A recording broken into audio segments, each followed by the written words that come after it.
Some people say benign.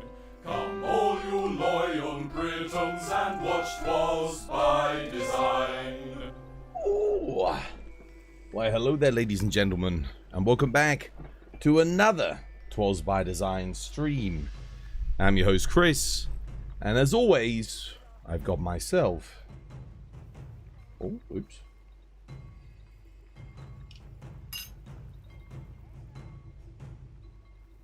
A brew. Cheers.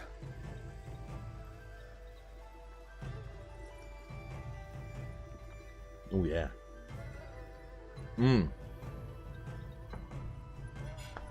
Ah. How you doing, Yishwan? How you doing, Abkabad? How you doing, White Walker? How you doing, Shonin? How you doing, Dilly the Boy? How you doing, Seren? How you doing, Saber? How you doing, War? How you doing, Siri? How you doing, Draconic? How you doing, Commodova? How you doing, Abkabad? How you doing, Bartimeus? You guys have yourselves a lovely, jubbly one. Back again. This was by design. With some more Monster Hunter Wilds. Oh, yes. I should probably get the old YouTube stream up on the phone, just in case I missed anything in the YouTube chat. Let's have a look. Anything? Did I miss anything, chat? No, nothing. No one's there. We're okay. We missed nothing. Long gone are the days of our YouTube success. I don't think my YouTube content makes it into subscription feeds anymore, sadly. It was doing quite well for a bit, but YouTube just stopped sending it out. Unfortunately. You have to pack the cat up for the vet in like 30 minutes. There's a lot of complaining going on. Oh, for the vet? Well, good luck. The bowling is okay. The War said that it was very good. Yeah, yesterday. You've hit 1 million TWAS coin yesterday. 1 million TWAS coins? Oh my goodness, you could redeem all the audio commands. No, didn't miss anything. Hey, doing new BKG. Hope you have yourself a lovely, jubbly one. First one here, mate. First one here. The only one here. According to my thingy. Ah, lovely jubbly.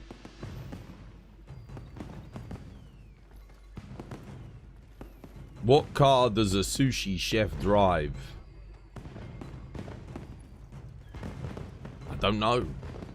What car does a sushi chef drive? A Rolls Royce. Yeah.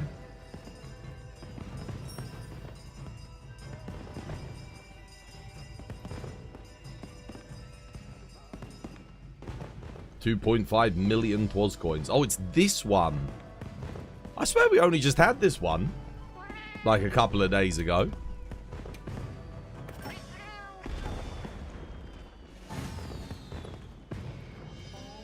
Yeah, this one can be quite good though. Got to get one there. And the other one has to blow up right on the front here. Like, right there. Oh, shit. Dude, I wasn't aiming there. I mean, yeah, it helps if the bowling actually goes where you need it to go. I don't bother using the 10 times, man. I really don't. You know, it doesn't give you 10 times the rewards. It's a waste of your bowling tickets if you're trying to be economical. Yeah, you got to hit them on the pillars. Got to get one there, and then got to get one on the other pillar. There you go, that's it. Boom.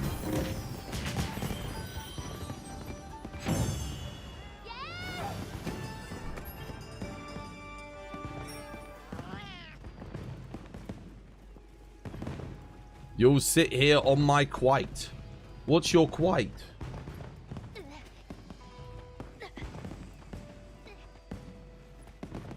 This layout was made for the Halloween bowling. Yeah.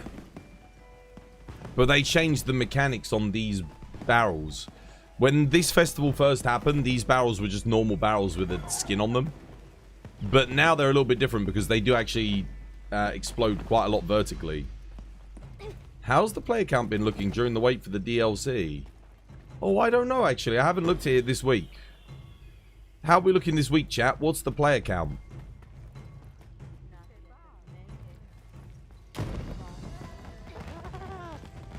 Did I get all did I get these all done yesterday?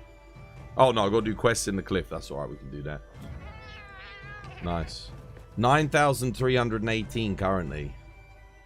So we have dropped below 10k. What about viewership on Twitch? What's the viewership on Twitch? That's pretty low. Not the lowest I've ever seen it. Title update 1, I think we saw it drop below 4,000 in title update 1. So we got like, you know, double the amount of players from where it was at its worst.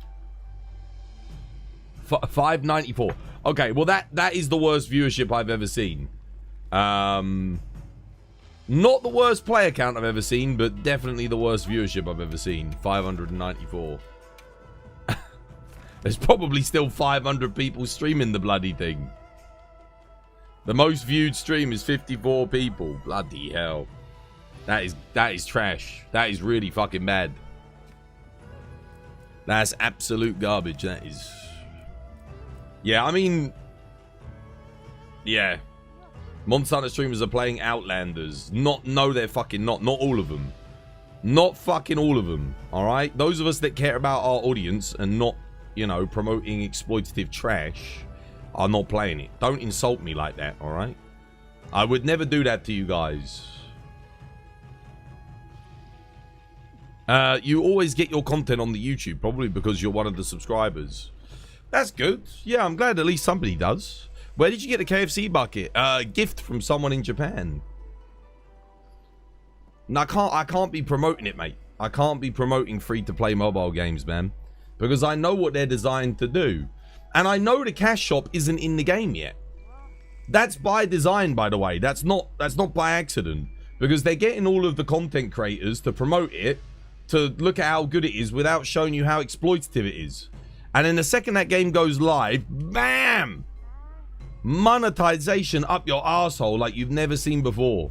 It will all be there, trust me. I've seen it it's textbook. It's like, you know, like reading from a play.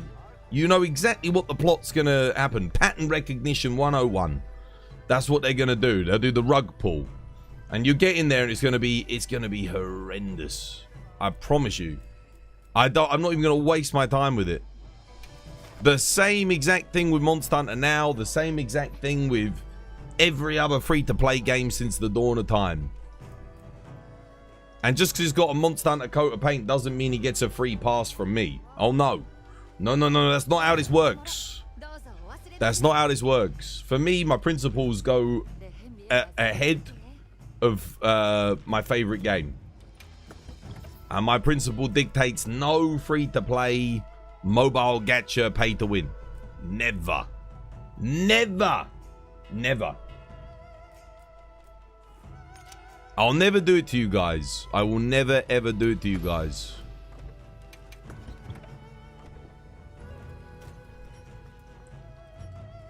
There's a line for me. That is the line. I always said if mainline Monster Hunter went pay-to-win, I stopped streaming Monster Hunter, and I mean it. I mean it. I would not touch it.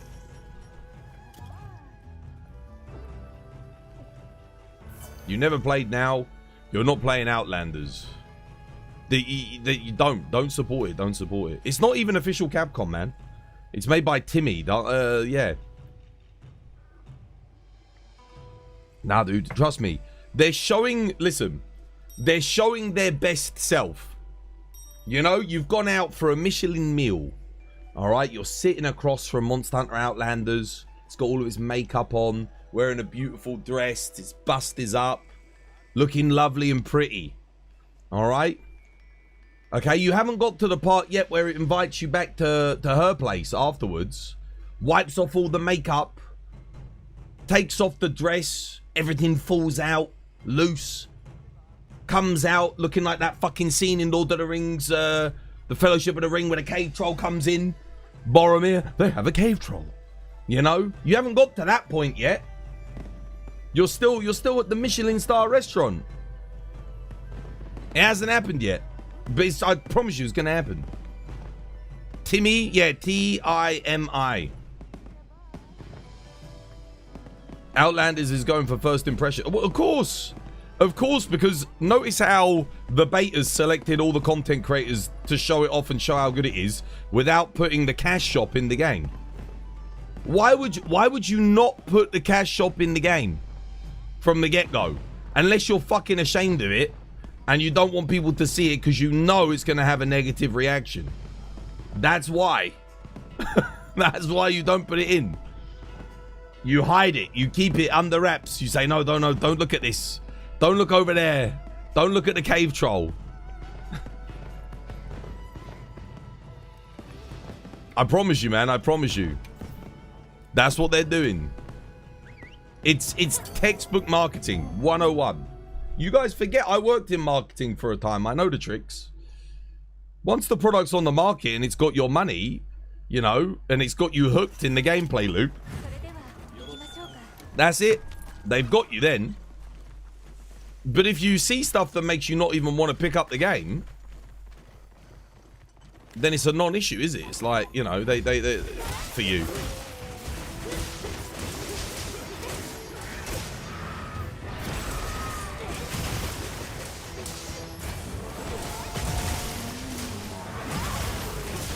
Nice one, Blade.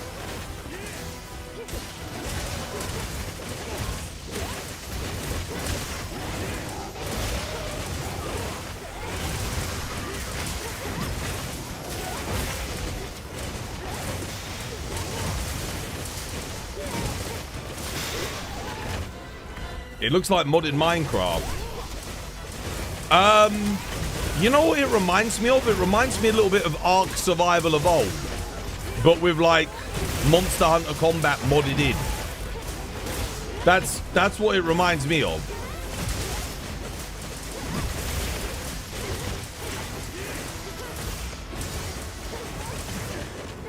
But the thing is, I'm not really seeing that much variety in the content in that game. I don't know if you guys have noticed the same thing. It basically looks like Monster Hunter World on a different map with like Chinese monkeys. Like it's got a very Chinese aesthetic. I don't know if you've noticed that.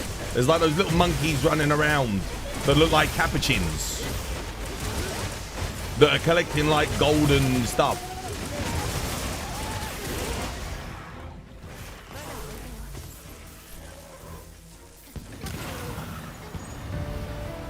I mean, and that's by design because they're trying to appeal to a Chinese audience. Viserys trying Outlanders yesterday. It looks good, dude. Make no mistake. That is all part of the marketing tricks. That is all part of it. They're showing their best self. You guys aren't gonna see the endless endgame grind that has been put in to encourage you to engage with the monetization. You can't see the cash shop. You can't see all of the huge tangible benefits that are going to be sold back to you.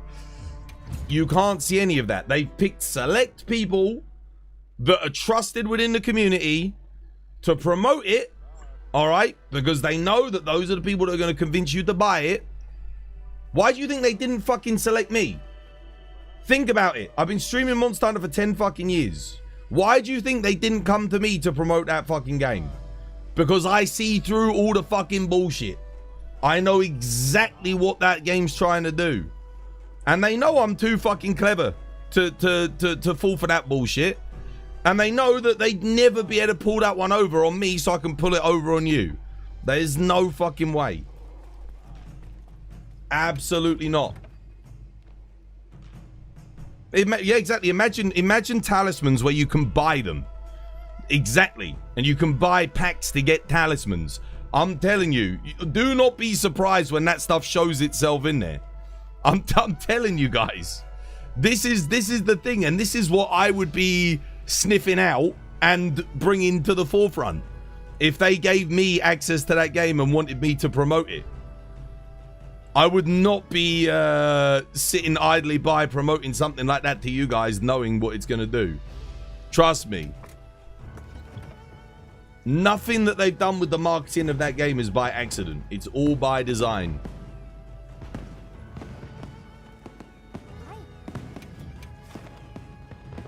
Imagine using your own money to buy talismans. Dude, If that game is successful, millions of people will. If it's successful. If that game pops off in China, trust me, it's going to make bank. That's why they need to make it look as good as possible. You need people that will not question the monetization even when it's not there. You obviously don't put the monetization in. You need people that are going to make that game look as good as possible and not say anything negative about it. That is what you need. No one with the critical forethought of what's going to come. But that's the thing. How can you? How can you review a game or showcase it if you haven't put all the monetization in there? You can't. You can't give an honest opinion on it. It's not possible. Because anyone who's ever played a free-to-play game knows that those games, the early game especially, is designed to be smooth sailing, very, very fun and enjoyable. That's the whole point, to get you hooked, to get the claws in. And then they start presenting time-based obstacles, resources-based obstacles, like grinds that are just so high and unreasonable that you start thinking, well, you know, maybe I should put a little bit of money in. That's the whole point of them. That's the whole design. And you know they're going to do it. You know they're going to do it. They'll give you just enough of a taste to get you in. And then once you've had your taste and you're hooked, because it's Monster Hunter, one of your favorite franchise, that's when they're going to start exploiting you. It's just $5 to save me 3 hours. Exactly. And then they present you with that every single time you try a new weapon. Every single time you get a new character. Every single time you fight a new monster. And before you know it, you spend $500. That's how they get you. That is it. Exactly. Like Monster Hunter Now. Exactly like Monster Hunter Now. I promise you, man. I promise you. I would not be saying this to you guys unless I respected you enough to tell you the truth. All right? That's how it's going to be. If I'm wrong, I'm wrong. I'll hold my hands up. If the game is completely free, you can play through it. You never need to monetize because it's a smooth sailing. They don't sell you resources or talismans or decorations or time skips or anything. And all you can buy is cosmetics and that's it. I'll hold my hands up. I'll be like, yeah. Okay, I was wrong. It's a good game. But that has never happened before. That has never happened before. It's never happened before. I'm not gonna look. I go by the rule of pattern recognition. I've noticed the pattern. I've seen it happen 1,000 times over. It's highly unlikely, like 0.111% reoccurring chance that it's gonna be the exception to the rule. Very, very slim chance. But also look at the history of Timmy, the people that are making that game. Look at the other games that they've made and look at the gameplay systems in those games. I guarantee you those gameplay systems will find their way into Monster Hunter Outlanders as well. So I know a lot of you guys are a lot more like my age. You're in your 30s. I beg you, I implore you, if you have kids who have a mobile phone, do not let them get hooked on that game. Do yourself a favor, go out, buy them Monster Hunter World, buy them Wilds, buy them Monster Hunter Rise, let them play and enjoy that game. It'll be infinitely more fun. They'll never get paywalled or cash gated or anything like that. They can enjoy the whole experience. Spend the $50 or get it on sale, $20, whatever it is. Get that game, give that game to your child. Do not let them get Outlanders on the mobile phone. Just don't do it. I beg you.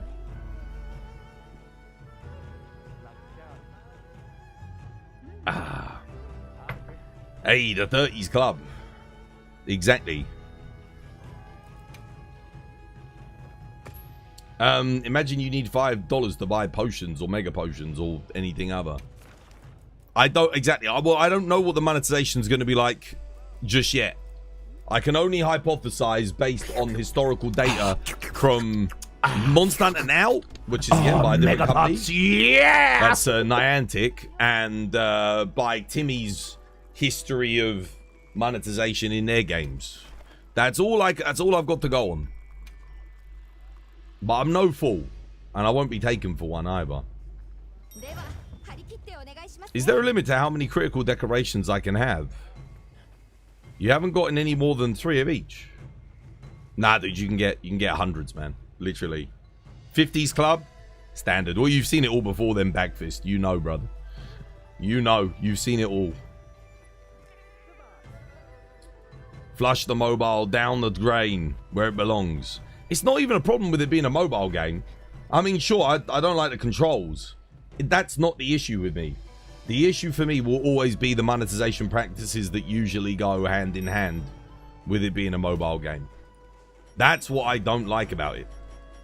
Being a mobile game isn't inherently bad. I remember back in the day, when mobile games were new, you had to buy the game.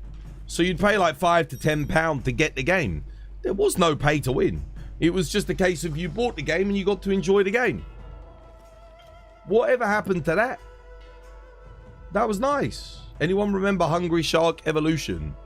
Vaguely. Yeah. They put an amazing version of Dead Space on mobile back for $10. Yeah. There was who remembers that game where you're like a knight and you're going through fighting other knights? It was like $10. And it was freaking awesome. It was like on the early iPhone, I think. Like the first iPhone. It was made in Unreal, like the Unreal Engine at the time. I can't remember what it was called. It was really good though. It was good fun. Like it had no cash shops, nothing like that. It was just you bought the game, you got the game. It was all 3D and it looked like very visually impressive for a mobile game at the time. It was sick. I know what you're talking about. It was kind of like QuickTime. Yeah. You had to like slash your fingers, and the direction that you slashed was the direction that you did. And then if you did other finger commands, you could like block and parry and stuff. It was made by Epic Games. Yeah, it was Epic Games on the Unreal Engine. Yeah. Yeah, you know the game I'm talking about. I can't remember what it was called. It was good. It was a good game. Like, that's the thing. Like, mobile games have the capacity to be good. They really do.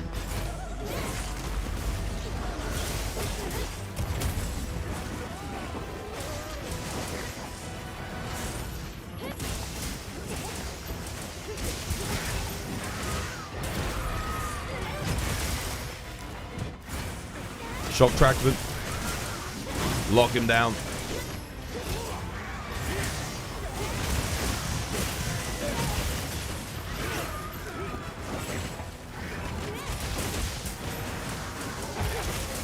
There we go.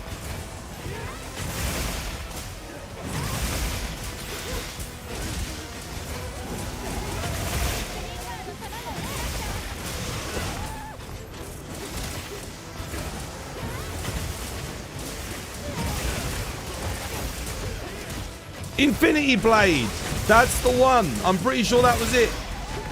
That game was sick. That was a mobile game. That was the direction we could have gone in with mobile gaming. Like it was a £10 full price experience, no pay to win, no microtransactions, just a good game on mobile. I remember it sold really well too.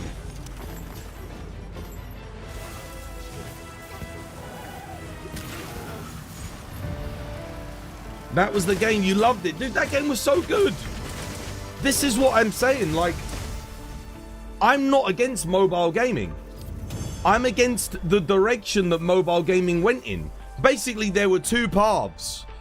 They could have gone in the direction of mobile gaming with Infinity Blade, but instead they went in the direction of free-to-play Facebook gacha games like Clash of Clans and shit like that. Why? Because making games like Infinity Blade took a lot of resources, time, effort. And there was no guarantee that it was going to succeed, right? Whereas making like another derivative piece of slop that follows the same formula as a previous free-to-play shitty title that came before it with exploitative monetization practices and all of the psychological traps that gambling addicts fall into, incorporated into the core mechanics, that was successful. But it wasn't necessarily more successful than Infinity Blade. It's just, it was easier to do. And it was as successful. So now that's why we got all of these basically digitized slot machines, which is what most of the mobile gaming market is. It's not actually a good video game. Like, you would never compare any of it to anything you play at home on your PC or your PlayStation or whatever.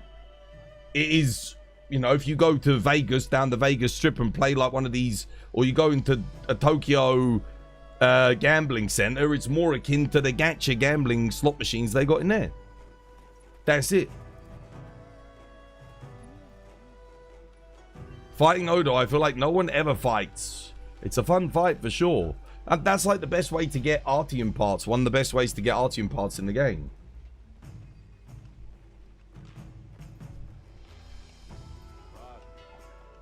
No, well that's it, Rognis, exactly. Once you've got... Because the thing is, a lot of people that play mobile games have never played a PC game. They've never played a console game. So their perspective on what... Especially kids. A lot of kids have never played games outside of what they play on their mobile. So when that's your only perspective on gaming, you don't know what gaming should be. It shouldn't be a cash shop that sells you big spinny wheels to unlock loot and gear and shit like that for real world money. That's not what a game's meant to be. But if you're a kid growing up and that's all you've ever played, you don't know any better. So for you, that's just normal. Spending money like that is just normal. It's normalized. Everyone at school does it. All your friends do it. You do it. But they don't know what we had back with our NESs, our PlayStation 1s, where you plug in the console, that was it at home, and you bought the game and you enjoyed the game. That was it. There was no you buy all of your gear or you buy all your cosmetics. You unlocked cosmetics through doing challenges or finding secrets and having fun in the game. That's how it was. You know, that's how it always used to be. Now all of that shit is just sold back to you.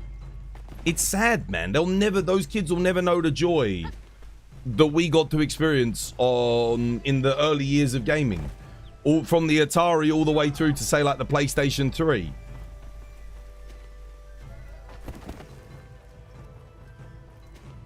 Oh, absolutely. Yeah. That'll be it. And it's just been normalized, basically. But that's why I think it's so important for those of us that are older and do remember when gaming didn't used to be exploitative or promote and share games and talk about games that are not doing those things.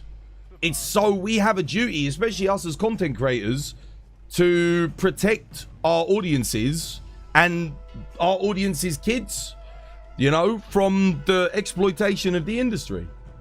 I think that is a duty of care. It's one of the few things that we can do and put some good back into the world. Because we're partially responsible. If we promote that shit, we're part of the problem. We're part of the cancer of the industry. It's not good. We have a duty of care. I genuinely believe that as promoters of content. I think it's important that we champion games like Clair Obscur Expedition 33. Every opportunity I get, like you buy that game, you get that game, you enjoy that game. There's no microtransactions, no pay to win, no nothing. It's just a great game, great experience, fantastically written, wonderfully acted, excellent gameplay. That's it. That's it. That's what we need. That's what we need more of. And I thank God every single day I wake up and I know that there are developers still making games like that. Because for every one developer that's making that, you have 1,000 Timmies making another fucking Genshin Impact clone to rob kids of their money to get lolicons with dubious animations. So, yeah. But that's just me. That's just me.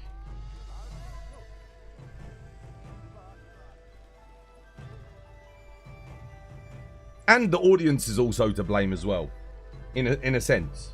Because if you look at the streamers and the people that have been propped up within the industry, it's all the people that promote that shite, that sell it to them. They sell you junk food that gives you, you know, that ruins your overall enjoyment and experience, and then they get propped up. You don't. If anyone came forward with integrity and said, no, fuck those games, I'm not supporting that, those people don't get supported. It's very rare. More often than not, those people get attacked because they're like, oh, why don't you like it? Well, with good reason. I've just laid out a myriad reasons why not to like it and enjoy it.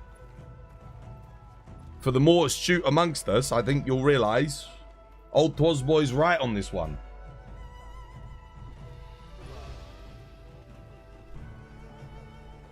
Here's the little thing about Team Fortress 2, the game that I enjoy. If you keep playing the game, you will randomly get weapon cosmetics for free. Yeah, they get you. Team Fortress 2, you got everything for free just by playing the game. Absolutely. And if you wanted to buy items, you bought them from other players. It was an in-game economy. This was the difference. Was like people could actually sell their items. So if you bought an item in the game, you could sell the item in the game, get your money back out. That's another big difference. If I can get my money back out, then it's not a bad thing. If you made a free-to-play game, where I can buy your premium tokens, and then I can trade those tokens out for real-world money, well, that's fine. Because I'm not locked into your casino cash shop. I can take, you know, if I win the lottery in your cash shop, proverbially speaking, I can get my money back. I can sell it to another player, and then I can take my money back out. That would actually be a big fix for a lot of these free-to-play games. I mean, that's how Counter-Strike does it as well. Counter-Strike does the same thing. You can always get your money back, you know? If you buy an item on there, you can sell it and get your money back as well. How you doing, Lucky? Welcome. Hope you have yourself a lovely, jubbly one. Right, we need to do quests in the cliffs. I'm gonna do this one.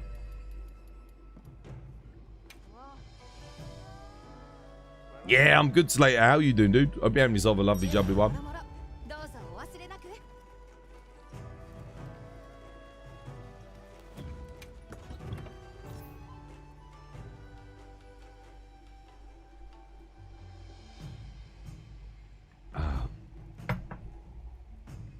Man, when I have kids, I don't know what the first game I'm going to let them play will be.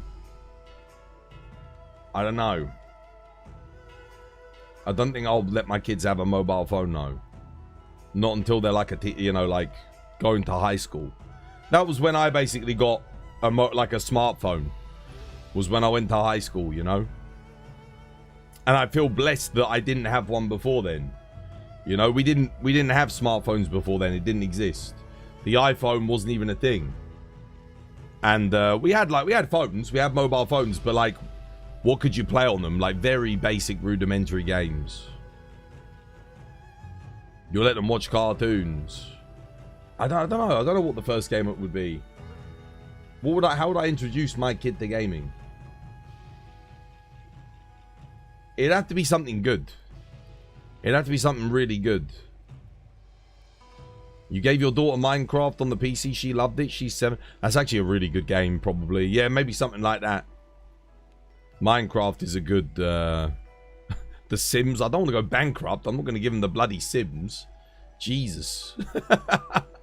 Mate. Not all of us are goddamn, you know, have Goldberg as our freaking last name, you know. We're not made of money. Like, Jesus. The Sims pirate it. Teach them how to pirate it.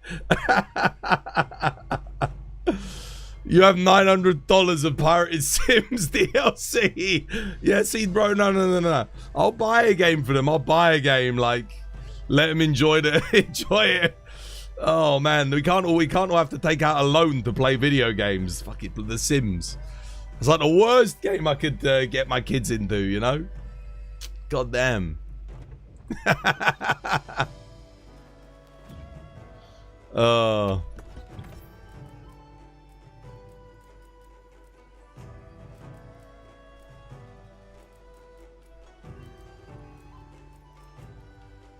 There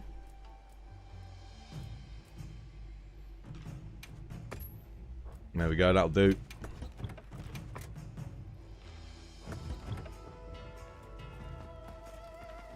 You'd let your kids have a Nintendo and play Mario Kart? No, I think Minecraft is a great option for PC gaming. Yeah. Maybe get them into like a strategy game. Strategy games are what I loved as a kid. Buy them like Total War or something, you know? They're really good fun. Slow pace, not too much like adrenaline. There's no like, you know, you can relax and enjoy them. Calming game, you know? Strategy games. Strategy games what I was big on when I was like one of my first games. When I was like 4 or 5. Age of Empires, man. Stuff like that. Oh. Goddamn. No, how old would I have been? I might have been 6 or 7. Not 4 or 5 when Age of Empires came out. But, yeah. You thought you didn't want to bankrupt yourself. Total War. I already own Total War, it's fine. I got like the old ones, the OG ones, not the new ones. You know, not the new ones, not the new ones. Dude, I can't get them on like freaking Warhammer 40k Total War. You must be kidding. They're gonna be like 4 or 5 years old, you know, like when I'm thinking. Nah, the original, the OG. The ones that build like strategic thought, tactics, stuff like that. Darkstar Yishwan. Don't fancy Monkey? Akemi, Monkey? Nora, yo, thank you for the follow. Cheers, me dear. Welcome. It's good to have you with us. Space Marine 2 is dropping one of the most hypest updates to date, with them adding a training arena sandbox and the Salamander DLC with new weapons. Damn, they're still going with Space Marine 2. That's good. You love Pokemon growing up, but my kid doesn't like it. I liked Pokemon, yeah. Had that on my Game Boy. Pokemon Blue. When that came out, I loved it. And then I had Pokemon Silver after that. Pokemon Blue, Silver. My brother had Pokemon Yellow. He got his like a little bit after me. So I had Blue and then I got Silver. And then I ended up getting Pokemon Ruby. Buttermills. Anyone else? Besides just you and me, partner. Looks like it's just you and me, partner.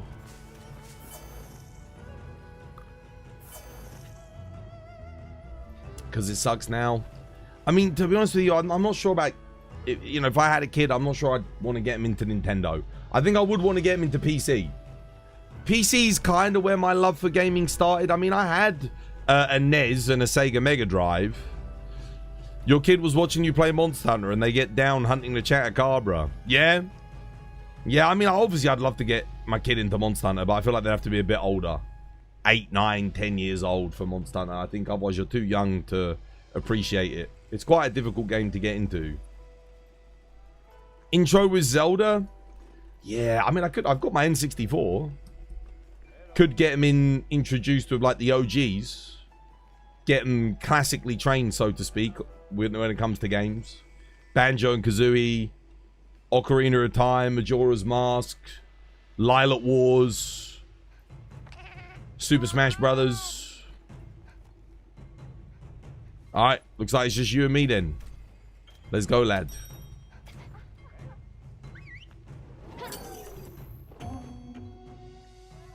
Nintendo's greed is ruining Pokemon. Someone's greed is ruining it. Is Terraria a good choice? Oh, yeah, maybe. Yeah, maybe. I think Terraria, Minecraft, anything that promotes creativity is a good choice.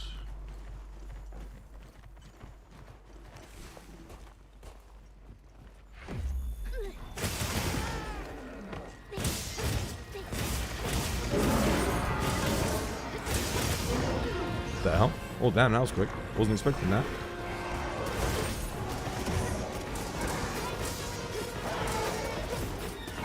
What the hell? Oh, no. I messed up. Shit.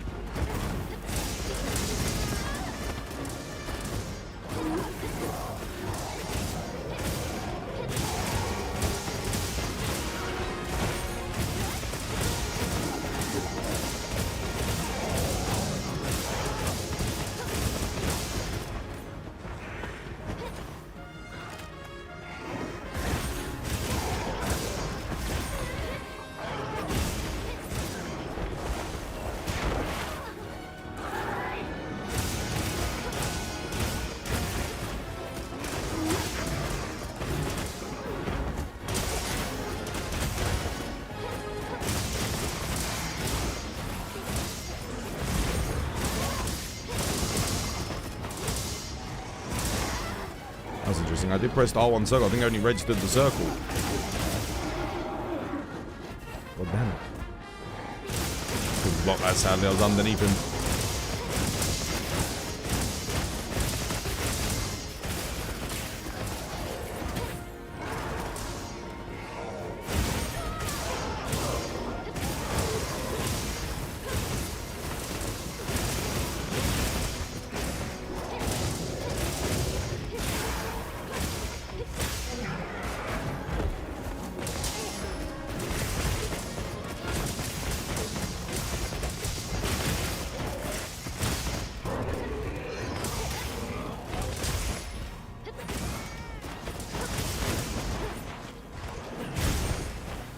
Oh no. Oh, I got offensive guard up.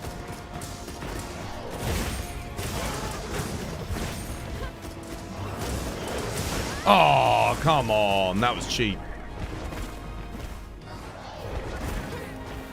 Cheers, Reg.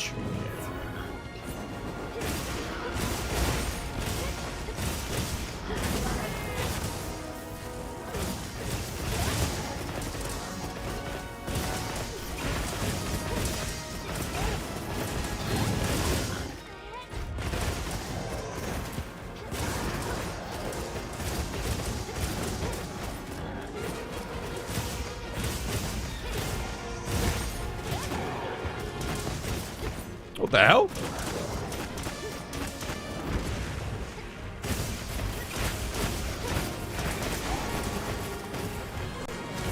Nope.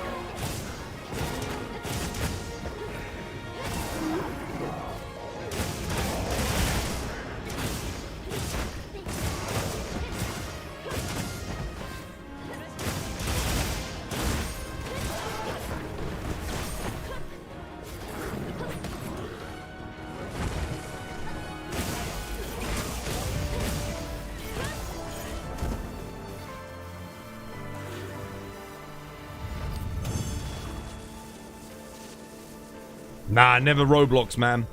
No. Listen, any game where you have to connect to an online ecosphere to like download things and other people can come and get into servers. Hell no, dude. You should never let your kids go on a game like Roblox. Minecraft's good because they can enjoy it in isolation, you know. And if you want to do a private server that they can play with, you know, family members or whatever, then you can do that. But I would never ever let my kids play a game like Roblox. No, bugger that. Have you seen AI generated San Andreas theatrical trailer? It's so good. No, dude, I haven't seen it. No. The next time I see you, I'll add you, unless you see me first. Oh yeah.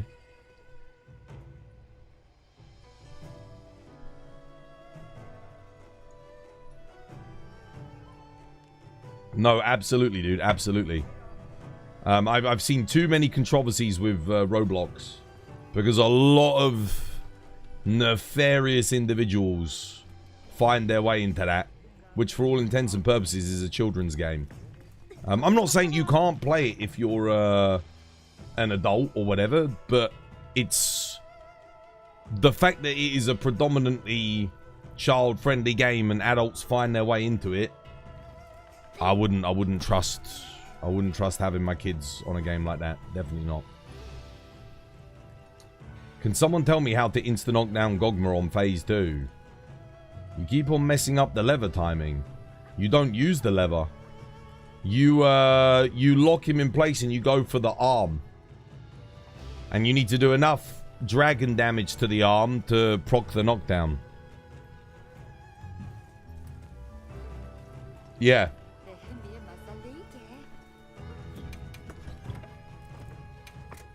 The lever you go for afterwards if you're at a DPS loss. And you pull him over to that side and then you use the lever if you're low on DPS. But yeah, you don't normally start with the lever. Because the lever lock also stops you from being able to do the knockdown chain. So then you can't knockdown chain him either. There's a lot of luck involved. Honestly, it's quite... You have to get lucky because the NPCs can knockdown chain him from the other arm and then you're on a different arm from them. You don't necessarily know what way he's going to fall. Then, of course, you want to break the back in one cycle and go from there. Maybe the remaster of Skyrim. They're putting Skyrim out again on the Switch too, guys. I'm pretty sure like they don't even want to make the next Elder Scrolls game. In my mind at this point, there's no way the next Elder Scrolls game could even be good anymore. Yeah, again, yeah. 50 bucks Skyrim on the Switch too. I've already seen it.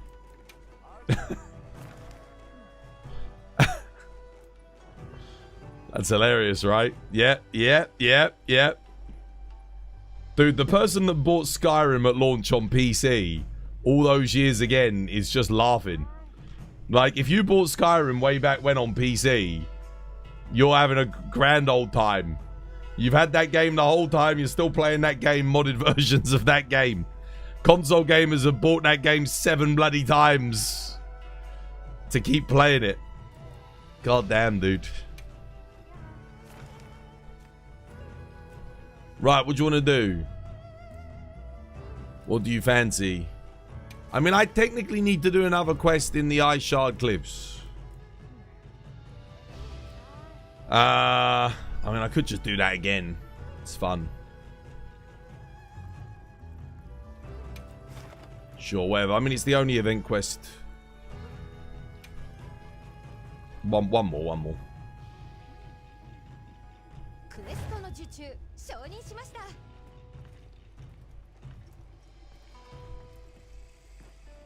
Skyrim prehistoric edition. Dude, I don't think we're ever gonna get that. I don't know. I just don't think it could ever live up to the hype. At this point, it's the only thing that differentiates the next Elder Scrolls game from Half-Life 3 is the fact that it actually was announced. Whereas Half-Life 3 was... It does remind me of Half-Life 2 Episode 3. That's what it reminds me of. It never happened, you know? It was announced and it never came. Since then, we've had like two Fallout games, Starfield. Since it was announced, it's crazy.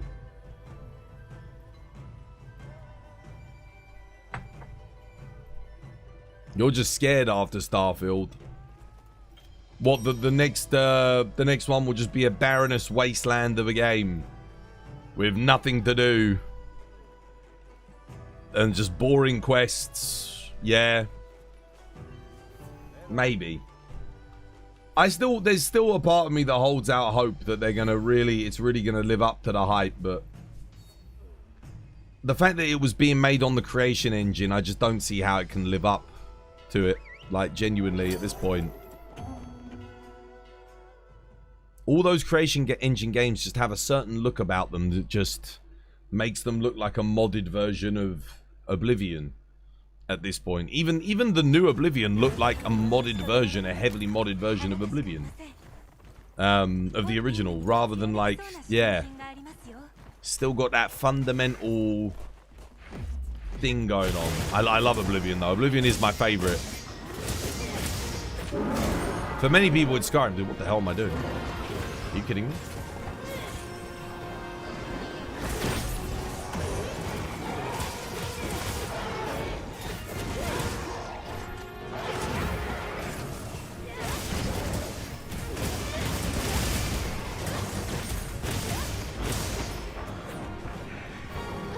The hell? What the hell? The hoppity hop monkey.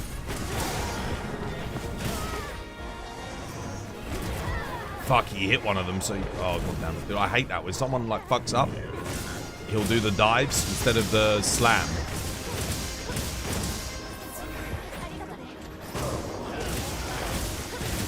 Nice.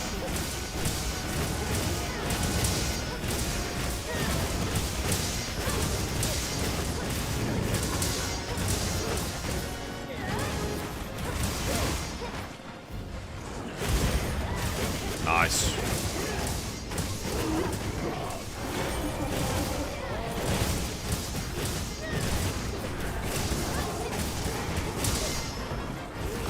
What the? I was blocking. Wait, what?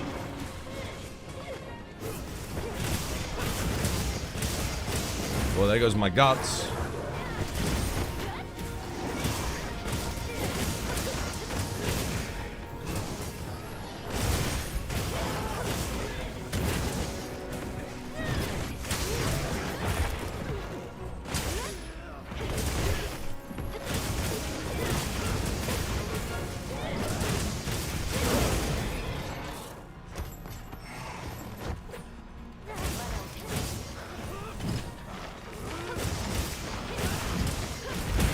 Oh, he was going for me!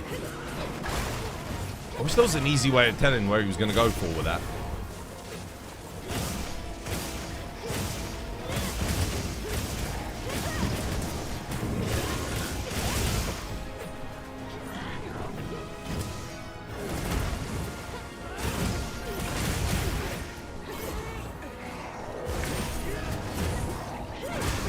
What the hell? Oh, you cancelled my power clash.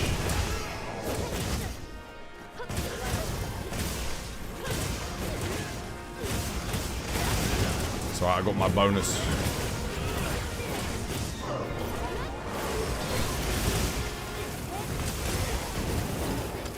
Oh, hello.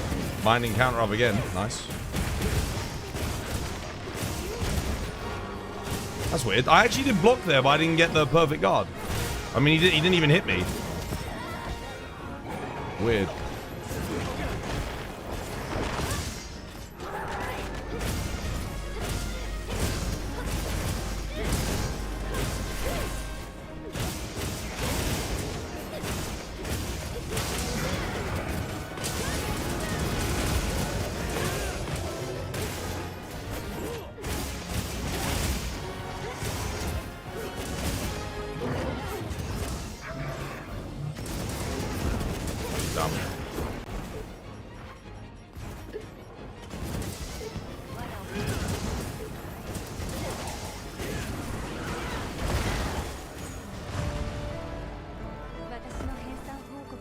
How you doing, Poltrak? Welcome, hope you had yourself a lovely jubbly one. How you doing, Magic? Welcome back.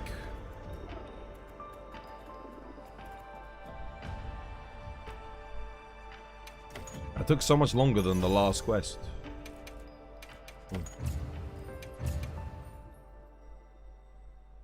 Especially since it's rumored that the lead writer for the Elder Scrolls 6 was the former lead writer for Dragon Age, the Veilguard.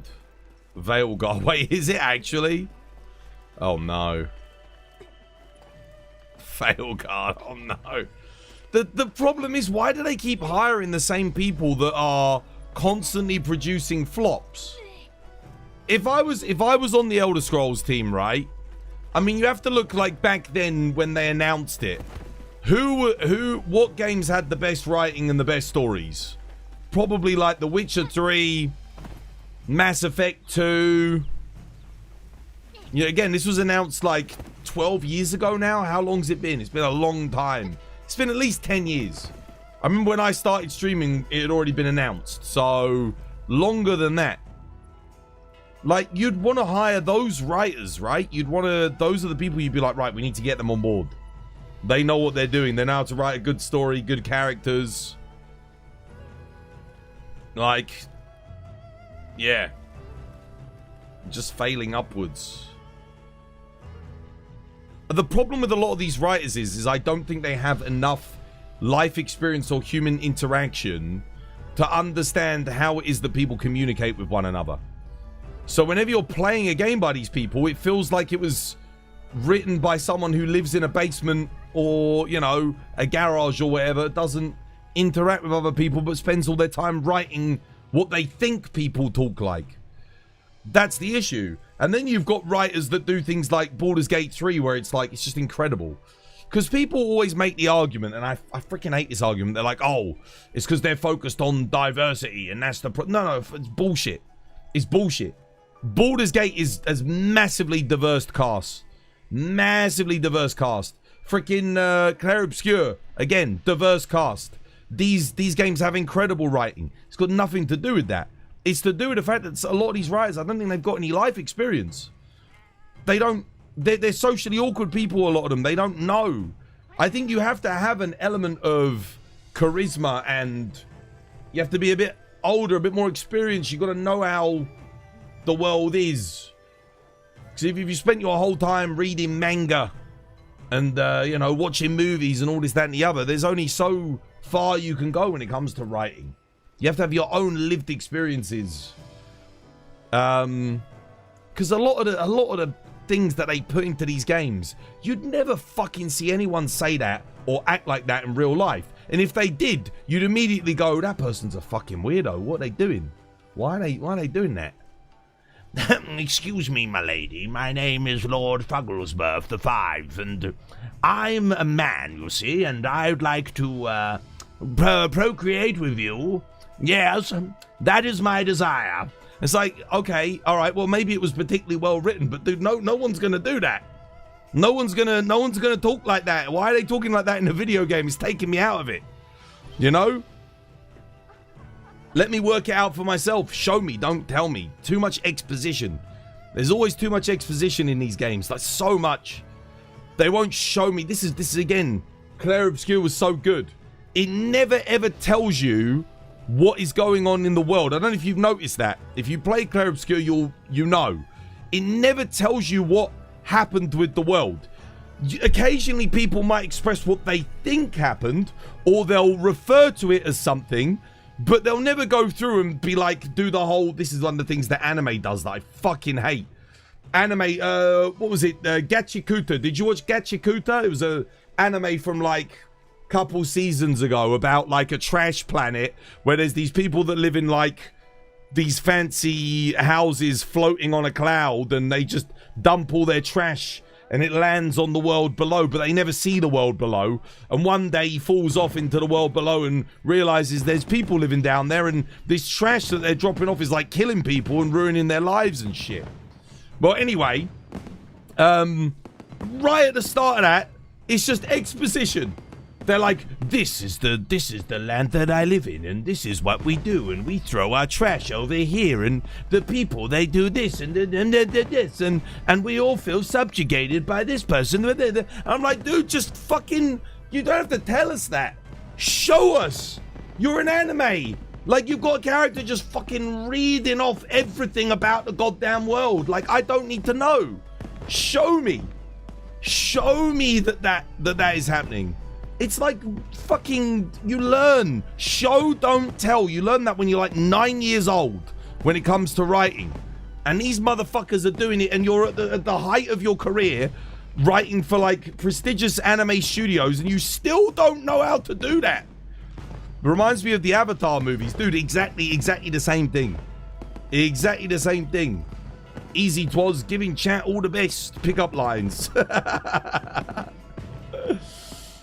But it's crazy to me that they can do it. How do they? This is the problem with writing. It's that all you have to do is look at your, if you're ever, listen, if any of you are ever wanting to write something, right? And you're trying to describe something and you end up telling people what is going on. Okay? Maybe you're a suppressed people, a subjugated people, and you're having a character telling another character, oh yeah, we've been suppressed now for 10 years, and the other day my son, just down the market, they chopped off his hand for stealing a loaf of bread. Okay, well, why the fuck are you telling me that? Why don't we have our character walking through the market and they see a kid reaching for a loaf of bread, and you know, and the fucking the shopkeep catches him. He's like, oi, guards, the guards come, they grab the kid, they slam his hand on the table, and they chop his fucking hand off. That is instantly, there's drama, there's action. You've shown me, you've told me the state of the world. All right, why the fuck are characters telling me that these things have happened? Show me. It's basic writing, and it happens all the time. I see it all the goddamn time. Like, for example, okay, here's the thing with the whole diversity thing, right? When it comes to, people go, oh yeah, I identify as this. No one does that in real life. No one comes up to someone and starts a conversation. Oh, I identify as this. Show us what they identify as through their actions, through the way they interact with people. People, because you just live your life, right? You're living your life. You don't need to walk up to every single person and go, oh, actually, this is how I identify. No one does that in real life. They show, like, you just are that. If you are that, people can see it. It's bad writing. It's just bad writing at that point. This is the problem. It's the same thing. You're just telling people what things are, not showing them. And it does my head in. It really does. As a writer, it does my head in. You don't want to be preached to about the real world. I'm playing a game to escape from the real world. But the thing is, there's nothing wrong with having your art that mirrors the real world. The problem is when you do it so blatantly and lazily as to, like, basically...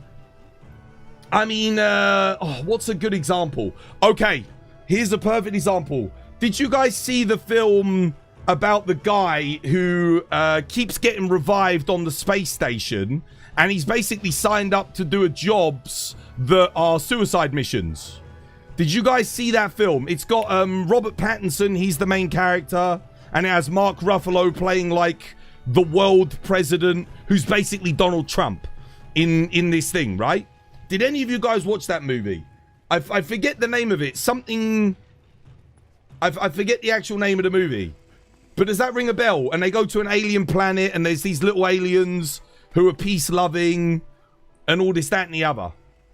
Well, basically, like, they're not even trying to hide the fact that Mark Ruffalo's character is basically Donald Trump. Mickey 17, yeah, that was it. But it's not well done.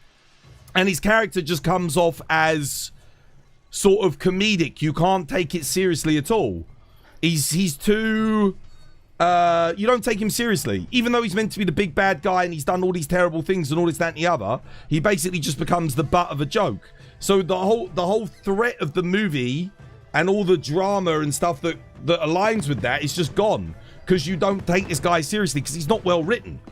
The character's not well written. A lot of the other characters in the movie are really well written and well done. But this one is... His character is so on the nose that you're just like, oh...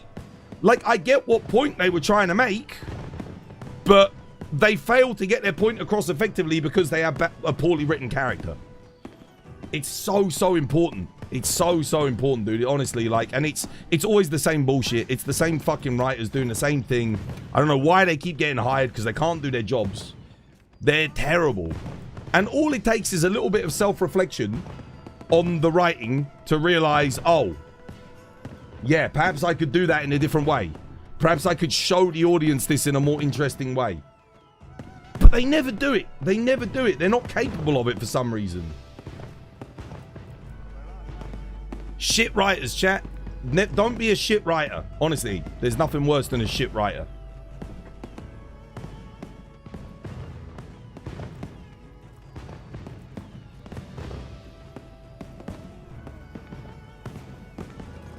Same kind of premise? Nah, it was completely different.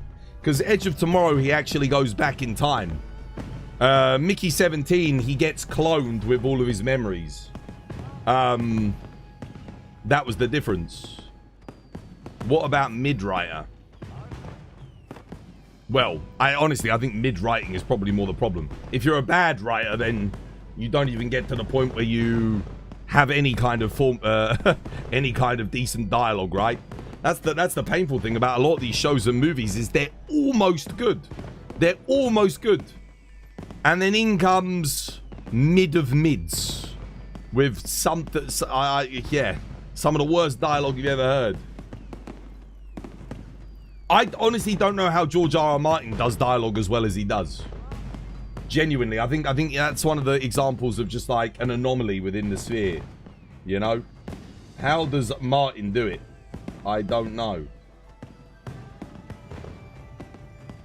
Bad writing can be funny though. Yeah, bad writing can be, like Tommy Wiseau and The Room, where the writing is genuinely bad. Like, mid-writing is just... I think that's the bigger problem, right? Because it's so middling, it's boring. But terrible writing, yes, terrible writing can be funny. Definitely.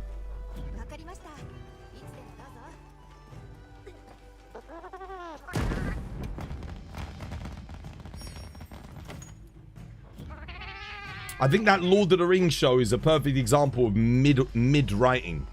Right in the middle. Bad writing becomes either funny or cringe. Yeah. But mid writing is just like, oh, Rings of Power, yeah. Rings of Power suffers a lot from mid writing. Because the plot and the actual spectacle of it is very impressive. The special effects are good. And if you described all the set pieces to a Lord of the Rings fan, you'd be like, this is incredible. But they've got nothing to go on. They haven't got Tolkien's level of writing that he had for, say, Lord of the Rings or The Hobbit to actually develop any dialogue off of. They've only got what they based it on, like the Silmarils and his extended legacy writings, which there's not much in there. So they're basically formulating all of this dialogue themselves. Yeah. You could see the budget on everything, but the writers on the show, yeah, I don't know. It's just, again, not good. Sometimes less is more. If you look at the original Lord of the Rings, there's so many scenes where you're just showing the character actions. You know, you're showing them doing things. And I think that's where Rings of Power actually does okay, is when the characters aren't talking so much and they're just sort of showing what's going on. It gets more interesting. You like Robin Hobb. She really brings the characters to life. You wish they would have made a series or something they actually had the rights for, so they could flesh things out instead of making the shit up. Well, the stuff that they're doing is not made up, by the way. Like, all of that actually happens. That's all, like, it's more, not all of it, but a lot of it is lore accurate. For the most part. And it's not even necessarily treading on new ground. If you've played the Shadow of Mordor games, a lot of the stuff in there is basically followed on from the Rings of Power show. So it kind of like the two do go kind of hand in hand. Especially the whole story with Celebrimbor and Sauron. Right, what do you want to do? What do you fancy? Should we do a Duna? A Duna for Luther?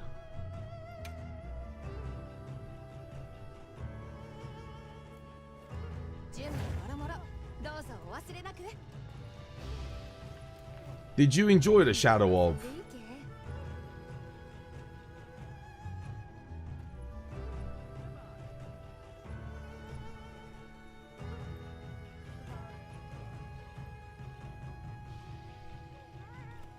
I neither enjoyed nor disliked them.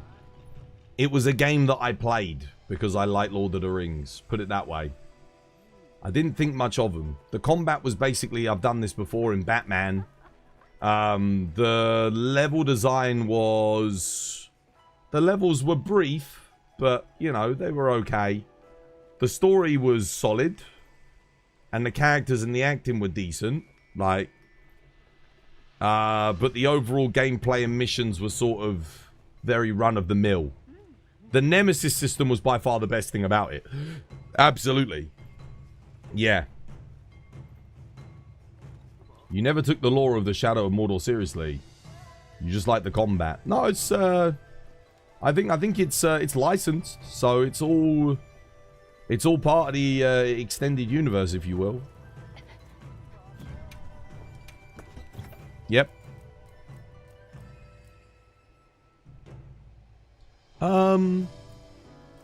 What shall we play? Huh. Dare I bring a Swanks? I mean, I could do. I'm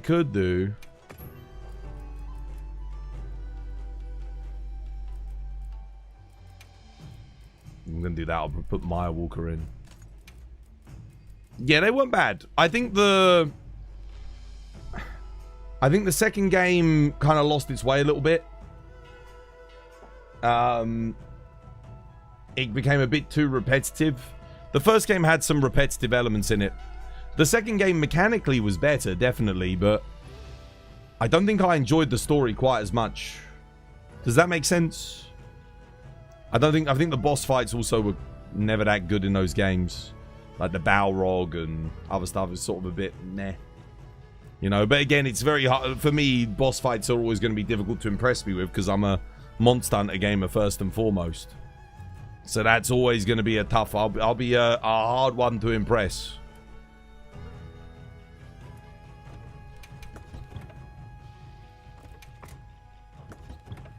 Oh, wow. I'm actually out of trank bombs. Damn, that might be the first time I've ever run out of trank bombs.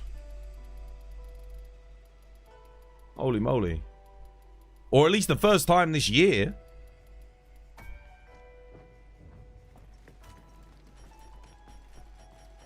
I can't remember the last time I crafted trank bombs.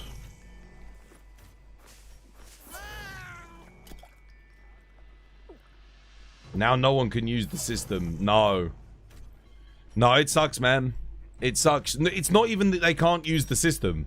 They can't even make a system that resembles it.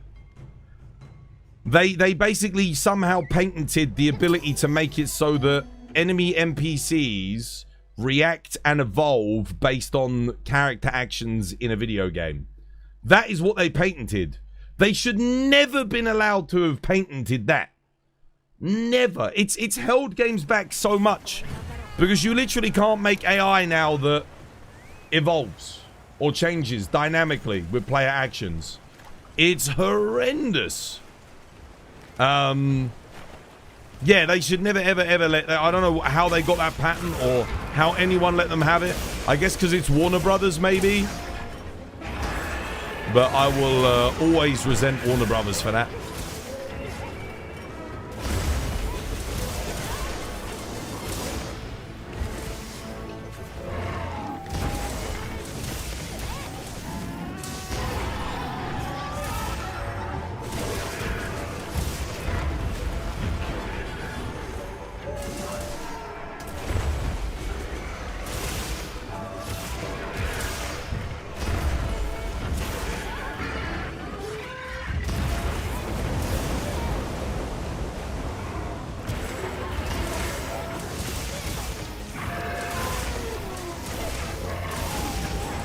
Oh, I got stunned.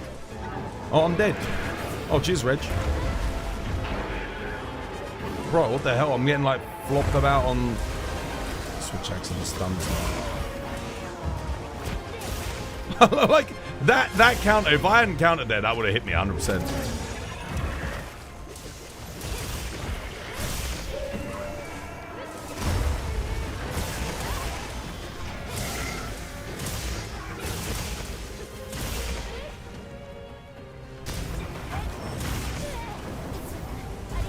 Cheers, me dit.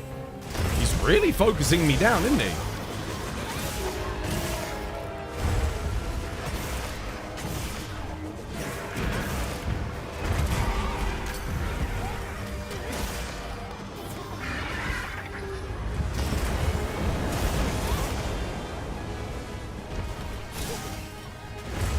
Oh, okay.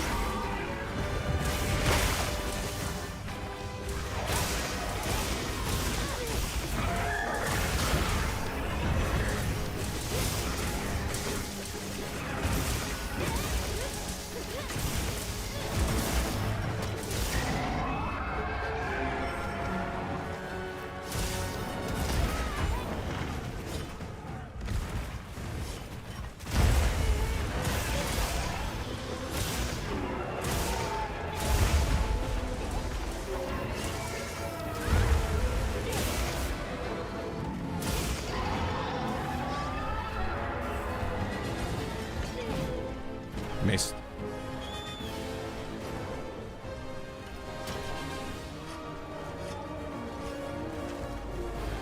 Buff up.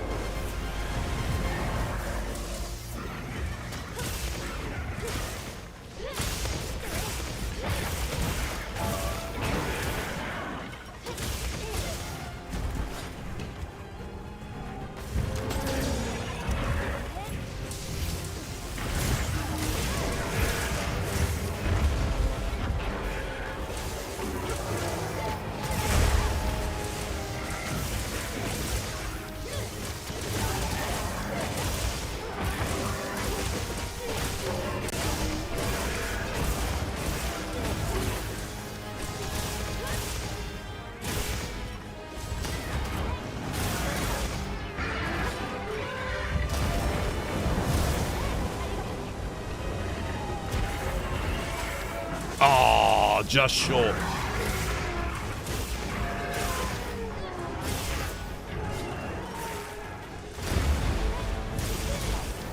Nice.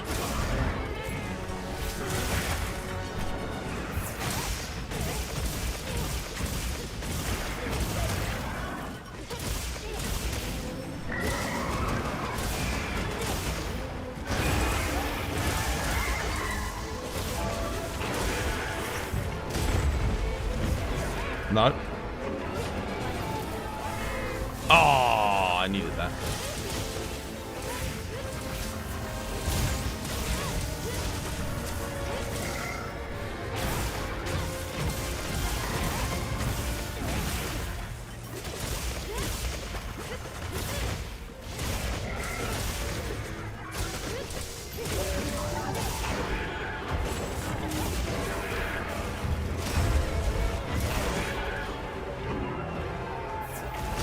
Yo, Calamia, dude, thank you for the sub. Cheers, me dear. Welcome. It's good to have you with us.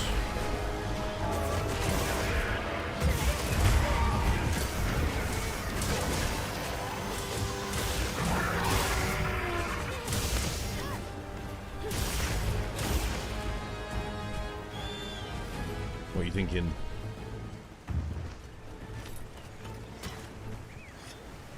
Anyone watched Witch Hatchet Atelier? Yeah, dude, I watched it. It's good, man.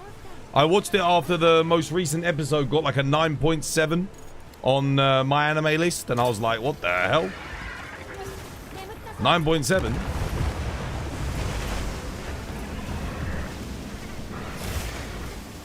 Crazy numbers.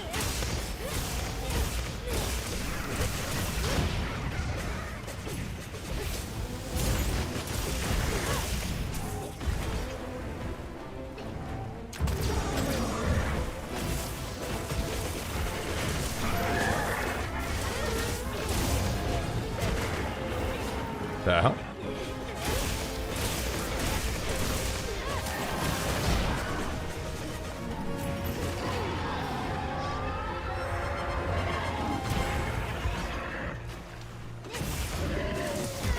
I'm trying to offset, but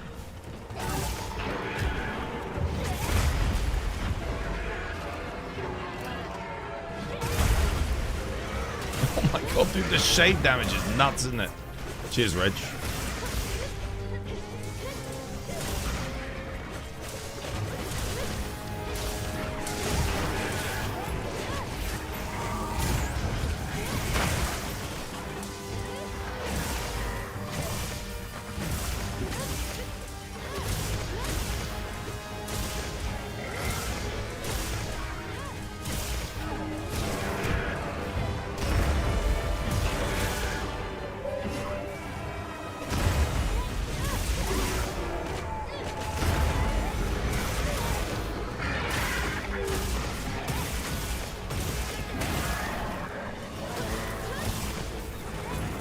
Nice.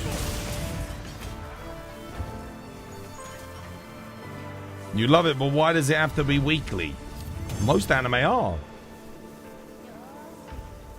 That was good fun, GG. 4 tickets as well.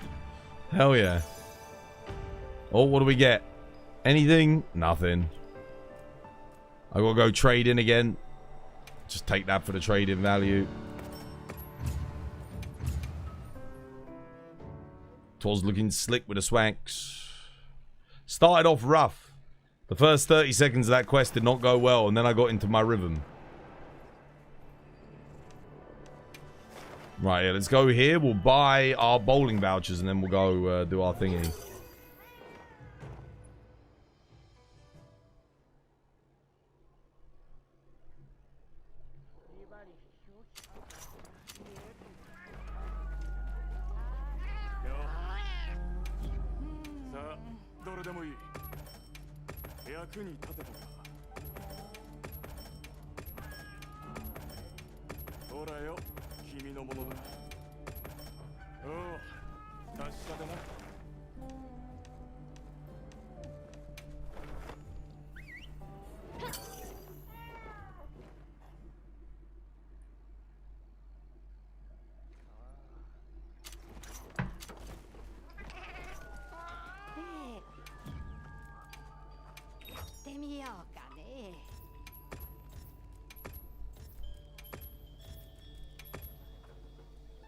Alright.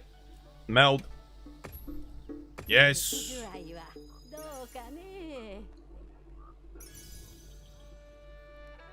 haven't got any rarity 8s in a while. I don't really care about this anymore, to be honest, though, the thingy melding. The charms that I get from actually doing the quests are usually so good that I'm not too fussed about this anymore. I at least get one good charm a week at this point. Which, to some of you would be like, dude, what the hell? One good charm a week? That sounds shit. But, like, actually, that's pretty good.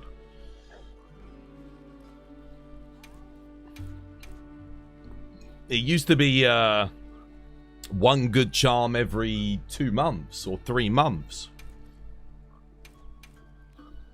Before we got the rarity 10s, yeah, it was so rare to get a good thingy. Wait a minute, shall I trade in my tickets? How many do I have? 42. Oh, dude, hell yeah. I mean, I might as well.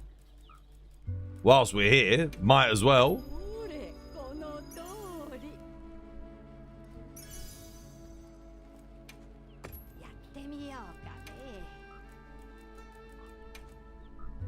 Nice.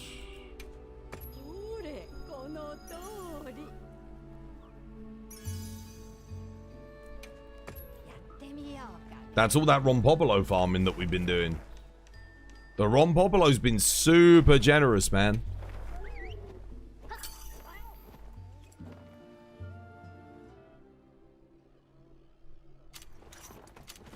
You think the reason you can't see people in Suja is because it's such a small area? I don't know. I mean, the camps are pretty small. I don't know why they made it so that you can't see other players. It's weird because I feel like I have a memory of being able to see other players in the area. But maybe I'm tripping. Maybe that, yeah. I'll have to go back and watch my streams and see, but I must be completely misremembering. You might wait for the expansion just because of how bored you are of the GOG grind. Yeah, I don't think doing the GOG grind is going to have any effect. I mean, if you've got a couple of good GOG weapons, it's going to help you in the early game of Master Rank. They'll probably be better than some of the early Master Rank weapons that you can get. And then very quickly they'll get outclassed. So you might use them for a little bit with your end game builds. Probably around mid game we're going to get armor that outclasses. I hope at least. It's going to suck if we get through the game and there's the high rank Lord Soul Gore armors are better than anything that we get from Thingy. I guess it's all going to depend on whether or not they give us decent set bonuses for the new monsters or returning monsters. They're going to need to have stuff that competes with, you know, Gogmazios, Lagiacrus.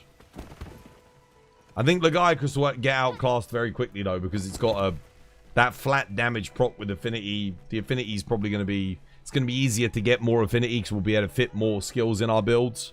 And... what's it?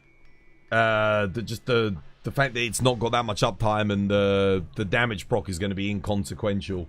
So I think laggy bonus will be outclassed very quickly at Master Rank, unless they do something about it. You still have the PTSD from the Kya Ice strong arm. But the benefit of the Kya Ice strong arm was once you had it, you had it. You never needed another one. That was the good thing about that. The problem with the Gogma weapons is you can get a God roll on one Gogma. Now you need it on all the other elements. Now you need an attack-focused version on all the other elements, along with an element-focused version on all the other elements. And now that's just one weapon. Now you got to do it for all 14 of the other weapons. Charge Blade in this, getting a max ice Charge Blade in this is much easier, isn't it? Because you just need to roll either the Gogmazios or Gogmapocalypse. The hardest thing is getting 4 element and 1 sharpness. But again, once you roll 4 element, 1 sharpness, you're done. That's it. So I guess it's similar in that case. Yeah. They'll for sure not forget to add Frostcraft. Do you think Volcana will come back? It is the quintessential Ice Elder, so Volcana would be sick in this game. I mean, they added her to Sunbreak, so why not? You've inspired me to try out the Dual Blades for the first time. You can't quite get the evade right yet. You'll get there. You'll get there. Once it clicks, it clicks. Once it clicks, it clicks. They can't expect the new players to farm HR Artians after the expansion. Nah, I think leave the Artian system at high rank. That's fine. I genuinely don't mind. I would much rather when they do Gogma Master Rank, we just make Gogma weapons straight from Gogma materials. I would actually prefer that. I really, really hope that we don't have Artians again. What I want to see when Master Rank comes out is no Artians. And here's what I'd like to see. All of these weapons straight away get 3 large slots when you take them to Master Rank. Like baseline. All of them. And every single one of them, as you upgrade them, whatever trees you go down, have better stats than Gogma. Like all of them, better than Gogma base stats. So higher raw, better affinity, better sharpness, better element. Every single one of them. That's what I'm really hoping they do when it comes to MR. And then beyond that, I'd like to see obviously a lot of these weapons branch off. So you get multiple paths. That would be quite interesting to see. You want, yeah, I want all of these weapons to outclass Gogma Artians when we get to Master Rank. If not on the first like upgrade, by the second upgrade they have to be better, like substantially. They've got to have better slots. I would love to see all monster weapons get the treatment that Seregios, Lagiacrus, Mitsu, and Zoshia had. I want all monster weapons to have that treatment. And you might be saying, what do you mean that treatment was? What are you talking about? Like, this has Convert Thunder Resistance. This has Blade Scale Honing.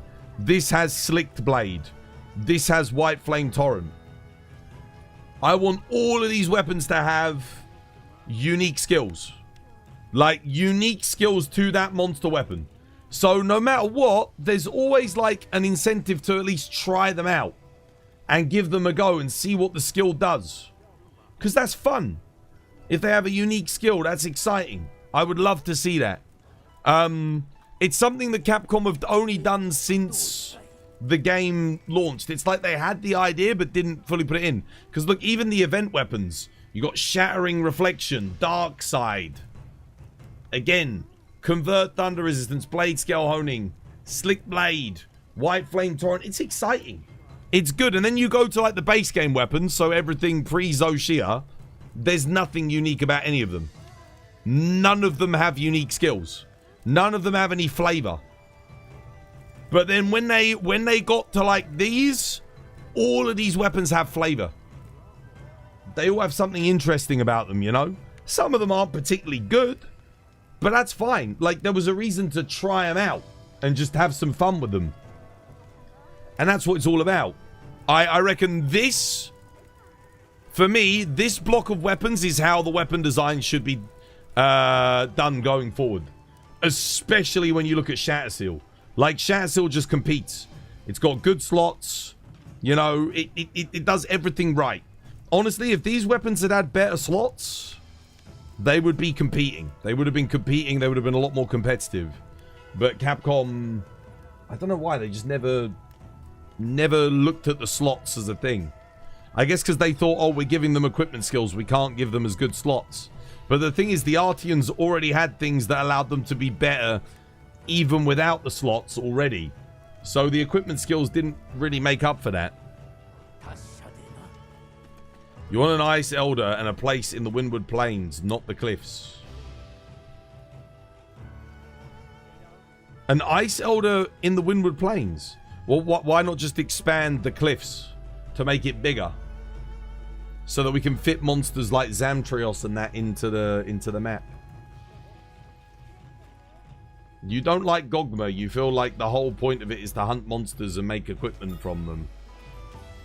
Another one? God damn, dude. I keep getting bigger and bigger. I like Gogma, but I don't like the time I put Artian it in, system it gets compared to bigger. just Like, I swear. the classic. We've gotten, I think farm the last monster, get 5 rare times materials, I've make monster gone out weapon. and managed to fish one Even up, if they make the monster weapons way more It's gotten expensive, bigger. so you need more materials, I wouldn't mind that. crazy. They could do it that way. Just make it so you got to farm them for a bit longer. That would be more fun. Because like, okay, right, I've got to fight this monster like 10 times to get enough materials to make this weapon. Sure, why not? Why not? That's okay. There's no reason for them to do that, to not do that. You mean to get rid of all the hard work we did on the Gog weapons? Yes. I 100% genuinely mean that. I actually want all the Gogma and all the Artian stuff to be made obsolete. And you know how many thousands of hours I've put into, like, farming Artians at this point. If I'm saying that, then no one else has the excuse to say they don't want that. I genuinely would like to see the system left in the dust. I don't want some generic metal-looking weapons to be the best in slot for everything. I believe that they won't become obsolete. I think if Capcom cares about their Master Rank expansion and cares about the end game, like grind and loop, they'll do the right thing and they'll make them obsolete.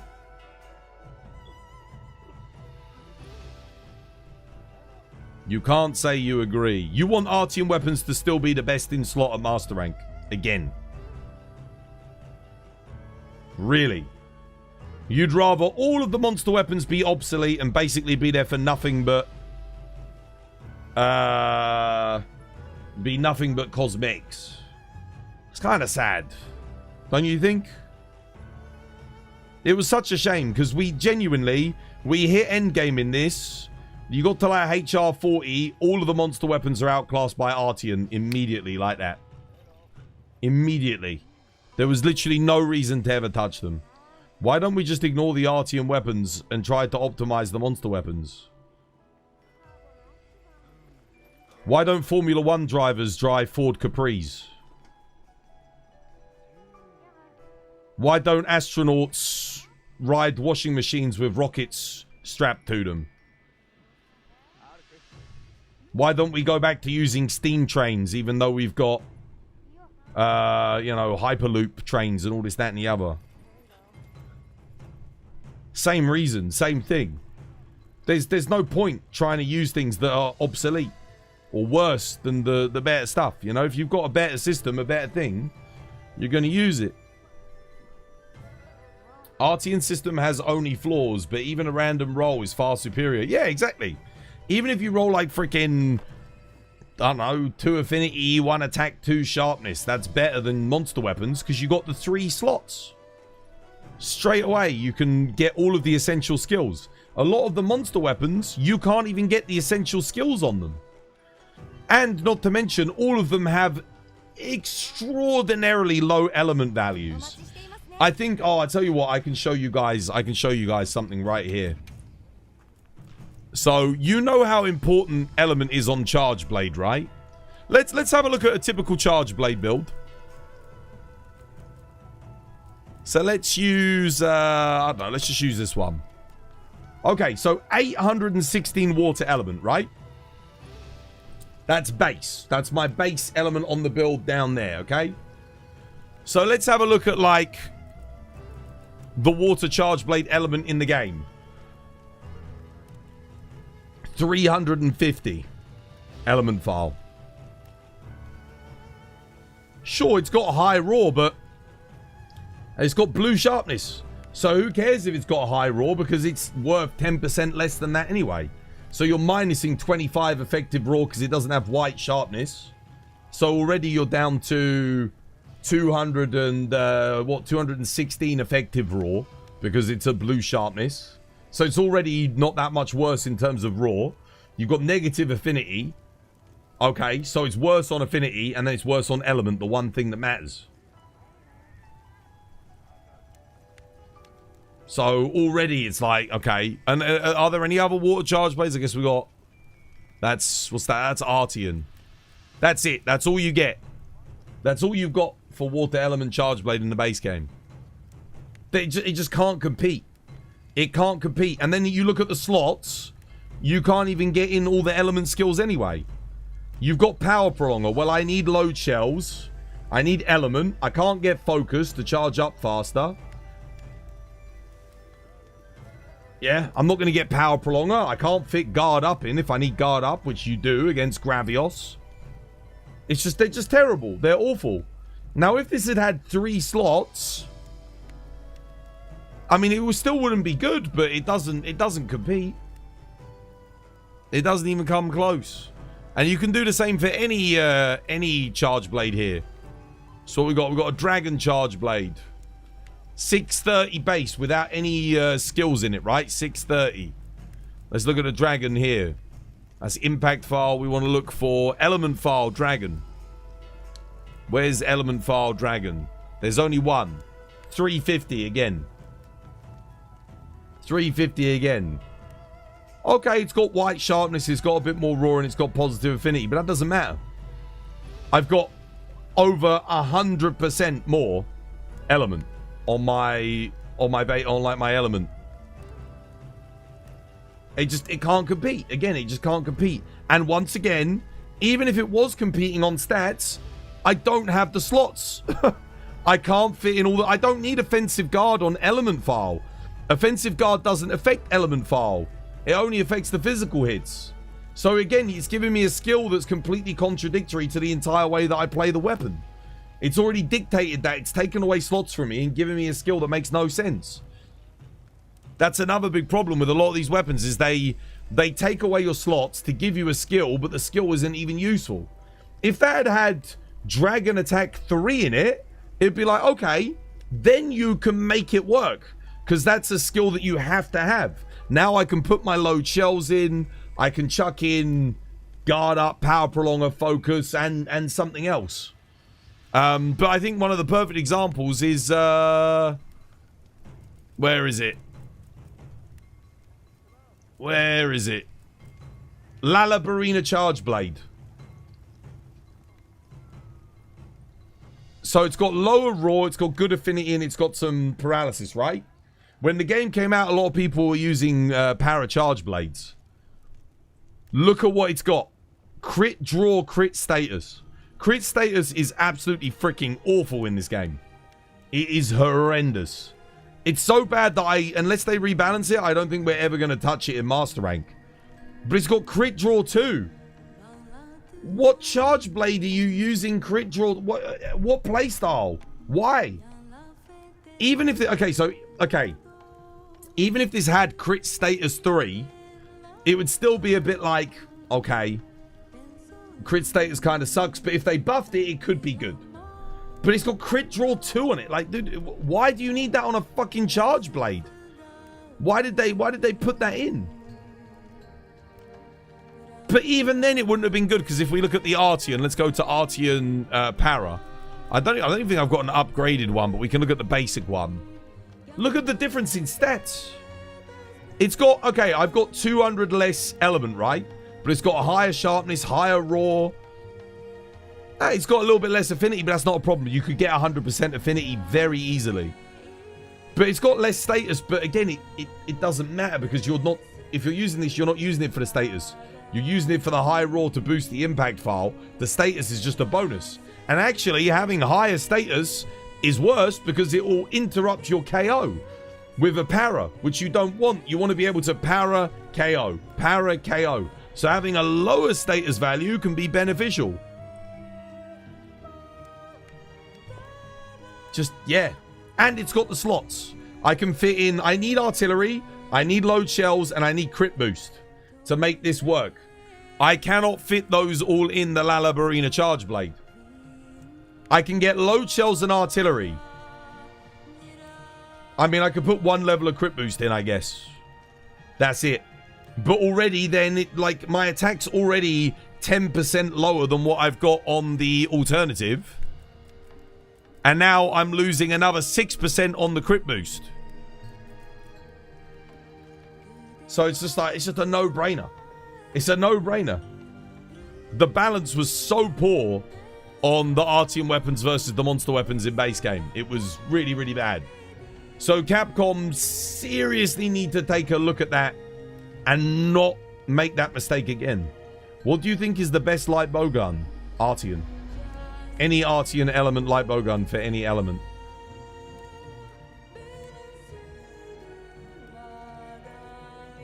Of course they'll be relevant, but we're discussing in the long run. The worst they can do is bring back Artians at Rarity 12 in the expansion. Nebula! Thank you for the follow. Welcome. It's good to have you with us. The point I'm trying to make is... this is fundamental basic balancing in games design. Fundamental shit. The fact that no one at the office looked at this and realized that they were going to have a situation where only one classification of weapon would be better than everything else is somewhat concerning. Because it basically makes an entire... and they didn't have layered weapons, bear in mind. Layered weapons didn't come out for like 5 or 6 months. So there was literally no reason to get monster weapons at all. They made an entire reward, like crafting and reward system, completely obsolete. At launch, bam, day one, obsolete right out the gate. That is terrible design.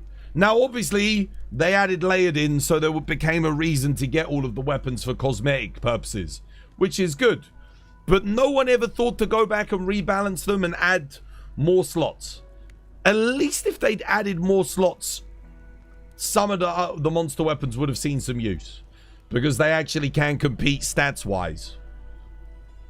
But it is concerning for me, because, you know, obviously this is going to be the same team that's making the G rank expansion. Yeah. And we need them to not make that mistake again. World had the Kjar charge blades being the best elements in the game. Yeah, but that wasn't like that from launch. Korv came out again half a year later. So at least we had, at base game, all of the monster weapons were relevant for half a year. So it wasn't too bad. By the time we got the Kjar weapons, there was power creep, you know. We already had some power creep with the Devil Joe weapons and the Lunastra weapons. Like, we'd seen a bit of power creep. So it wasn't too bad when we got Korv. But with this game, it was... dude, we didn't even get a chance to use the monster weapons. It was day one. Day one, monster weapons irrelevant. I was literally... you can go watch my 48-hour Monster Hunter Wild stream, and you can watch how upset I get when I realize that the Artium weapons make all of the monster weapons obsolete. You can go back and watch the stream. It's on YouTube. I was devastated. It was really sad. Sebastian, yo, thank you for the follow. It's good to have you with us.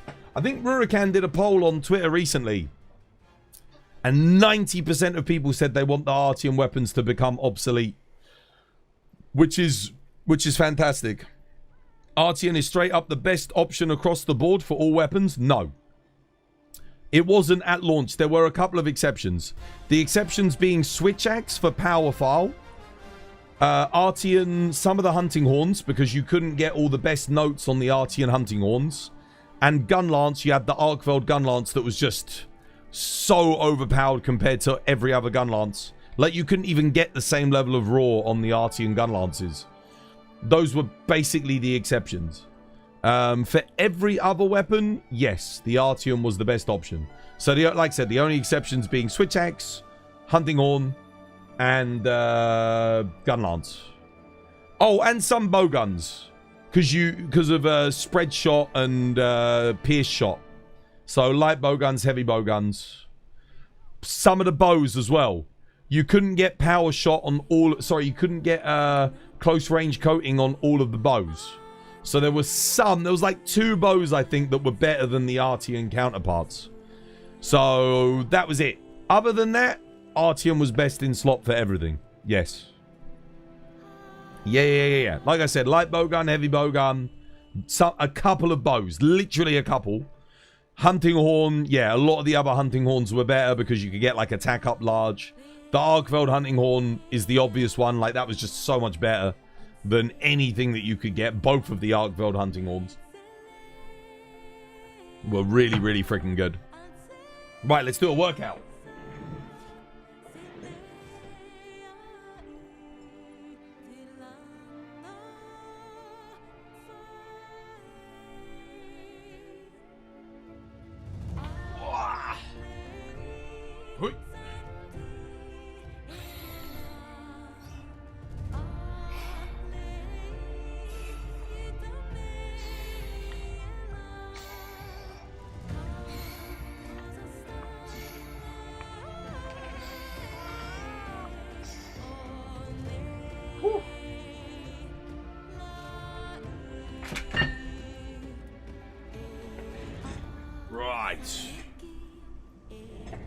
Whew.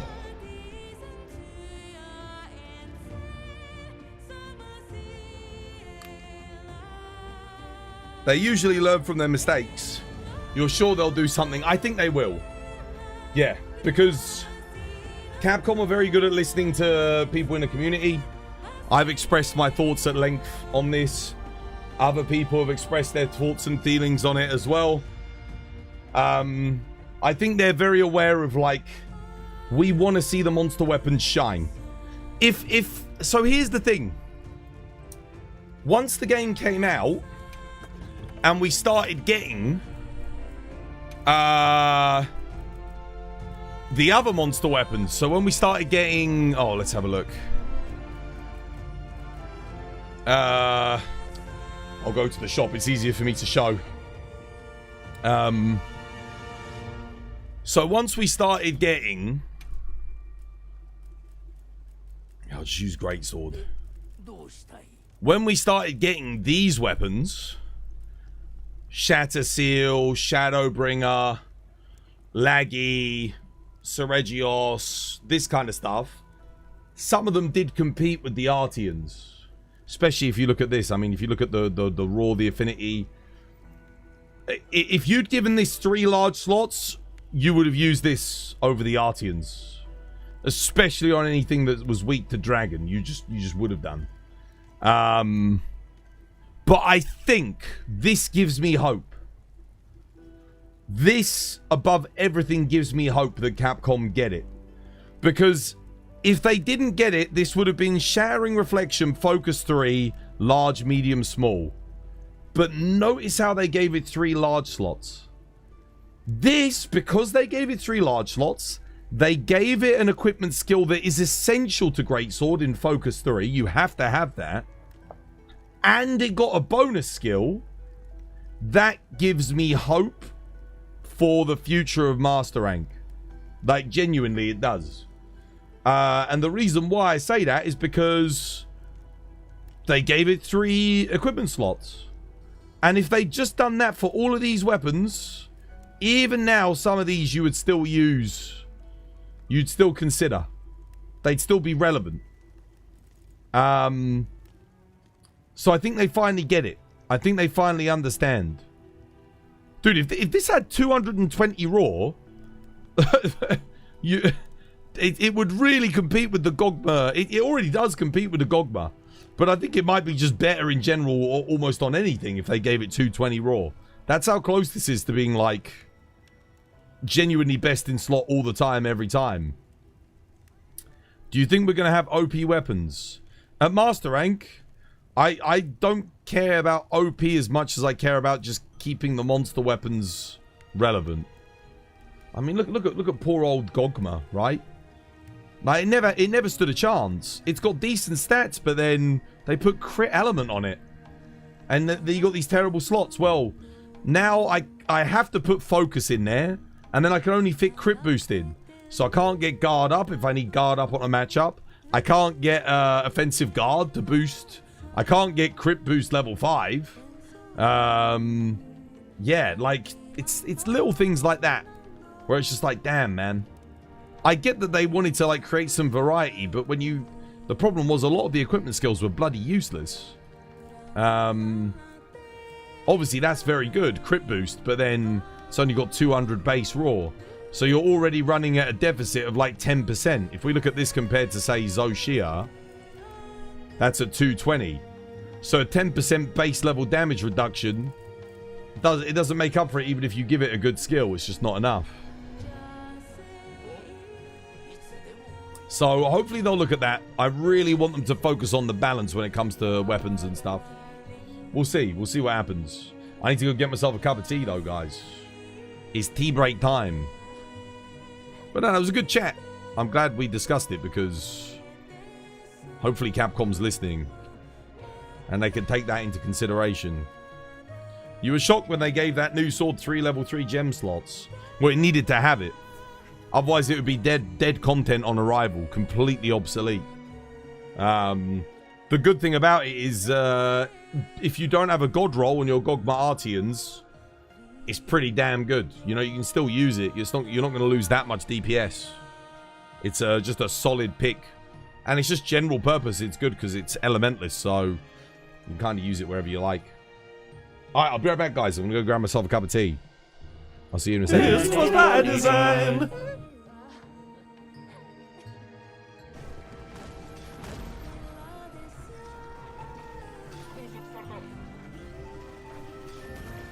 They do hit quite hard. Oh my god, dude, I'm almost dead. Oh, get away from me. No. Ah! Cheeky dust. It killed Robert and War, dude. Bro. Double kill. Death by jelly. Oh, whoa. Whoa. Whoa, dude. Bro, one-shot me. I got one shot. Dude, did you see? I was at full health. Dude, it grappled me. It grappled me. Dude, someone dust Robert. He ain't healing. Robert, don't underestimate the bastards.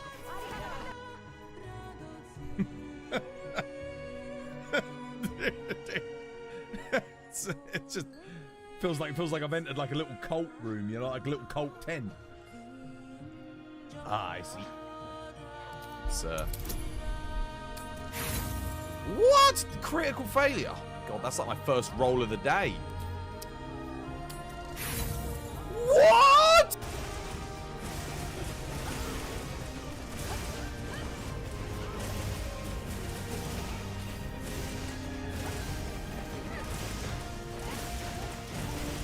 I wonder if this is better DPS, actually, me doing this, than doing the full release slash.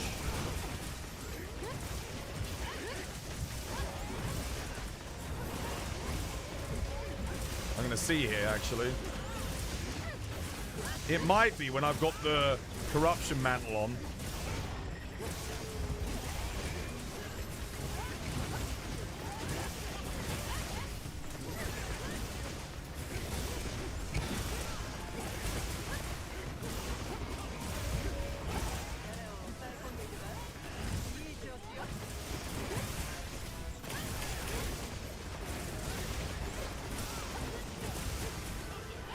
That might actually be higher DPS.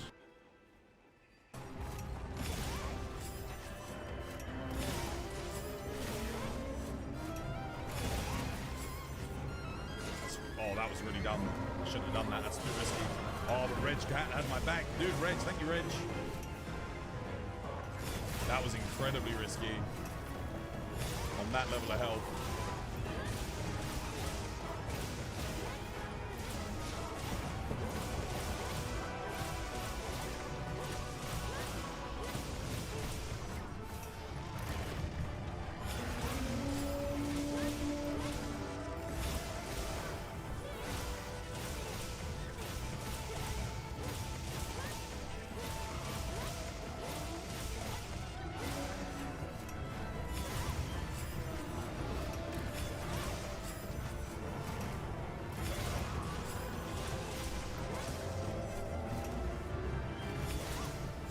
Oh!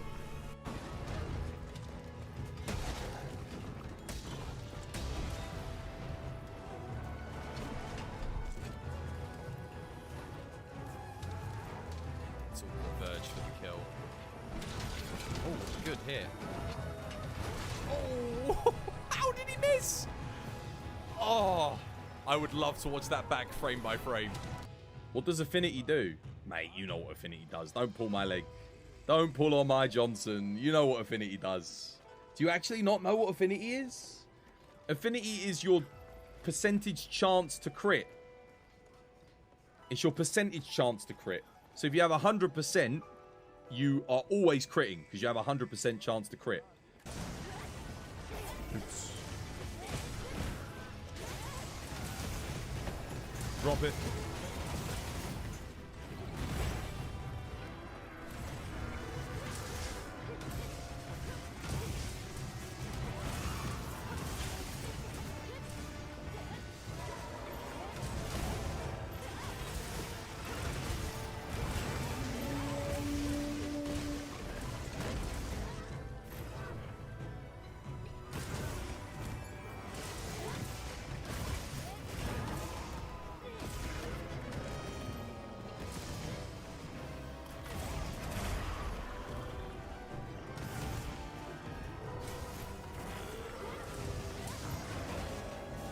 That was pretty sick.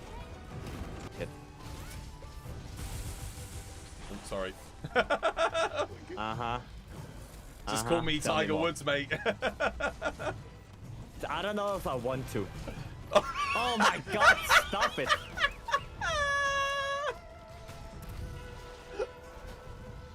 Jesus. For Bo, Tarov is better, has more damage potential. Problem is with Tarov that you need a very specific build in order to use it. Kia is more comfy. Jesus Christ! You want to do it more? Dude, you can't. I'd already released. You came in from behind. I'm so sorry. A little bit awkward. Oops. Just keep shooting.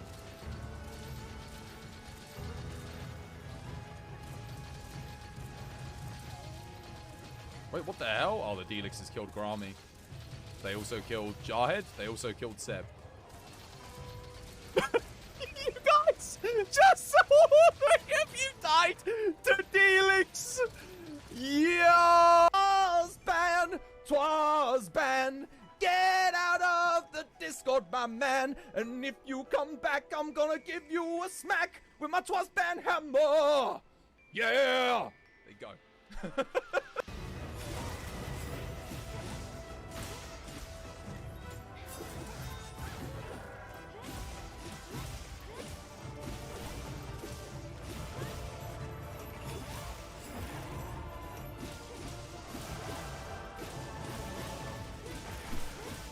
Yes!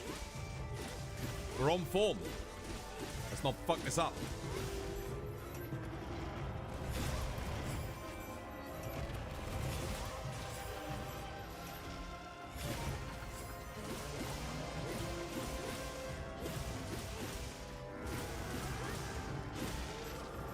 Peak performance from towards today. Oh, you fucking disgusting old man. Look at you fucking go. You still got it, you big bastard. Oh, I got dust. I got dust. I got cheeky dusts. Wait. It's not over. It's not over. I got cheeky dusts.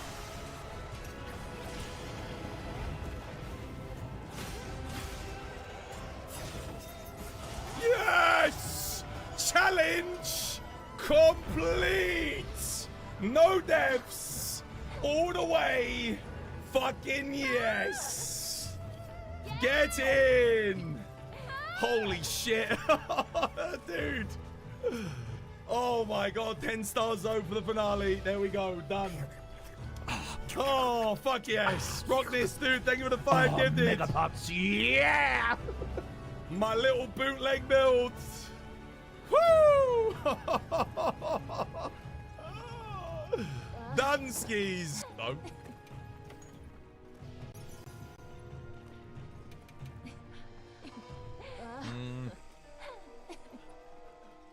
Oh my god, God Charm. Yes! Finally a good razor sharp 3.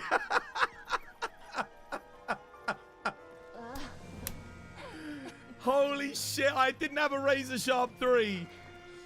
Hell yes. Come on, Dual Blades, dude. Dual Blades God Charm. Dual Blades God Charm on the 10-year anniversary stream, bro. God damn. That is what I'm fucking talking about, chat. Wow. 2 God Charms in one night. Dude, this quest is unreal, dude.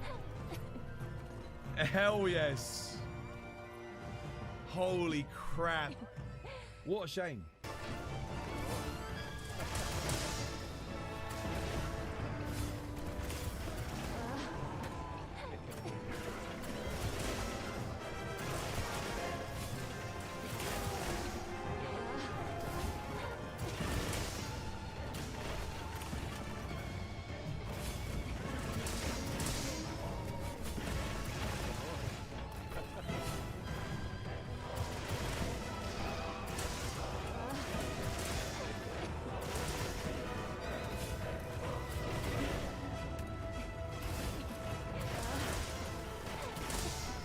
Really good positioning from everyone.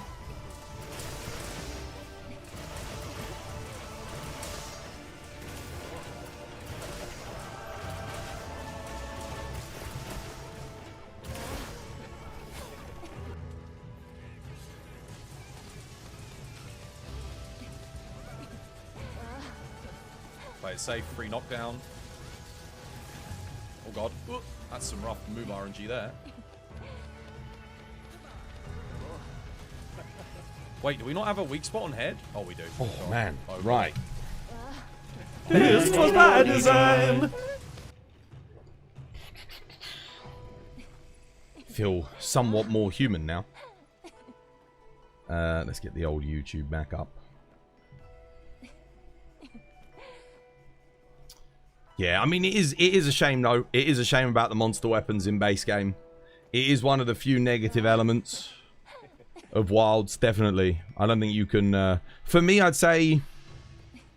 What are the top 3 worst things? The Artian Gogma weapon system. That's probably the most annoying thing. Second most annoying thing for me is the few weapons in the game that just don't feel as tight as they did in Rise, World, or previous entries. There's only a few. Most weapons do feel like really responsive and good, but there's a few that don't. And then the third worst thing about Wilds, after Gogma Artian and the lack of like refinement on the weapons, is probably focus strikes. Not the focus mode. I love being able to aim and like look, but focus strikes specifically. Like, I'm not that big on them. Like, yeah. I take it or leave it. Like, if you removed focus strikes from this game, I don't think we lose all that much. Like, if we lost the wound system, maybe we could still make wounds, but just don't have focus strikes. So you make a wound and then you do a bit of bonus damage there. Yeah. Is heavy bowgun dead? I mean, heavy bowgun's still extremely powerful. It's just a bit, for me, it's just a little bit boring. I get a bit bored playing heavy bowgun. Because it's very much, the way you play it, it's the same as Monster Hunter World. And I've got like 2,000-3,000 usages in Monster Hunter World. And it's not as much fun as it was in Sunbreak. Sunbreak had a lot more options to make it more interesting. You had shoulder barging, you had counters. Yeah, it was exciting. Whereas in this game, it's just you block and you shoot. And it has an offset, but the offset's terrible. You're genuinely better off just perfect guarding and just keep shooting. You'll, yeah, you'll do more damage. Definitely. Dual blades are amazing in Wilds. Yeah, they're very good. I think the dual blades in Wilds find a good middle ground between what Sunbreak did to dual blades and where the dual blades went in World. Sort of combines the two of them together. I don't think they're perfect, but they're really good. For me, all I would change for dual blades, the big thing that bugs me about them is what's it called? The fact that the true demon mode does not line up with the iframes. So you can get iframes and not activate true demon mode. That's the one thing for me I would change. I would make it so that your iframes, if you do an iframe dodge, it lines up with true demon mode. You get true demon mode activated. That's what I would change. Do you think it is you think it is, but heavy bowgun gets me through Savage Omega? I didn't say heavy bowgun was bad. It's fantastic. It's extremely strong. It's just not as strong as light bowgun, and it's a bit more boring to play compared to light bowgun. Yeah. But it used to be stronger than light bowgun. It was higher DPS. The tackle not being around is a miss, though. Yeah, I miss the tackle, and I miss countercharger. I loved countercharger. Do you remember where you'd go down, monster would hit you, and you would like instant reload, and it would charge up the shots? That was sick. That was so good. I'd love to have something like that back again. Countercharger, the shoulder barge. Then you could like perfect guard, shoulder barge, and then go into like the, what's it called? Power. I can't remember what it was called. Power guard or power stance or fortress mode. I forget the name of it. It's strong but boring. Yeah, it's just not as much fun. It plays exactly the same as base world heavy bowgun. It plays exactly the same as base world heavy bowgun, and there's nothing wrong with that. But it's just for anyone, if you played base world heavy bowgun like me, you played it for thousands of hours. It's just sort of like. And it was really exciting in World because it was the first time we'd ever had heavy bowgun feel like that. But the fact that it's not really evolved that much. Because Capcom were like, oh yeah, we're going to be reworking the bowguns. They're going to be really different. No, they're not. You just got a perfect guard now. That's it. And you get an offset that's not very good. Maybe if the offset was a little bit better. I don't know. Maybe if there was... For me, my idea was add loads more special ammo. So... My idea originally was, oh man, I mean, how do I showcase this? So if you've been here on the channel, you've probably heard me talk about this before, but let's just say, okay, so we got the Seregios bowgun here, right? Let's say if I've got, the hell? Oh, I'm trying to do layered. So let's say I've got the, I don't know, the Gogmazios bowgun. Its special ammo could fire out like a giant frenzied ball that goes out and then explodes like Gogmazios. Bam, bam, bam. That could be its special ammo. If we had the Arkveld special ammo, it could fire out like a chain whip that drags you into the monster and then you smack it for like a big bit of damage. If you had the new Udra special ammo, could fire out a giant flamethrower. You could like burn the monster with a flamethrower, you know? The Jindahad special ammo could fire out like a chain of ice or an ice beam like it has in the, you know... Yeah, the new Udra could do a tidal wave. That like shoots forward and hits monsters, you know, does a ton of like water element damage. Like, this is where I feel like special ammo should have gone for heavy bowgun to really make it interesting and exciting. Like, the Folgeranjanath bowgun could fire out like some arc lightning, you know? Like, yeah. But instead, no, you get a machine gun or you get fucking some ball that you shoot out that pierces through. It's like super, super boring. For me, I think special ammo needs like a full-on rework. Like they need to take a big hard look at it and try and improve it. A meat hook, that's genius. Yeah, like Arkveld's giant wing hooks. You like fire them out, bring you in. There's no reason why they couldn't give all the heavy bowguns their own special ammo based on the monster.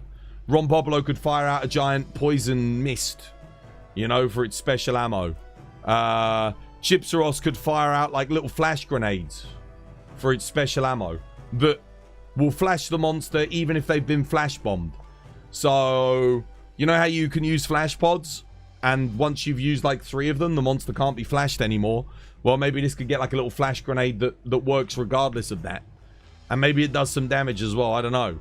Or it lasts longer. Nocilla could fire out like the web. And the web could like lock the monster down for a little bit as a special ammo shot. Congalala could fire out literally like just a giant fart spray that makes the monster stinky. Maybe makes it take a little bit of extra damage. I don't know. Chatacabras could, I don't know, anything, you know. And then you could still have Wyvern Snipe on the Bone Heavy Bowgun, and you could have the Wyvern Assault on the Steel Assault.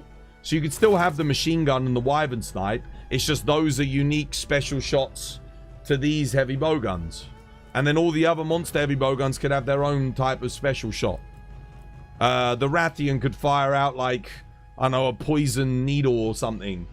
There's all kinds of different things that you could do with special ammo. But they're super boring. I like, for me, special ammo is what could make everything exciting. But it doesn't. So, yeah, that's why I would change for heavy bowgun. That's the big thing I would do for it. Gravios could have a giant fire beam, you know? It'd be sick. It'd be awesome. Yeah. I don't know what you guys think necessarily, but yeah. Brendan the Dragon, dude. Thank you for the follow. Cheers, dude. Monster Hunter's on sale. You're over the moon. You're picking it up tomorrow. What, on my Nexus? Exclamation mark Nexus? Is it actually on sale on my Nexus? Check. Have a look. Twas, do you want to fight a normal raid out with only the water gun?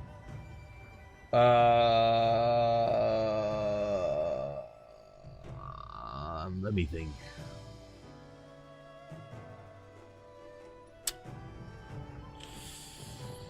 Gonna pass on that one. Gonna pass. Yeah. I'm good. Let me go get my tea.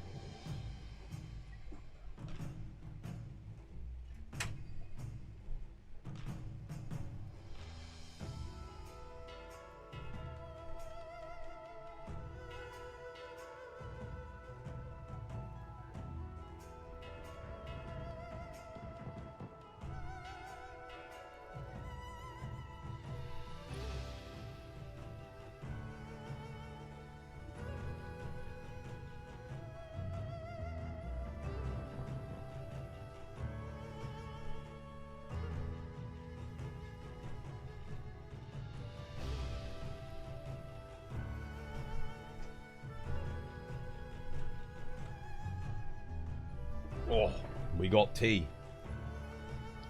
Mmm. Oh, lovely. Lovely jubbly.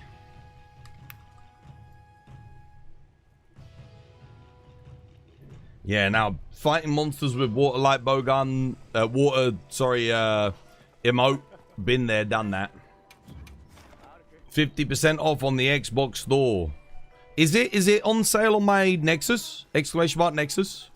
Do I have 50% off on there? No one checked. No one checked, so I got to do it myself. We will pause the whole stream whilst you wait for me to check.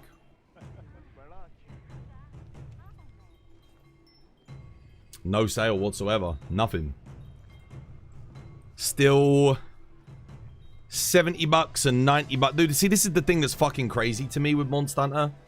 Like, okay, you've got a DLC coming up, right? Again, I think this is all part of the thing where it's like, they've put out this Outlanders game. They don't put Wilds on sale. Like a big sale. They don't add any new weekly content to it. They don't want people buying or playing Wilds at the moment. They're trying to get everyone on this Outlanders slop. That's the thing. But it's like, dude, put Wilds on sale. Keep adding event quests. Keep the community healthy. Like, because otherwise you're going to have no one fucking left when you do a G rank. If you have no solid foundation for your community for G rank, you're going to have less people covering it. I mean, you'll always get some people that will flock to it because money. They'll be like, oh yeah, get back on it for the first month. Make as much money as we can. But like, you know, those of us that have been supporting it this whole time, like, dude, keep giving us stuff to cover. We'll stick by it. Go do a big flopper. Big flopper's been kind to me recently on loot.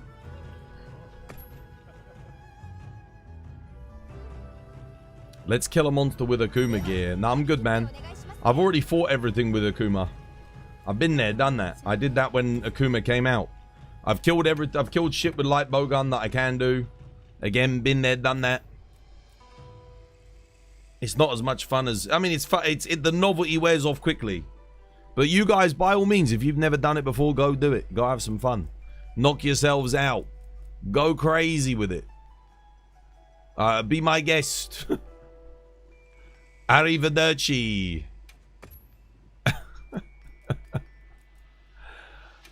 In the meantime, I will go and just hunt some stuff, you know? I'll just go have some fun. Get some materials that I actually need.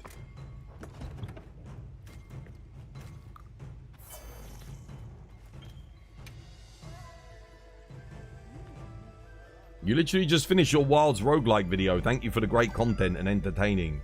Oh, you like that, Carly?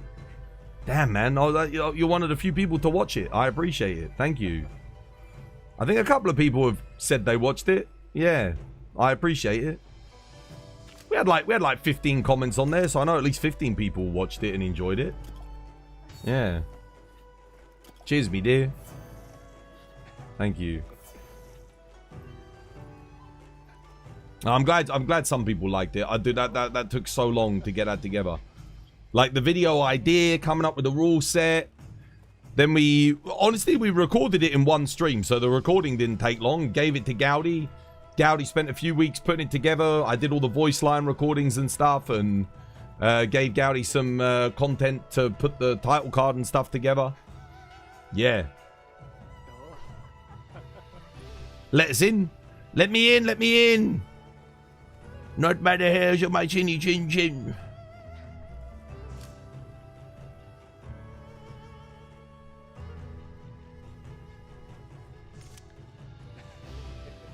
You just finished the whole thing in one sitting. You loved it? A blast of a video? I'm glad you liked it, man.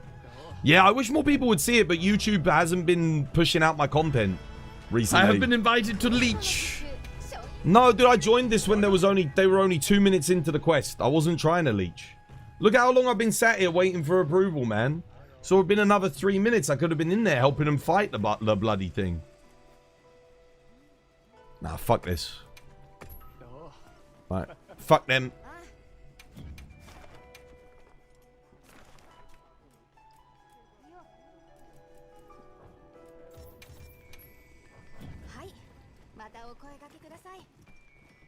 I see how it is.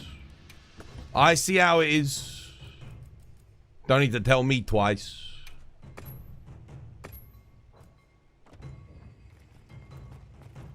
Let me pick a good one. Pick a good layered.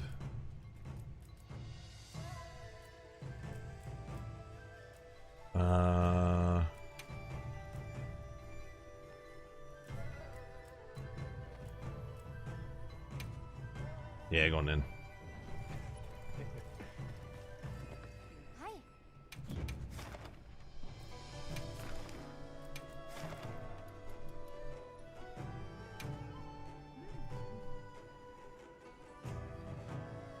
You think people prefer the shorter videos? Nah, my previous video was short. It was only 10 minutes long and it did shit as well. That's why I tried making the longer video, because I thought maybe people don't want to watch the short videos. That's just bullshit.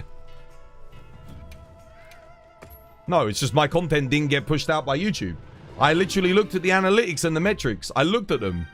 Only 53 of my subscribers watched that video. 53. That was it. And it stopped at that. That was the only people that found it in the subscription box and watched it was 53 people. Might have gone up a little bit, up to like 60, 70 by now, but like... It never got pushed out to my subs.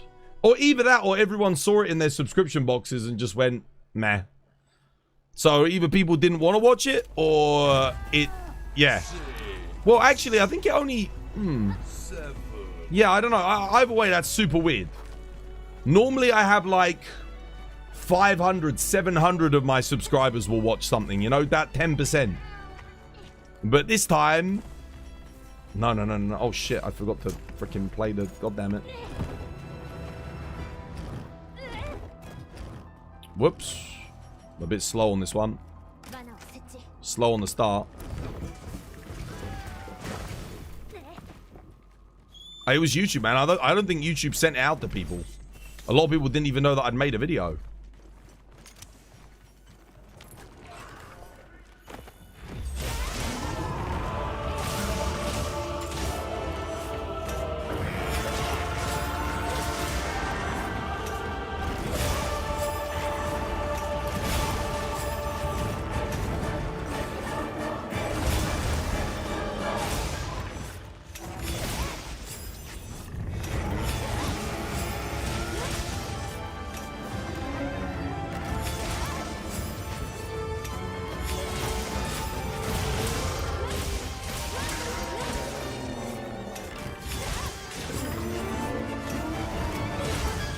What the hell?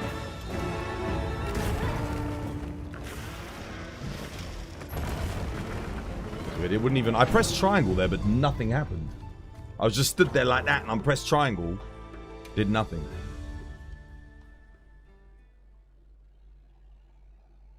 You feel like 2,300 views is good? Nah, it's not good. Dude, I spent $175 to get that video edited in total. It's not good. It's very bad. Yeah. And compared to like what other people's content that does in the Monster Hunter community, and they make like hour-long videos, 2,000 views is atrocious. It's very, very bad. It's my second worst performing video that I've done in the past 2 years. Every other video has performed better than that, except for one. I think there's one other video that got like 1,800 views. And that was the silly little 10-minute video I made about Monster Hunter mounting, which I just took me like, what, 10 hours to put together very quickly one evening. I worked on it. So no time investment, got exactly the same number of views, basically.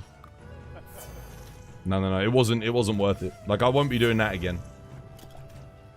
It should have done better. The video concept was good. The presentation was good. The editing was good. I think the overall, like, story narrative of the video was good. It's probably one of the best videos I've ever done, but it performed atrociously. And that's... I mean, I don't know exactly why that is.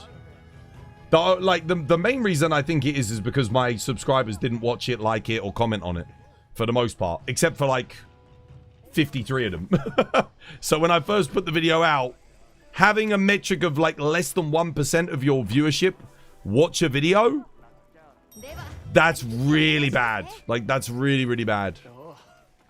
I just needed more support, honestly. It needed more people to watch it early on, definitely. I think then it would have probably popped off. Because all that matters is your video's performance in the first 24 hours. If I'd gotten, like, say... Oh, man. Let's say hypothetically 700, 600 of my subscribers had tuned in that first 24-hour period, that would have really bolstered it in the algorithm. Like, that would have been huge. But we didn't. It just didn't happen. Sadly. A better start this time.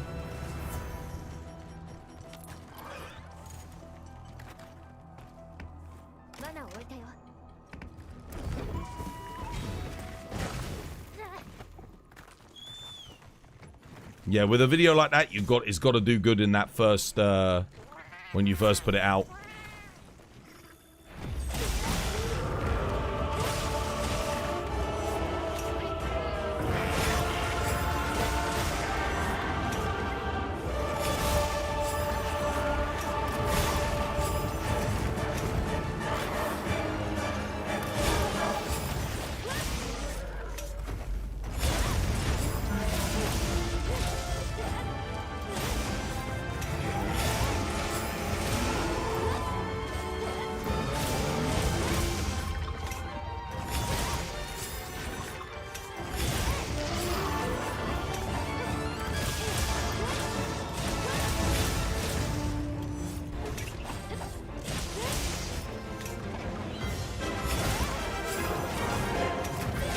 Oh no.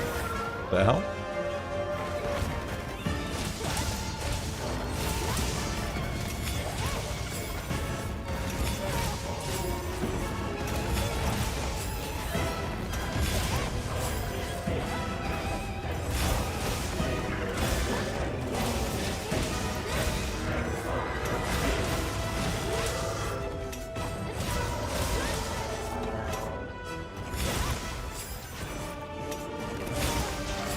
Finally, dude, that took forever.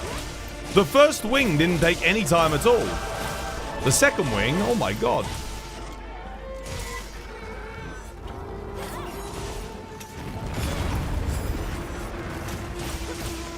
I don't know why my EI slash missed there.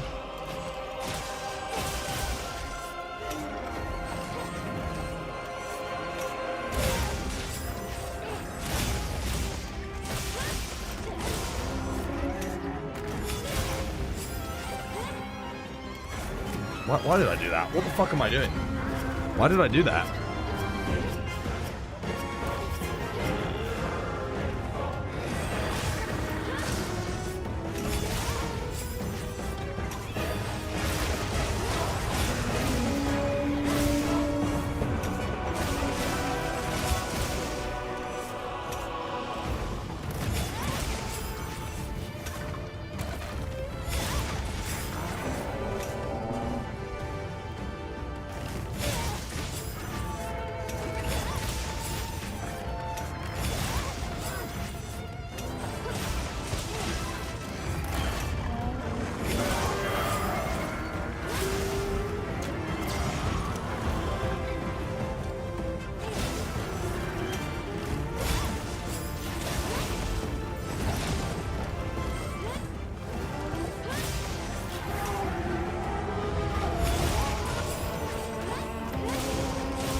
A lot of my hits are just not connecting.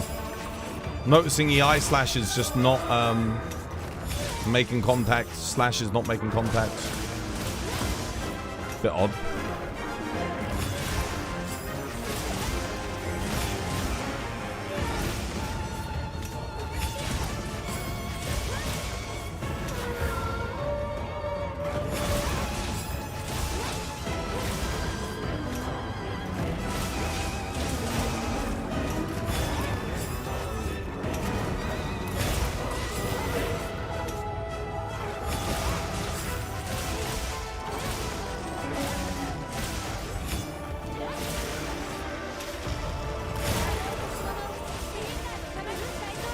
Wavy, yo, thank you for the follow. Cheers, me dear. Welcome. Good to have you with us.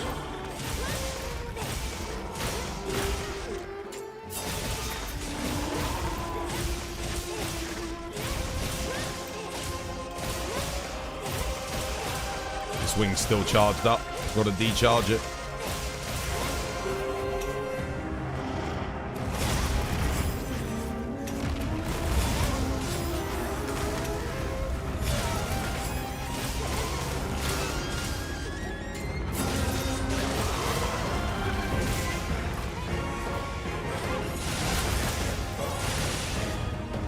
Reg, you want to heal me? Doesn't seem like it.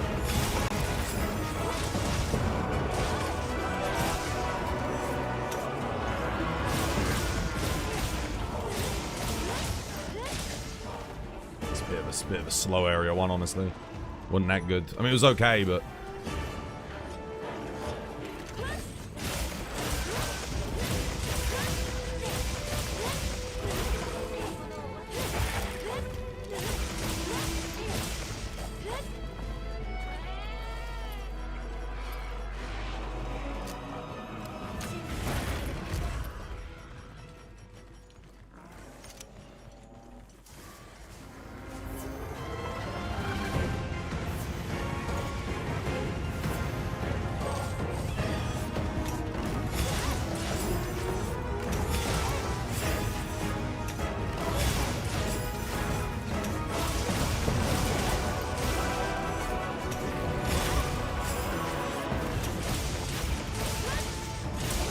Oh no!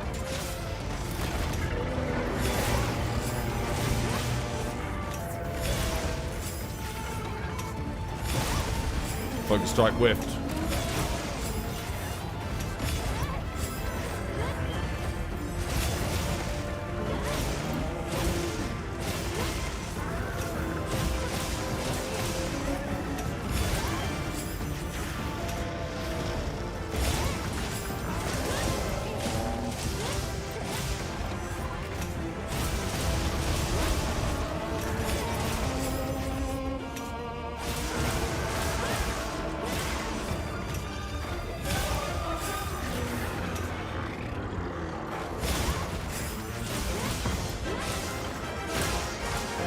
Nice.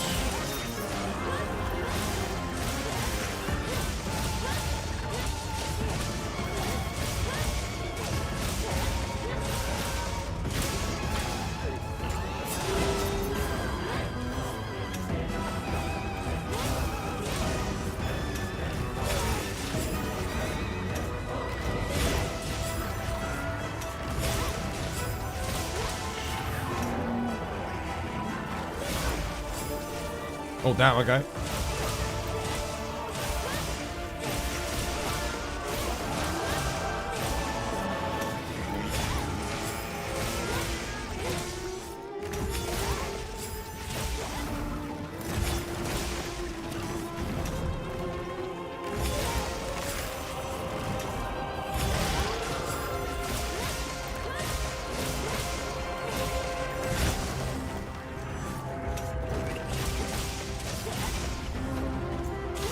No, no.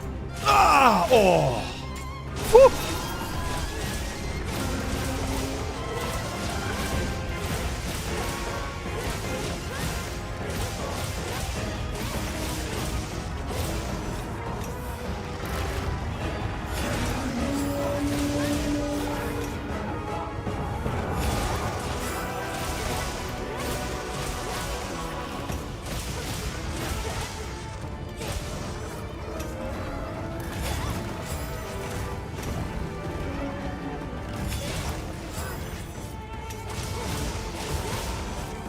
Ah, you fuck.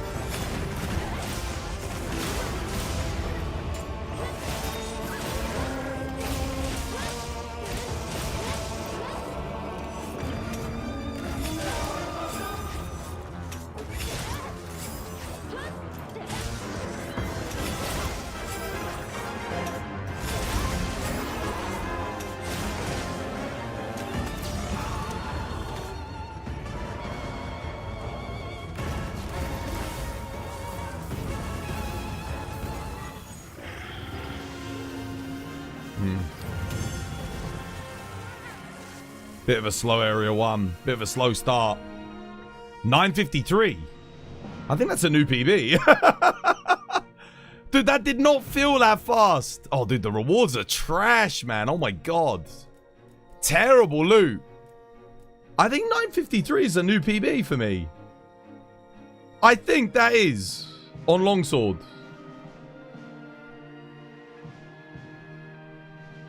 It didn't feel like I was going that quick, though. Tools was your hero and inspiration to be a longsword anime protagonist. Oh, yeah. I'll take it. Sub 10. I already had sub 10. I don't think I had a 9:53. I think I was at like 9:56 or 9:57. I think we just shaved off like 3 or 4 seconds from our PB. Dude, I really didn't feel like I was playing that good there, though. I don't know. I'm surprised. I was not expecting a PB. God damn. Okay.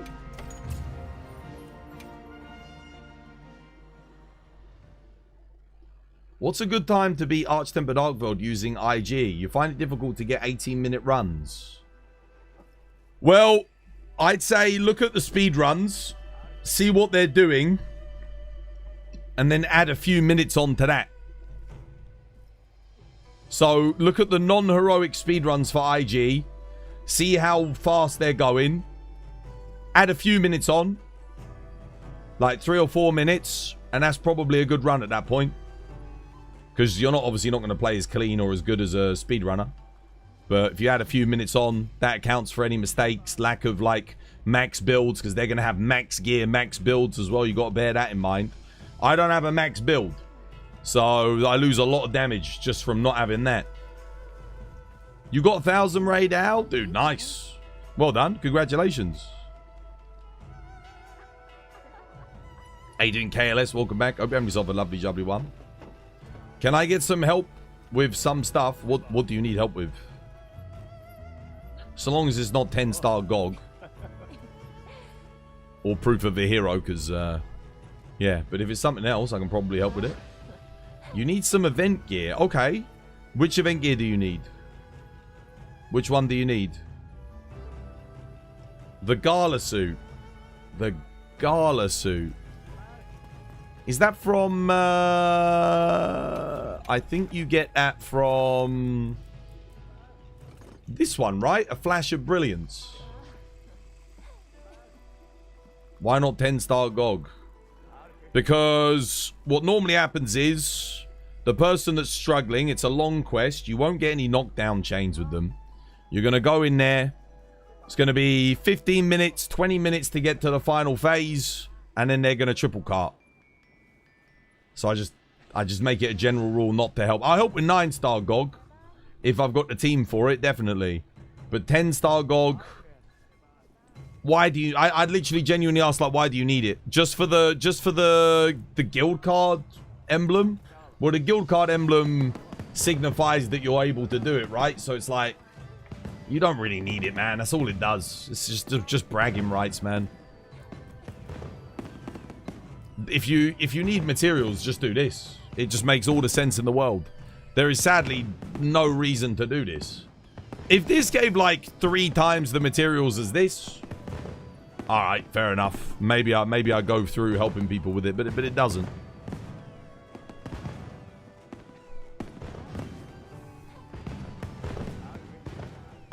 It's like helping people with Extreme Off back in the day from Thingy. I'd be like, why? Because why do you need it? Every time I help people with it, they just triple cart. Triple cart, triple cart, triple cart. And it's like, you don't really need it. I'll help you with regular beam off. Like, regular beam off gets you everything. And you're less likely to triple cart on that, right? Extreme beam off was literally just for the cosmetics. So... yeah. You need the razzle dazzle frazzle. Okay.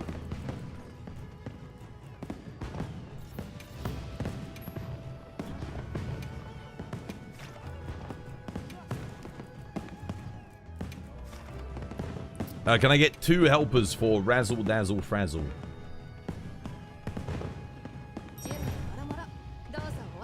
How you doing, Alaskian Misco? Be having yourself a lovely job going. Yo, Saber, come help us with this a second, lad. It'll only take us a minute. That's the wrong one. Did I not post razzle dazzle frazzle? What did I post? Oh, I posted a flash of brilliance. Whoops. My bad. What was the flash of brilliance for then? What do we get from that one? Razzle dazzle frazzle. Oh, the USJ armor. Yeah, of course. Dude, I forget that armor's even in this game. It's so inconsequential for the most part.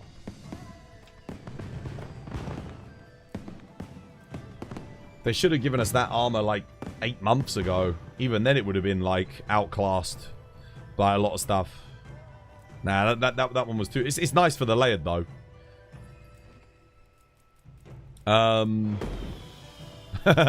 My Gore Lord Soul, if I had one. This is where I'd put my Gore Lord Soul, if I had one. Goddamn Dinglebird. Dingleberry, what was it? Was it Dingleberg or Dingleberry? I forget. Herschel Dingleberg. Good stuff. I'll just bring Gun Lance, man. Gun Lance will get the job done here. Chuck in a stun resist.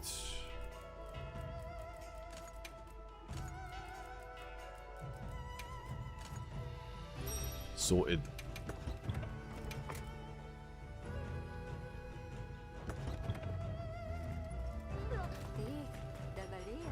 Okay. Yeah. Got everything I need. Do I go Rocksteady? No, I think we can take the evasion mantle. Gypsaros doesn't roar, so we'll be fine. Dingleberg. It was Dingleberg. Yeah, I thought so.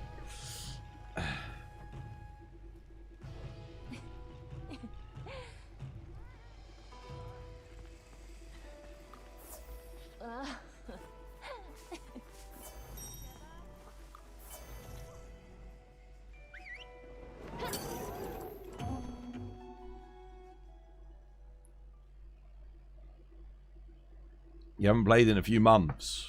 You haven't? Oh, if you haven't played in a few months, you got a lot of content. They've added a lot of stuff.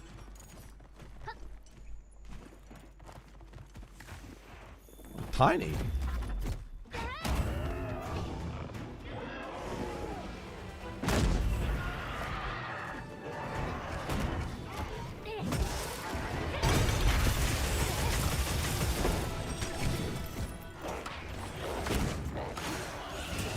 Wait, why are we separating them?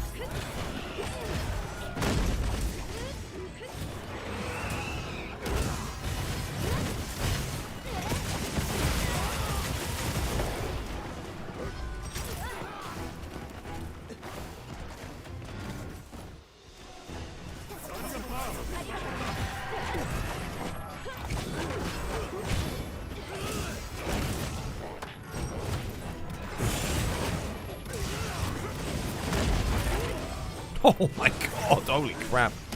Calm down, Gunlance. Jesus.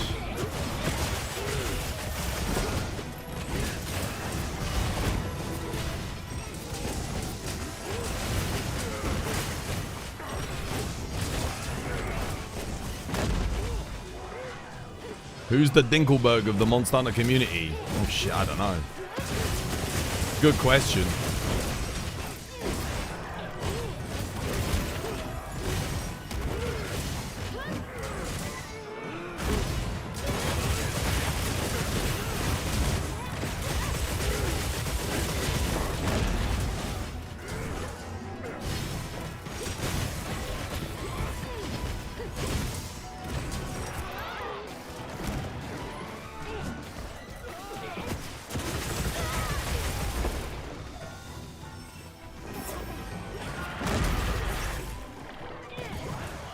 Bloody hell, he's a bit strong, isn't he? Gypsaros.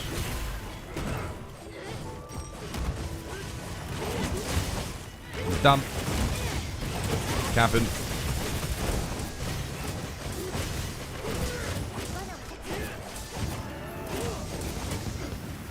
I'll go get another pitfall trap. I'll be right back.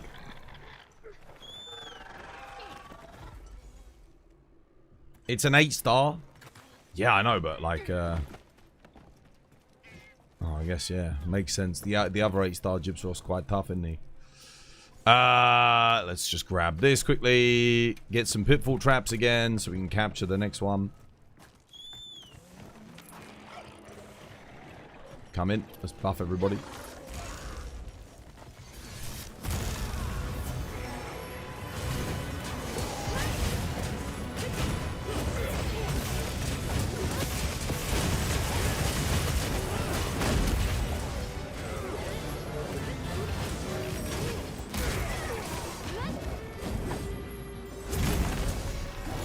Did block that, but he didn't hit me for some reason.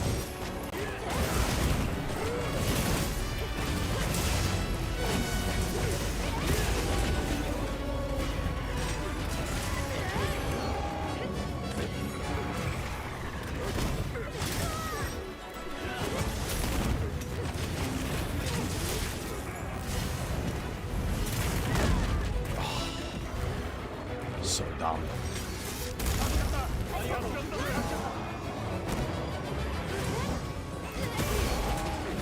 Dude, what with the flinching?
What is generally the best armor to use for Raw when you don't want to mess with Gog rerolls?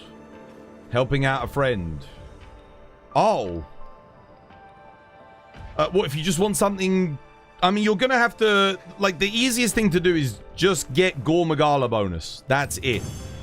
Don't worry about anything else. Just Gogmagala. Okay? Then you get Sororal Helmet, Jinderhad Gamma Top, Arc Vulcan Gamma Gauntlets, Jinderhad Gamma Waist, Arc Vulcan Gamma Legs. If you don't want to mess too much with it, that's what you do for Raw. So you roll 3 attack, 1 affinity, 1 sharpness. You go attack focus. You get Gogmagala. Don't worry about anything else. So you just roll until you get just Gogmagala's Tyranny. The alternative, if you don't care about the Gog bonus whatsoever, and you just want to get the bonus Raw, you go 2-piece Lagiacrus. You get Lagiacrus Helmet, Lagiacrus Legs. You get Jinderhad Gamma Waist, Jinderhad Gamma Top, or New Udra Gamma Top, either or, and then Arc Vulcan Gamma Gauntlets. That's the alternative.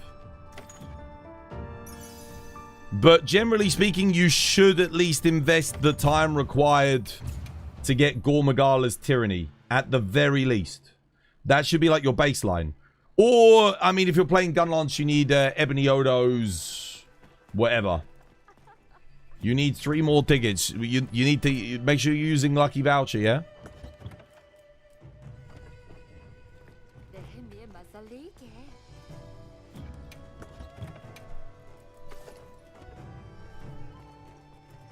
Okay, we go again. Your last surgery of the day is done. Time to hunt some monsters. You had a surgery? Dude, hope it went well. Alright. Again, you need it again? We go again. Please don't separate them. No, you're making the hunt take a lot longer. Gypsaros can flash thingy out the sky, and I can hit both of them at the same time with my gun lance. Plus, we got 2 hunting horn players. They can both hit all of them at the same time. Do not pull the goddamn gate up. It's making the quest take twice as long as it needs to. Wavy, yo, thank you for the follow. Cheers, me dear. How's stream? Yes, alright, Ash. How you doing?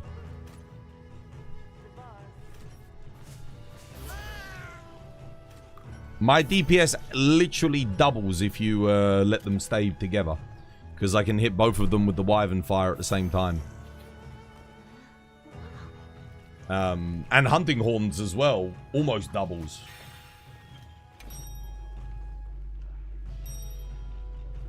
You're a surgical technician, so you work in surgery. Oh, okay. Well, the same sentiment still applies. I hope it went well.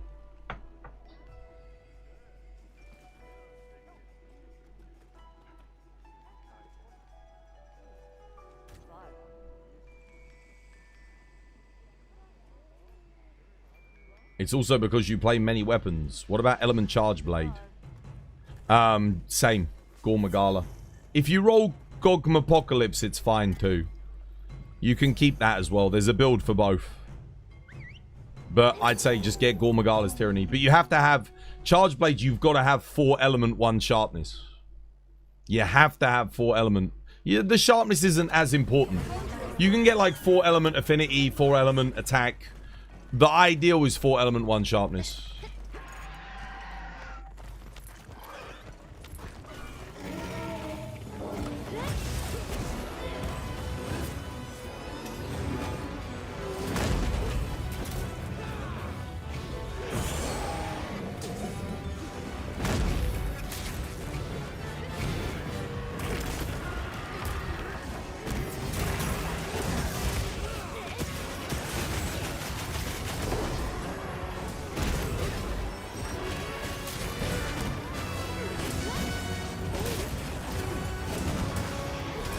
Damn it.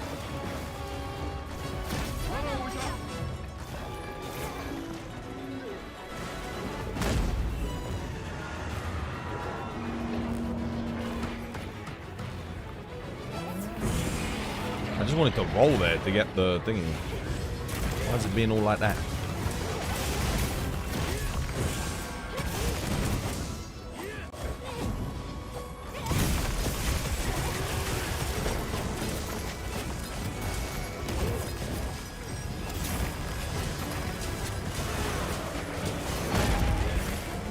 Nice.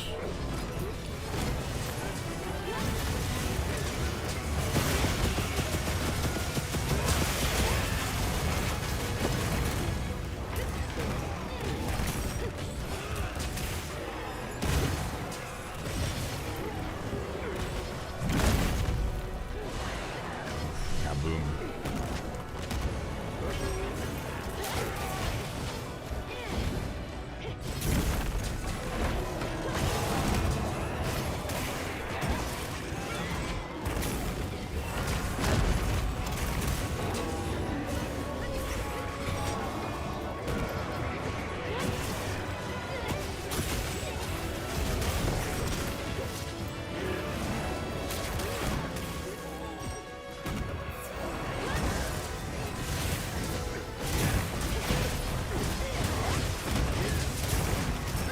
Oh shit.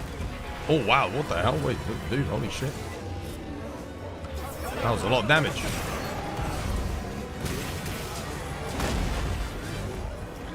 Okay, Gypsross is playing dead, that's good. He's probably quite weak.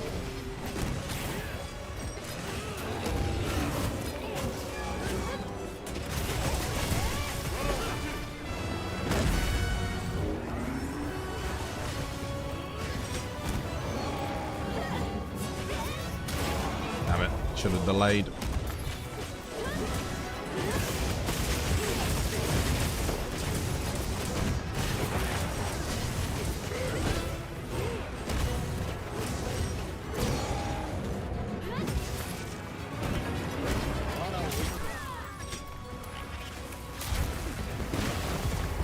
One down, one to go.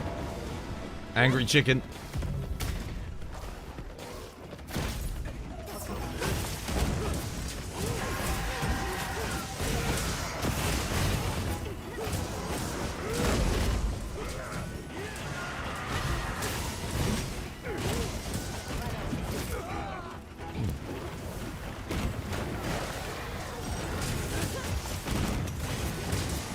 Nice. That was a lot faster.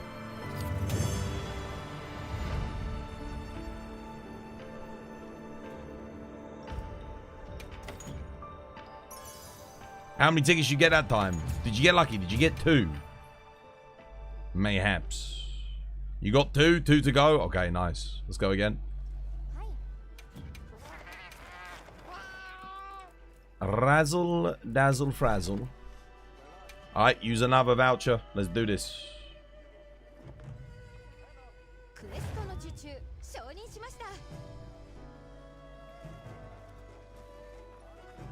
How you doing taking my name?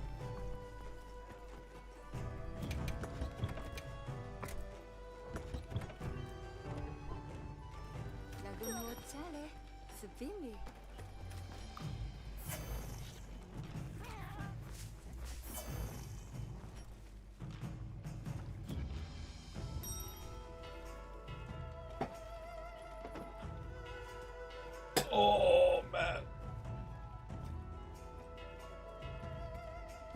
Oh. Dude, it's such a shame that we don't have Invincible anymore on the weekly basis. The Boys is coming to an end. I think Daredevil Born Again's finishing next week as well. What am I going to watch? There's a lot of good anime airing at the moment, though. Yeah, you got that Witch Hat Atelier. You've got One Piece is back, which is fantastic. Dude, One Piece was so good this week as well. The animation is just nuts. Like, you're really starting to see, like, okay, they took the break and it's paying dividends for them. Wait, have I got... oh, wait, one second. Let me go get my Natter farm and then we'll go. What else have we got anime-wise? There's something else that's airing at the moment that's decent. Oh, I've been watching, like, the remake of Fist of the North Star. The animation's a little bit hit and miss, but the soundtrack, the action, it's really nicely choreographed.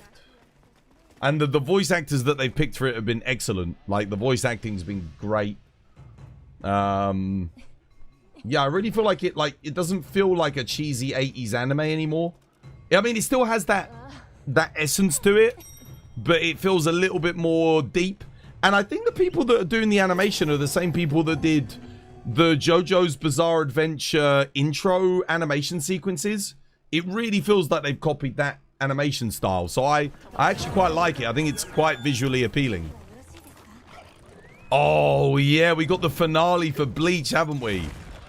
Dude, that's going to be sick, dude. That's going to be so good. I cannot wait, brother. Now that is going to be good.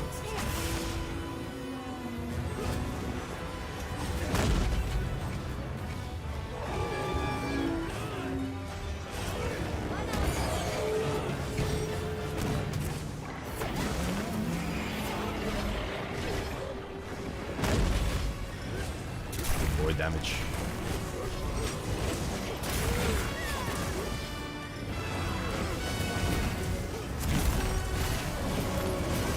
Damn it, they were both right there. Then Gypsros had to back up.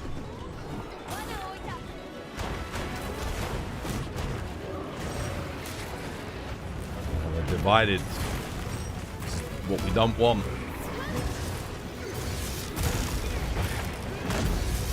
That was good, that was good. Big hits. Damn it.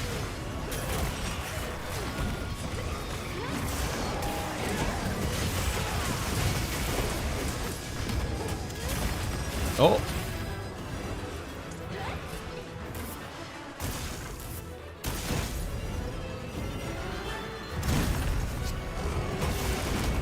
No, Gypsros came and dead angled me. What a bastard.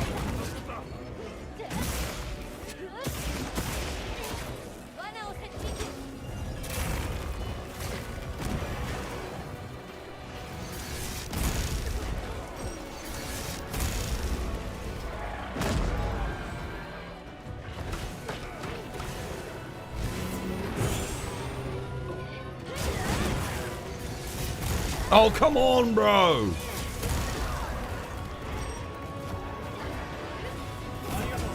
Just that they just don't want to get together on this quest. Last quest, they were hanging around at the same spot. This one, it's just not happening.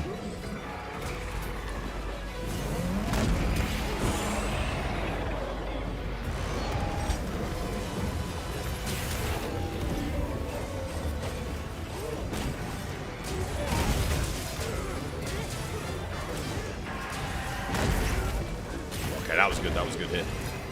Solid.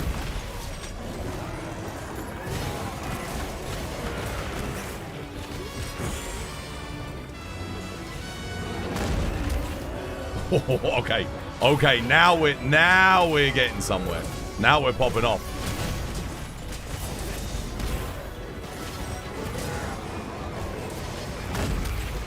Yes. Stupid bloody stupid bloody chicken. Too many chickens in this game, man. What the hell? Oh my god, it almost one-shot me. Holy shit. Dude, I swear the Gypsros is more dangerous than the freaking Raid Out. What the... No kidding. Holy crap.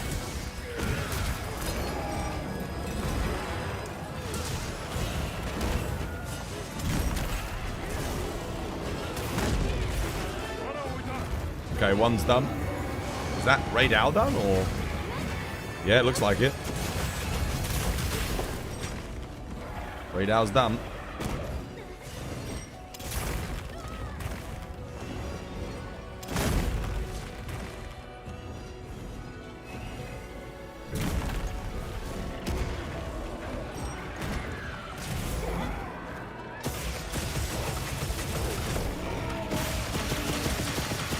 They're both done. Put a pitfall down, capture this one. Oh, someone's got it, nice. Well played. Alright, good luck. I hope you get both your tickets.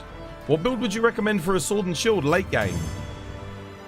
The easiest one to get that's really good is, again, you just get Gogmazios on any Gogma element that you need. So let's say you're fighting Legiacrus, you get a fire with Gore. If you're doing Gogma, you get Dragon with Gore. So Dragon element. Again, when you're crafting your weapons, make sure you're using 3 pieces of attack of the same element. And then you get the Gogmazios bonus. You just wear Sororo helmet, Jinderhad Gamma top, Arc Vulcan Gamma gauntlets, Jinderhad Gamma waist, Arc Vulcan Gamma legs. That way you get the Arc Vulcan healing bonus. You get Wex. You get Flayer. You get the Jinderhad bonus for power clashes. You get Agitator 5. Sororo activates the Gore bonus, gives you 1 level of burst. You just sock it in weakness exploit. Maximum might. Build done. That's it. Simple. And then you put whatever else you want in. You want some Counter-Strike, you put Counter-Strike in. You want Resentment, you put Resentment in. You got 2? Nice. There's one more event you need help with. Yeah, sure, dude. No one else needs anything, so why not? The Mitsu Balahara? Okay, yeah, let's do it.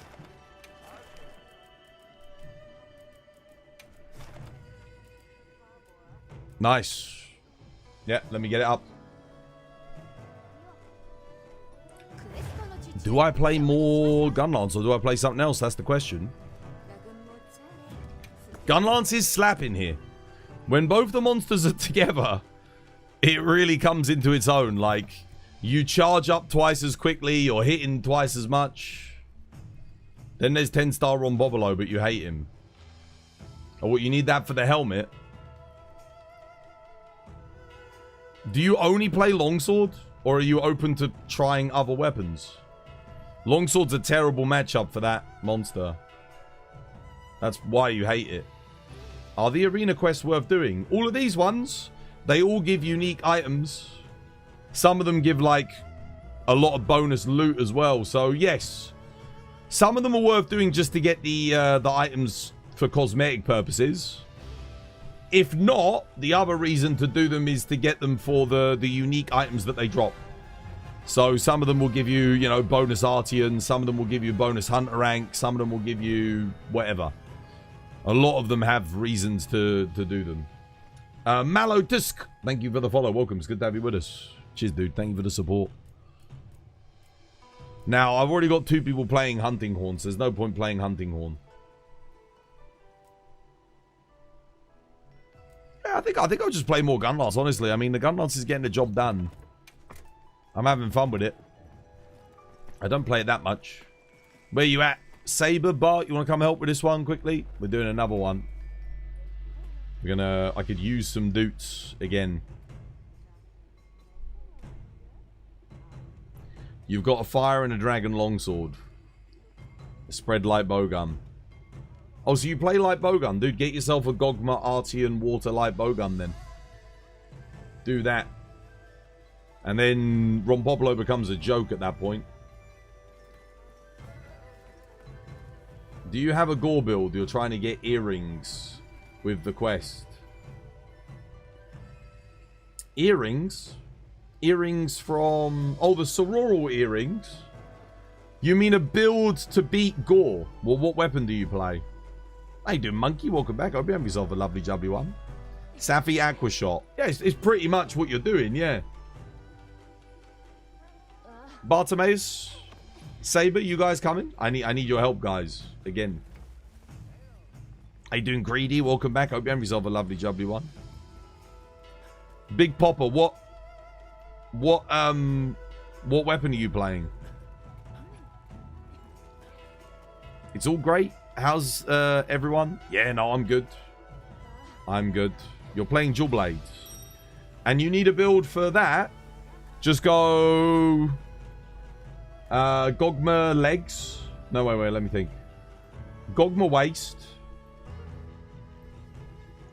Gogma top. On the top, get the Rathalos bonus. On the waist, get the Ebony Odo bonus. Get the Guardian Rathalos Transcended Helmet. And the Ebony Odo Transcended Gauntlets. And then you get legs, you go... Gormagala legs. And then you get Fire Gogma Arteon Dual Blades. With the Gormagala bonus on them. That's it. You don't need Lord Soul. You put... you go Mind's Eye, Crit Boost, Critical Eye, Fire Attack. 3. All level 3. And then you go... you max out your Weakness Exploit. Agitator. You don't even have to go with the Wex if you don't want to, but... If you're going to be attacking the head a lot, you need Wex. If you're not attacking the head a lot, just make sure you get Agitator level 5. Yeah. I mean, that'll get the job done. Agitator, Stamina Surge, Marathon Runner, Burst. And then maybe some Wex. Should be good.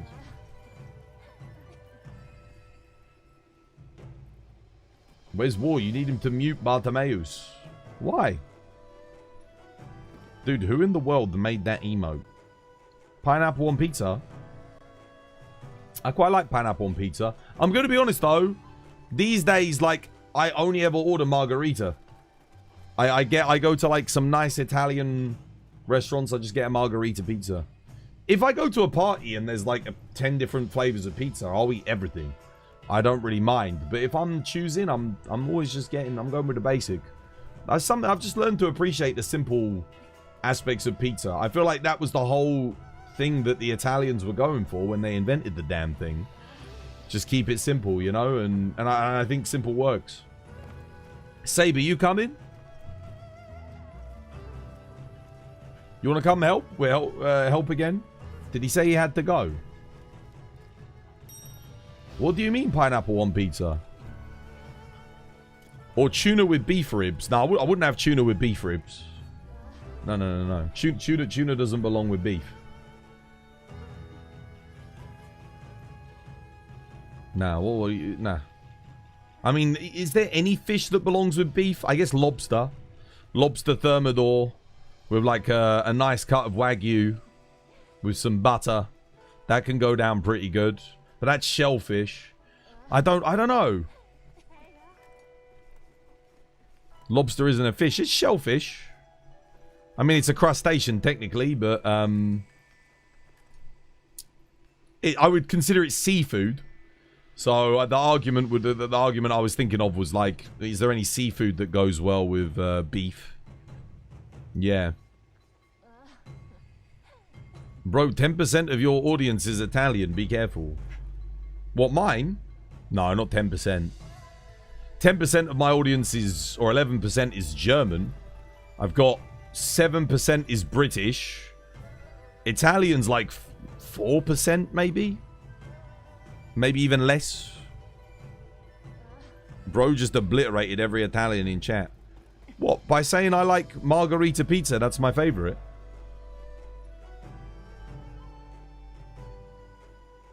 I mean, damn, if you're an Italian and, yeah. New York pizza's better than Naples, twas. Yeah.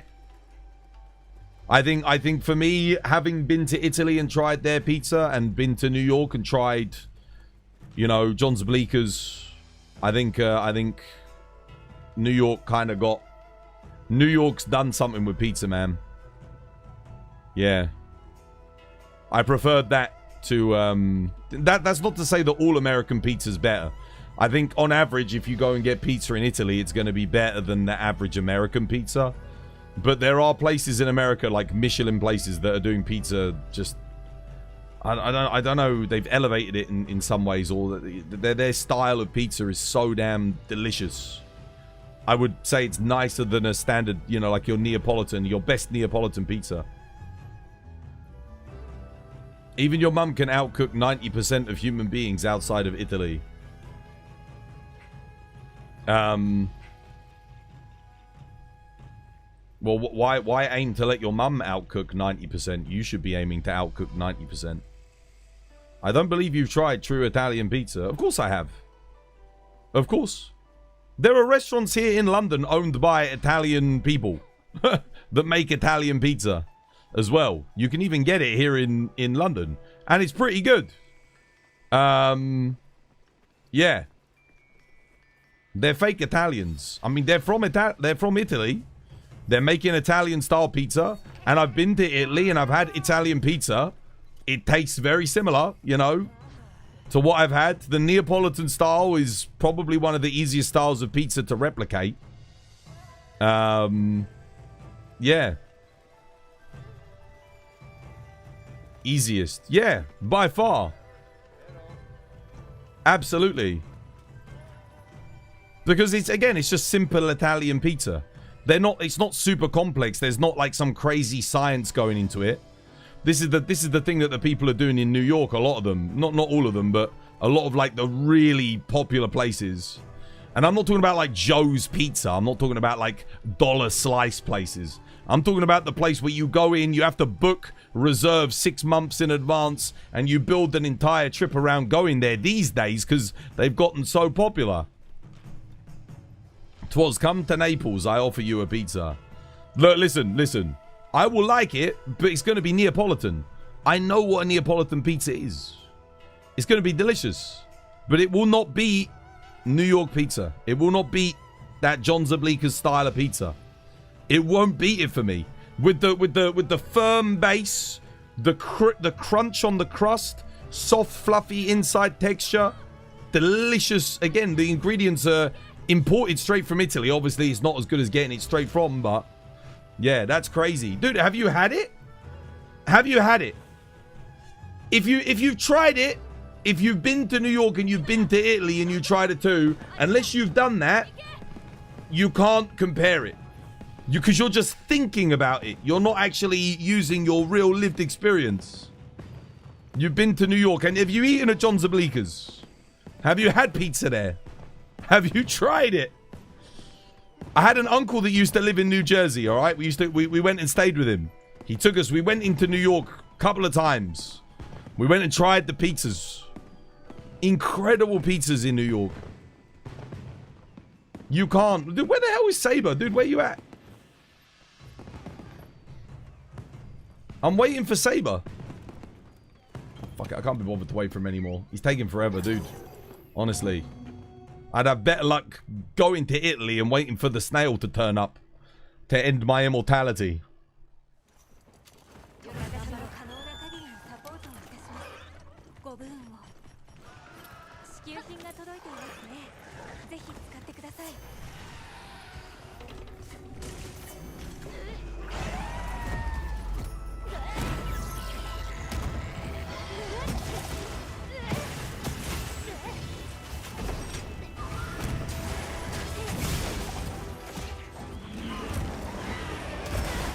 Really? That hit me? You're kidding.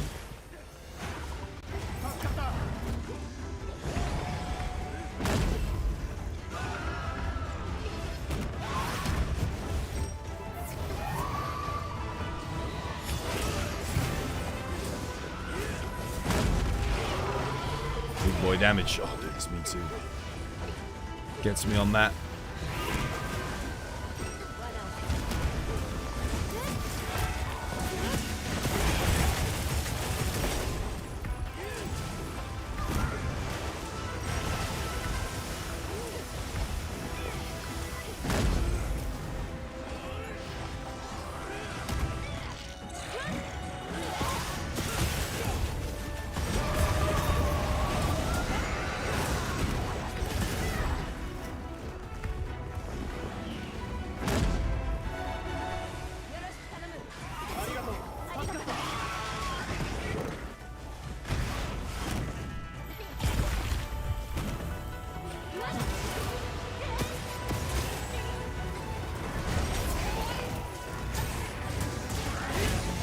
You mean to say that New York pizza is a meal, not pizza at all? Dude. I don't know what to tell you. It's incredible. For me, New York pizza, the best New York pizza is the best for a reason. That was weird. I pressed R1 there, nothing happened. I feel like I was ignored. I pressed R1 there. What is going on? Why is it not blocking? Do I need to block like 10 years in advance? Like, what the fuck?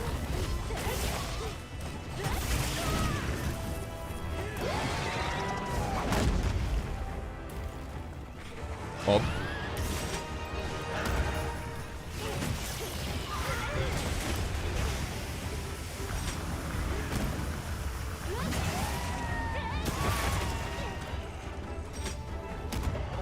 Bro, I just wanted to hit him in the fucking head and knocking him down. The difference is that you ain't been in Italy. You tried fake Italian restaurant. No, I've been to Italy. I've tried fucking Italian pizza. And we have Italian pizza here in the UK as well. Neapolitan. We have Michelin Italian pizza here in London as well. With Michelin star. Michelin star is a standardized rating system for pizza.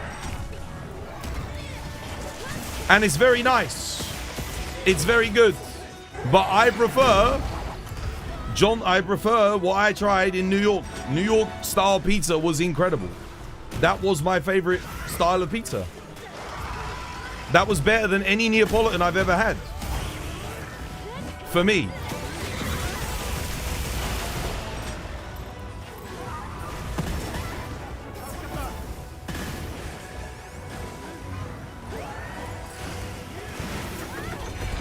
I haven't been to Naples, admittedly. Michelin stars aren't a thing for real pizza.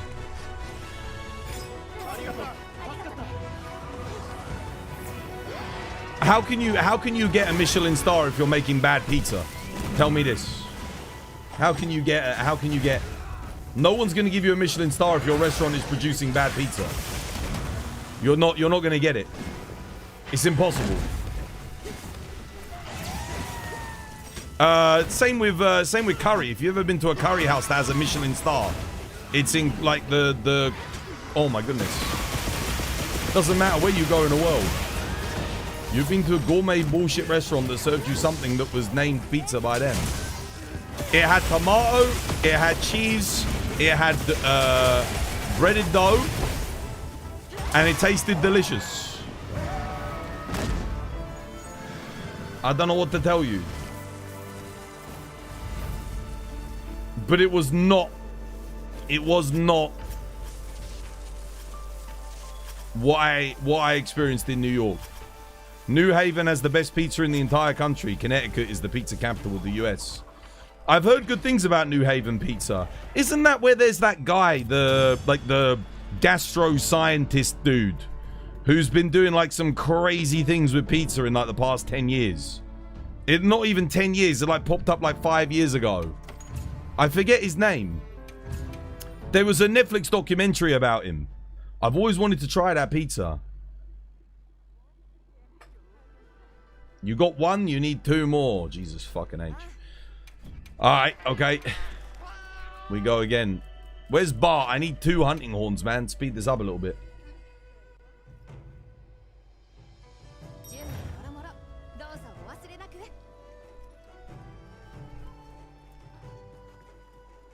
Michelin star pizza is 100% worse than pizza in Naples. I just, for me, like, okay, I haven't been to Naples to try pizza, but I wonder, like, how can Naples Neapolitan pizza be 100% better than a Neapolitan I've had?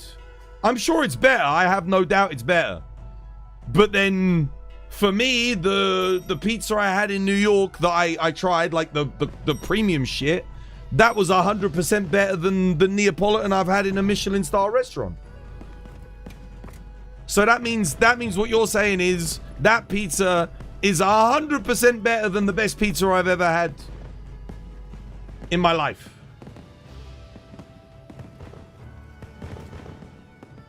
I just... Yeah, maybe it is. Maybe.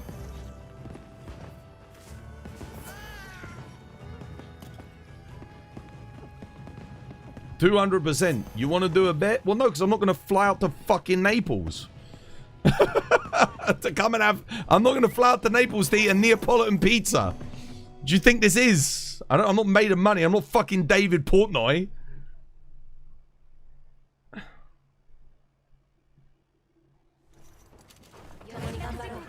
You should.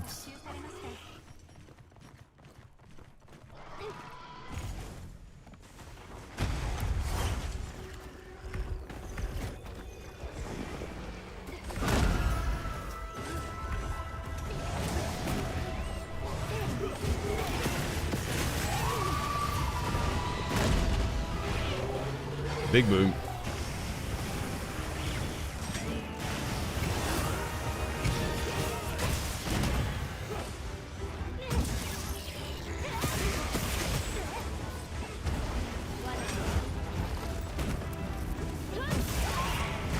Guys, I can't be the only person that thinks that, like,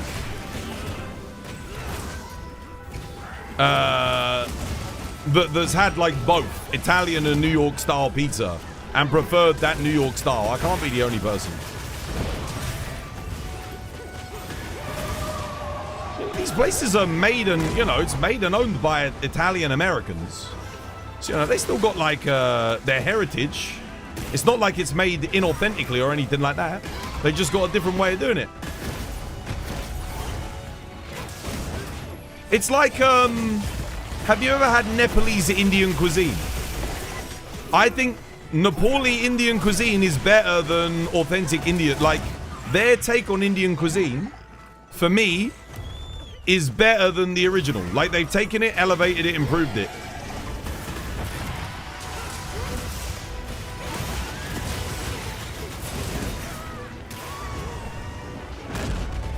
That's not to say that Indian cuisine is bad. It's not. I freaking love it. It's like one of my favorites. But I personally think that the Nepalese have done it better in some ways. This is the same thing for me as New York. I think that New York style of pizza, they've taken pizza and changed it and done something magical with it. That doesn't mean I don't love Italian pizza. I love Italian pizza. I will happily eat Italian pizza every day of the week if you offer it to me.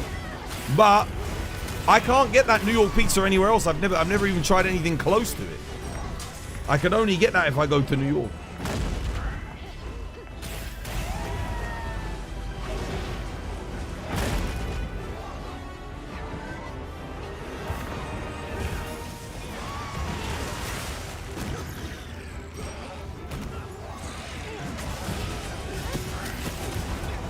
You can't love it yet because you haven't tried it.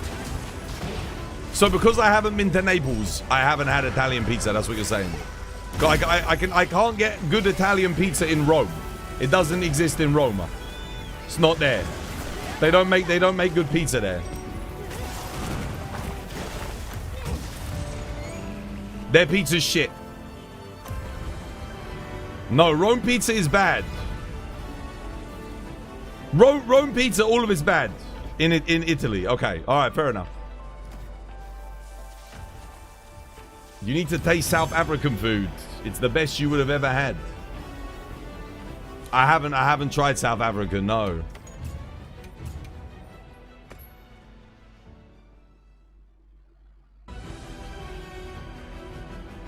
Every pizza outside of 50 kilometers of Naples is bad. All of it. It's all bad. So you're telling me the pizza that I have, that I love, that I enjoyed is bad pizza? Well, then I don't know what good pizza is, apparently. Naples pizza in Italy is the only pizza that's good. So the rest of every Italian in the country, fuck you, you can't make good pizza. Your pizza sucks. Like...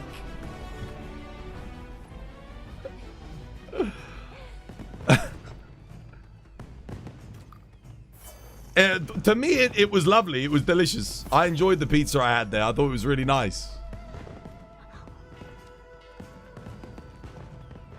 I know it sounds weird.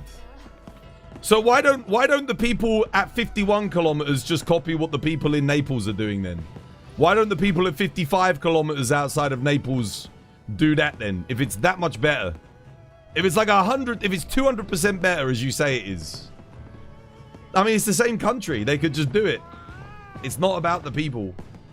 Well, they can learn the techniques. They can get the ingredients. It's not that far. They can take the water. They can take the tomatoes. They can take the cheese. It's about the water. You can take that water. You can use that water to make your dough. Domino's has an okay New York style. Okay, no, let's hang on a minute. Even I've got to draw the line. If we're bringing up Domino's when we're talking about the best pizza in the world, like a 3 out of 10 pizza at best. Let's not go there. Let's not insult people with Domino's. My goodness, dude, I wouldn't wish Domino's. I wouldn't wish Domino's on a man who's just come out the desert starving.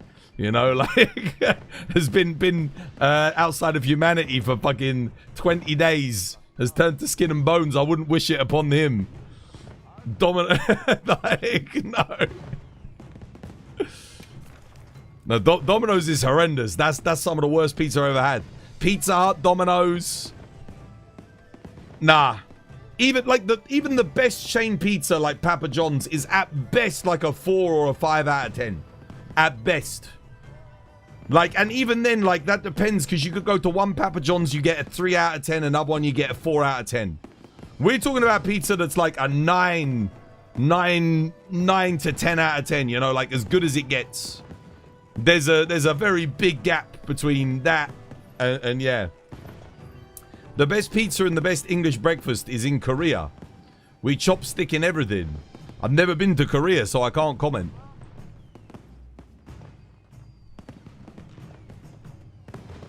Let's not talk about Little Caesars. We don't even have that here in the UK. No. We can't. Chain pizza is trash. Chain pizza is trash. If you want even like a 7 out of 10, like good pizza, I'd say everything 7 out of 10 and above is good pizza. 6 out of 10 is like acceptable. 5 out of 10 is just this mid, you know.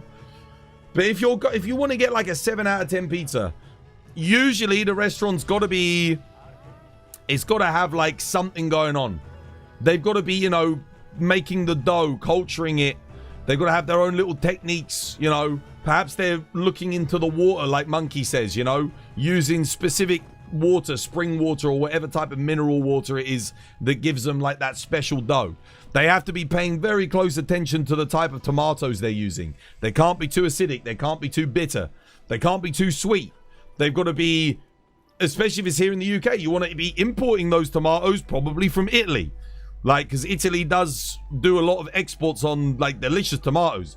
Yeah, sure, you're not going to be making the tomato sauce fresh, but there's an argument to be made that certain tin tomato brands that you get, like, from Italy, you use for the best pizza.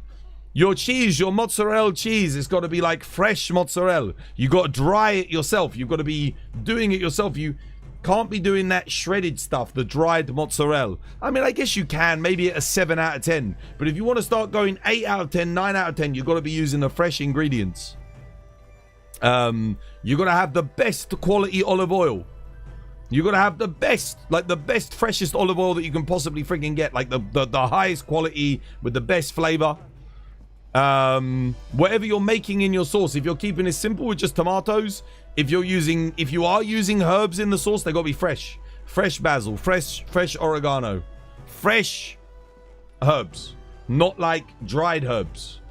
And then beyond that, if you're really looking to elevate it, that's where the water comes in, like Monkey says. That's where you're gonna get that next level dough. You gotta have the right pH. You gotta have the right mineral concentrations. Everything, all of you got to get down to a science. You got to be like literally sending this shit off to a lab to see what's in it, and then make sure that it stays consistent. How you doing, Mateus? Welcome back. Hope you have yourself a lovely, jubbly one. That's when you start getting to like a 9 out of 10. Is when you're paying attention to things like that, and then of course it's all going to be like the quality of the pizza oven, you know. Make sure are you doing coal fire pizza versus convection oven, like high convection oven pizza. Coal fire is always going to be better. You're going to get that char. You're going to get that Maoric reaction on the crust. It's going to have add that bitter taste. You're going to get a lovely char on the bottom with a crispy base, and you're going to get a lovely, incredibly fluffy crust that rises. It's going to cook quickly as well, so your ingredients aren't going to burn. They're going to stop it and keep it nice and fresh. Where you're going to get a lovely, again, a Maoric reaction with the cheese, where the cheese starts to catch that golden brown essence. These are all the things, and then it's going to come down to cook time, experience. How long do you let the dough sit? Fresh dough every other day, ready for the next day. Let your dough really get a culture going. The quality of the yeast that you use is going to come into play if you want to get like the best quality pizza. It's got to be like the right yeast. Your yeast starter has to be immaculate. Either you get yeast from someone else who's already doing it, which good luck doing that, or you're going to have to culture a yeast for a while before you get it right. There's so many things you have to do. So many things you have to do to get great pizza. And these are the things that the best places in New York and Italy will both be doing, by the way, coincidentally. And that's why I still say the best pizza I ever had was in New York. But I haven't been to Naples. I swear to God, though, if I went to fucking Naples and it wasn't as good, I would be very disappointed. I'd be like, what the hell, man? You've been hyping this up this whole time? For some mid-ass Neapolitan pizza. Goddamn, dude. I would be very disappointed. Yeah, I doubt it would, though. I doubt it would disappoint. I'm sure it's delicious. You live in Alabama, USA. No UK Birmingham, so sadly you can't skip and the hop to anything over a 5 out of 10 mid pizza. I mean, 99% of pizza joints here in the UK is going to be 5 out of 10 or below mid pizza.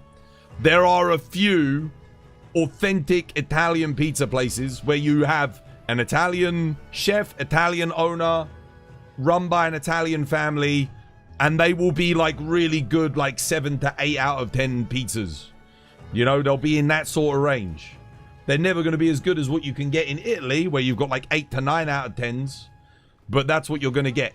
You can get, there's a couple of places you can get really good pizza. There's a place that I went to a couple months back. I'll look up the name of it. And let me see if it still exists. See if I can find it. It was in London. It was Piccolo's. Piccolo's. It's an Italian pizza joint. They're the Roma, they're Diavola, they're Pomodoro, and they're Margherita, the Bufala, the Pistacella. All of these pizzas, incredible. Absolutely incredible. And that's a little bit more central London, like in central. Immense. That's probably one of the best pizzas I've had in London. One of the best ones. I give that like a 7-8 out of 10. Really, really nice.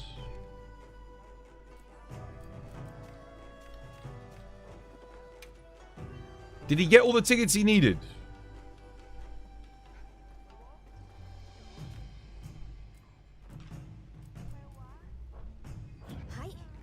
Have I done all my dailies? I think I have. Did I do 2 monkeys? I think I did 2 monkeys to finish it off, right? Yeah. Last time you were on Monster Hunter was in February. Did I miss playing sometimes? But there's nothing new. Nah, dude, there's nothing. You're not missing anything, brother. They've done nothing. There's like one small mini quest that you could log in and do. But honestly, you don't even want to do it.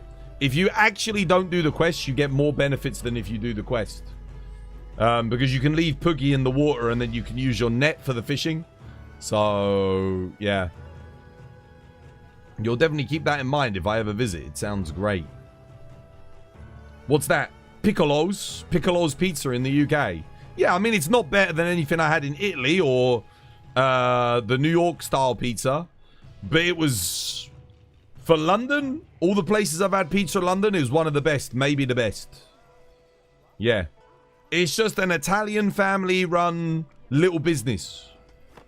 That's it. And they just make pizza. That's all they do is pizza. The worst ones here in the UK, worse than even like the chain pizza, there's like these Greek pizza shops, not even run by Greek people. They're run by like, you know, just random whoever. And they make kebabs, they do pizza, they do burgers, they do pasta, and they call themselves a pizza shop. But they do just like fucking any old goddamn random food. Like, they've got a pizza oven in there, and then they got all the kebabs and like, you know, all halal. It's like, dude, bro, come on, man. You're not. Why are you doing pizza? Like, do something else. Like, their kebabs are better than their pizza, and they call it a pizza shop. Like, how can you do this? What is this? That's the worst. The worst place to get pizza in the UK is kebab shop pizza. They all fucking do it. They'll call themselves a pizza shop, but they're really a kebab shop. They're doing like North African style cuisine, but they're making pizzas, and it's also awful. You can't talk about Bossman pizzas. Dude, Bossman pizza is fucking trash. Bossman pizza is so bad it shouldn't even fucking exist. They genuinely should not. They have no right to make pizza. It's awful. I can make a better pizza in my home oven than Bossman pizza. It's terrible. They have the ready-made bases that they literally just get out of a frozen pack. The ingredients are like the cheapest frozen shite known to mankind. Oh, man. There's a Chinese restaurant close to me. The Chinese owners that cooks are Spanish. But is it good Chinese food? No, all the Chinese restaurants by me are owned and run by Chinese immigrants, and they're fantastic. We have fantastic Chinese places here. That's one of the cuisines that it's like, god damn, dude, this is good. You have like the British Chinese dishes, but they also have the authentic Chinese dishes as well. They do both. So they cater to like both crowds, which I really appreciate. Because you can kind of have a bit of both. You can get like the really nice authentic Chinese dishes, and you can get the British take on Chinese, which some of it's good, some of it's bad. You know, take it or leave it. What do you want to do, Saber? What shall I post, lad?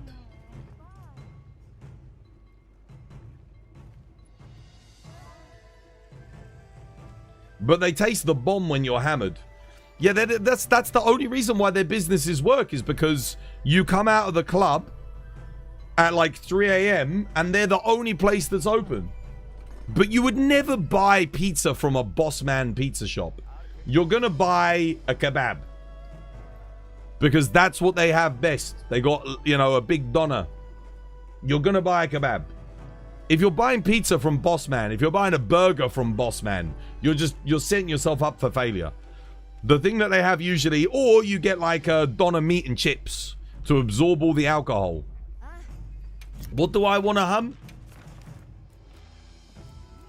Good question. I don't know, man. Do you want to do we just do another Duna, I guess. I always have fun with Duna.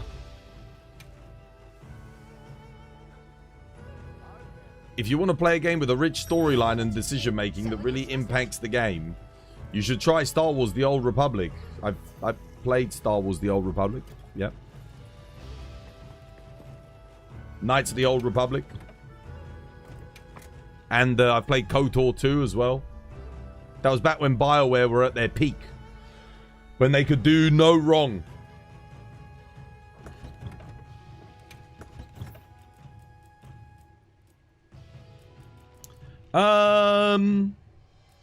What shall I play? I played Switch Axe earlier, didn't I? I might play some bow. Yeah, why not? Can do.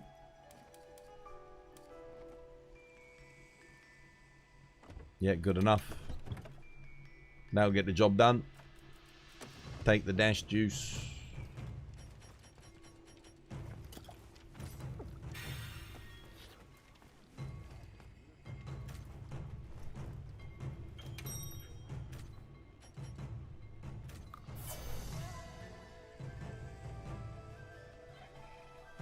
You're off to bed? Yo, take care, Elias.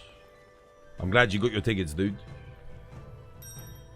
Bossman's is a 2 before 10, but a 10 after 2. I think even when I'm drunk, I still realize how shit Bossman's shops are. There are a couple that are, like, decent, but you're never going to get above a 5 out of 10 for me. Now, there was one that I used to go to called Maxi Chicken Express. We're talking 20 years ago. And I'm telling you, when it first opened, I remember when it was brand new. It was first opened. Their chicken was better than KFC. It was that good. It was better than KFC at the time.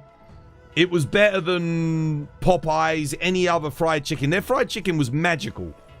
You could get a box of 10 chicken strips, chicken breast strips, for like £8. It was cheap and it was delicious, man, dude. The flavor. Maxi Chicken Express, man. And then one day, like, the quality just slipped. Like the coatings on the chicken was slimy. It was just falling off. I don't know what happened, but whoever owned the restaurant wasn't working there. There was no one to oversee, and they had some numpty working on the fryers for the fried chicken. The dude couldn't fry a fucking a fish, you know, just by dumping it in the oil. Like, it was awful, terrible.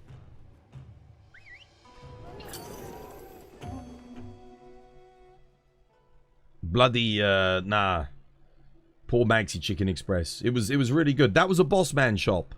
They did like chicken, burgers. They didn't do pizza, but they did do kebabs. But their fried chicken was genuinely like, they were competing, man. But I don't know who they hired. They hired some dog shit chef. Didn't give a damn about the quality of the food. Every time I ordered, the prices went up, the quality went down.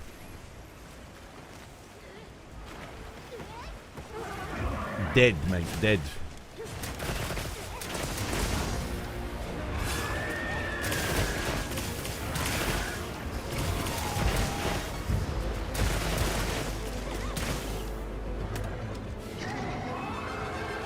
Right, okay.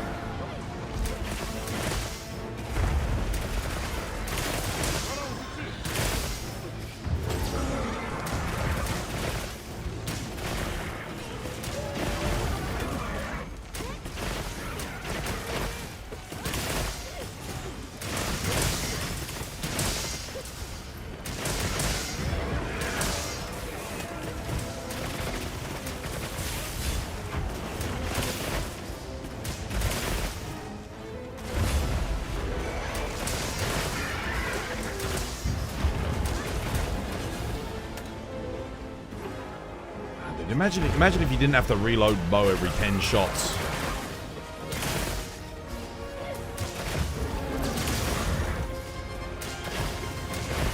How much better the flow of the combat would be.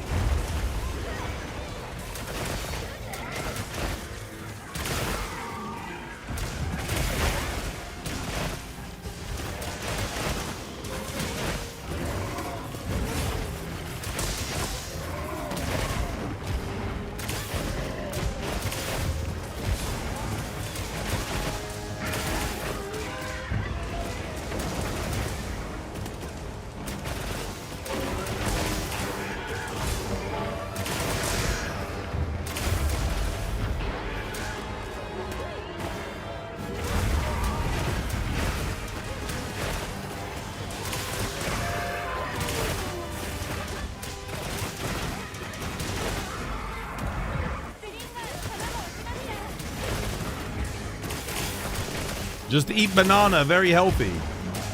I love banana. Return to monkey.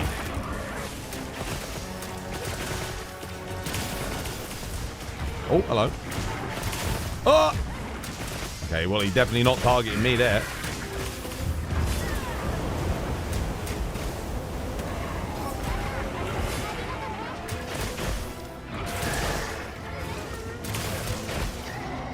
Oh, he's going for the dam.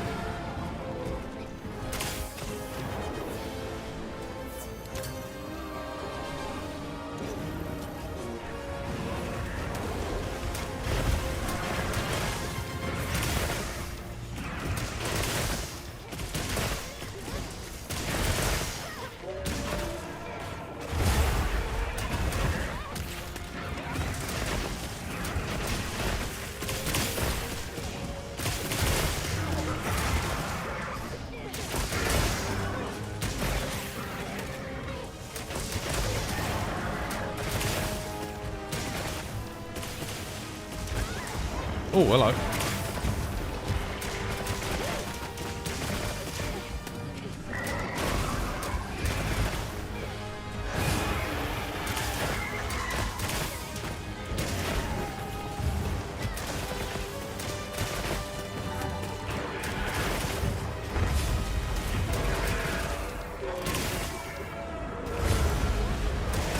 Oh, I should have dodged again. Whoops.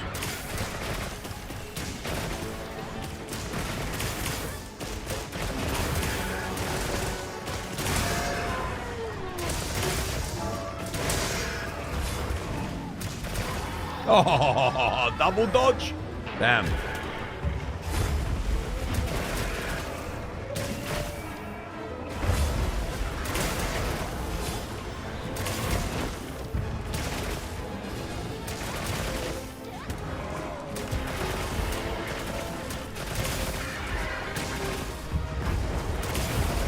You haven't done 10-star zone, Gog?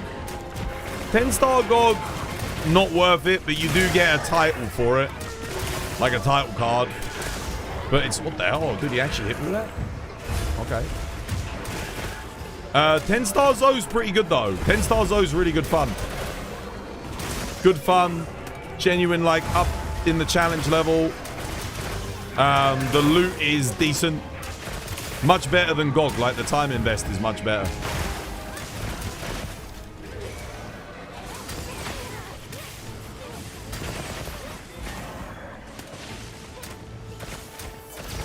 No! No! Oh, fuck. Oh. Stop, stop, stop. Let him go, let him go, let him go. Ah, no. They used lure pods. Number one noob error. Fuck. Nah, man. Just let him go. He's done. If you don't kill him, if you don't get Skull before and he tries to leave, just let him leave. Because you can get the dam for 20,000 damage. Too late now, though. We're not going to get it, I don't think. Oh, no, we will. He will go. Oh, thank God their trap failed. No, don't do that. Don't do that. It's bad. It's bad. Don't do that.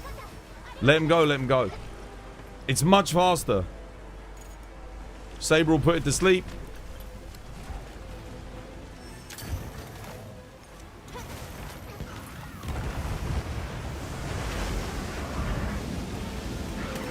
There's the skull. Done.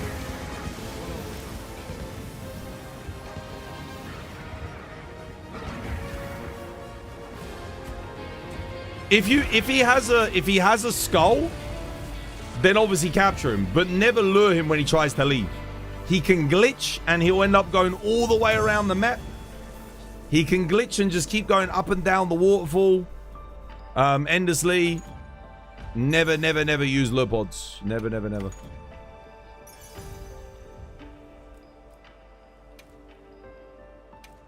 We've seen it all with lure pods. It's the worst thing you can do.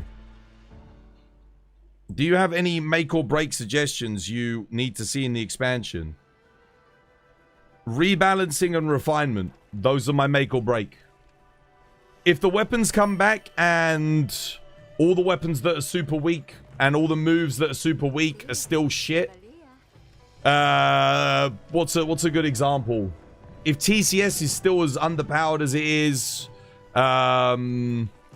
if Dragon Piercer, Thousand Dragons still suck, you know, the majority of the bow moveset is still kind of awful. Yeah, if these elements aren't addressed, that's gonna suck. And then in terms of refinement, switch axe counter having a bigger pickup hitbox. IG's offset feeling better to use, like the DT and the normal one. Having the iframes and the true demon mode activation line up on dual blades, that kind of refinement, like those things need to be addressed. Yeah, those would be my make or break things. Other than that, I don't mind. Like they can kind of do whatever. The other break thing would be if they add another gimmick that's just glitchy and not refined. That would be a break point for me. If, let's say they add this game's Clutch Claw. I'm not saying if they add the Clutch Claw, but this game's Clutch Claw. A mechanic that is so glitchy, so temperamental, unresponsive, but it's quintessential to the gameplay, but it breaks up the pacing of the combat so much that it essentially ruins it. If they add something like that, that's gonna suck. You think people come from around the world to eat and study New Haven and New York pizza? Even Gordon Ramsay went there before he opened his pizza restaurant. Yeah, dude, it's well known. No. I 100% agree, dude. Yeah. A twas fact? Let me get you a fact.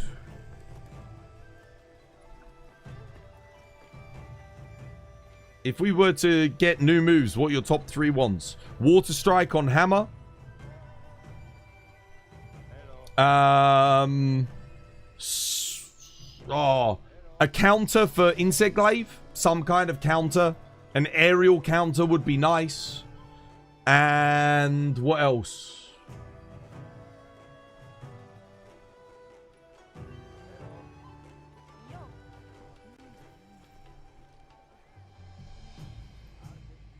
Give Charge Blade like a way to instantly fill its files on a block again. Like a move like that. That's something that we had in Sunbreak, and that really improved. It helped Charge Blade keep up with the pacing for SAED at endgame.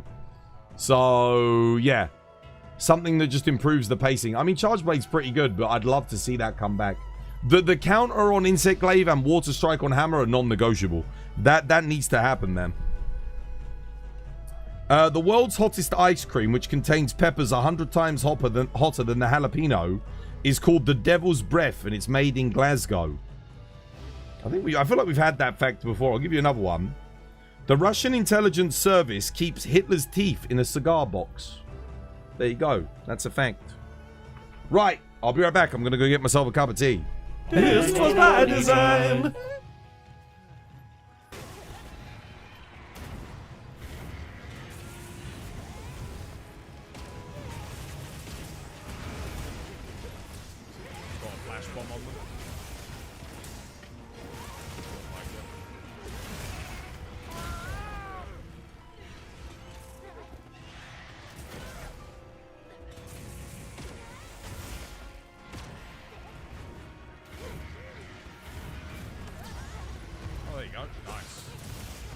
Danny, do thank you for the sub. Cheers, we did. Wow. Wyvern Fire Heavy logo. Well, very interesting. Number KO? Oh, he's dead. Yeah, it's one down.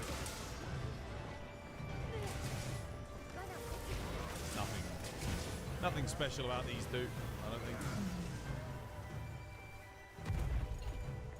No.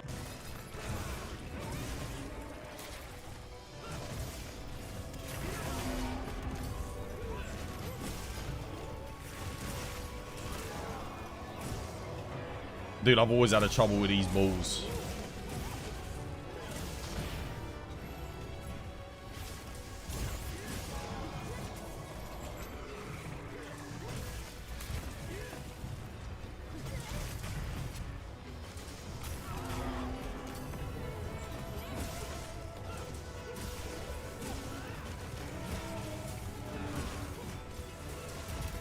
Oh, dude, come on.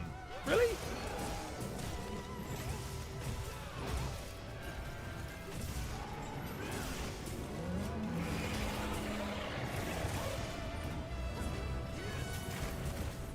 Oh, dude, he keeps missing me.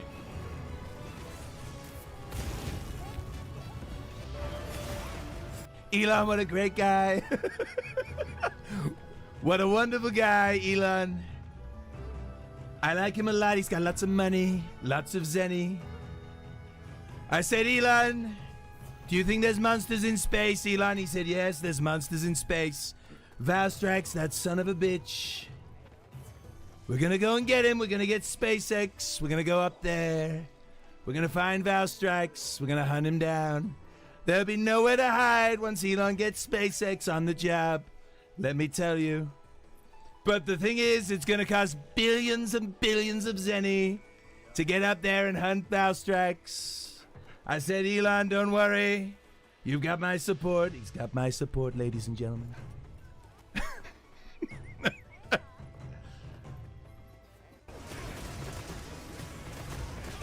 Am I out? I'm out of dragon ammo. Go grab this quickly. Oh, he's dead to the mountain. That was way better. How many hitboxes do you want, brother?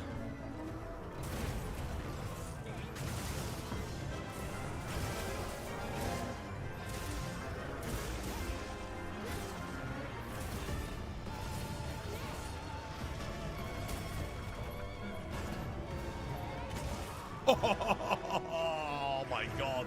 What a fucking quest, dude. Holy shit. God damn, bro. You know? I think it's starting to gain its stride. And if we get G rank next year, it's gonna, I'm telling you, man, the hype is just gonna go absolutely astronomical. Rockness, dude, thank you for gifting to Draco Draken. Dude, cheers me, dear. I actually do need to go get some more tea, because it is 2 a.m. I haven't had a cup of tea in a good few hours. Oh my god, yo! Siegvold! Siegvold, dude, thank you for gifting subs to Logic Wolf with a 20 gifted! Holy Jesus, Frank. Astoria Faye, King Fenro, Autumnus Dux, Mazarov, Patu, Viamuth, Triggs, Coldrak, Higsomnia, Blob, Paul Monster Hunter, SGL Serpent, Taco, Mango Man, Jamaican Rambo, PSG Tensei, Bro, Taliban, Malt, VCS, Null Rider, Chue, who else? Cronell, King Fenro. Oh yeah, we already read all of those. Dude, make sure you say thank you to Frank. You just got gifted us up. Goddamn. Oh my god, and it's my best ever Master's Touch talisman. One away from a god charm. We finally got a good Master's Touch talisman. Frank, you brought the good luck with you. Fight. Maybe like a little bit. Those are the people that will kill your game. Talentless fucking hacks that sit there in a suit and make shitty decisions about art. And find the best way to make more money out of art. Those are the people that are killing gaming. And they killed this game. They killed this game. Because, you know, the number one reason why people stopped playing this game and didn't play this game for the past 11 months? This was by design. That's why. All right. Tea's brewing. Tea is brewing. Oh.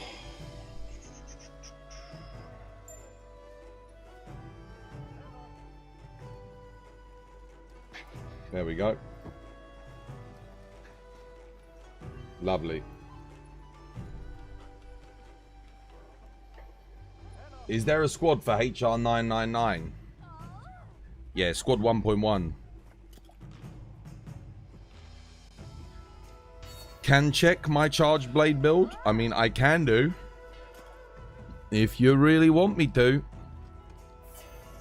The best thing to do when it comes to builds like that is literally just check my Discord. And just see. But I can check it. What's your in-game name? My Discord literally has like the templates for meta charge blade builds. And those builds are so good, you literally can't make it any better than that. That is what it is. And they're very easy to get. Like, very, very easy to get. There's no reason why you can't make those builds. Okay. Gormagala's Tyranny. Quick Switch Magazine. Crit. Impact File. Okay, Impact File. So you're fighting Arch-Tempered Arkfeld? With this?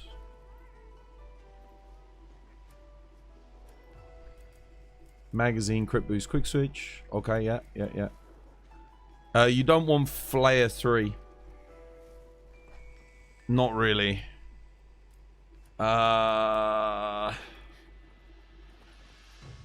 It's okay. That's okay.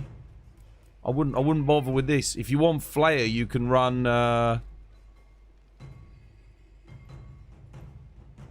if you want Flare, you go Arc Vulcan legs. You go Sororal helmet, Arc Vulcan, Arc Vulcan. That's much better way of doing it. I mean, actually, this is okay, but you don't have any sharpness, so you're gonna lose a ton of damage when you come out of white. That's more important. Like, if you do, you can get all the same skills if you do like either a razor sharp burst talisman, quick switch burst, magazine burst, any one of those, or you can do oh man, quick switch. You can't really do agitator or wex, so it'd have to be burst. Oh no, you don't have to do burst because you do Sororal helmet.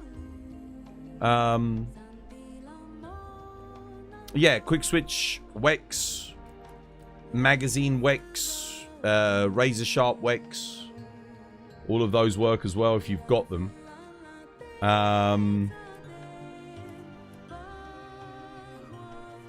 Yeah, and then you go Sororal helmet, Arc Vulcan legs.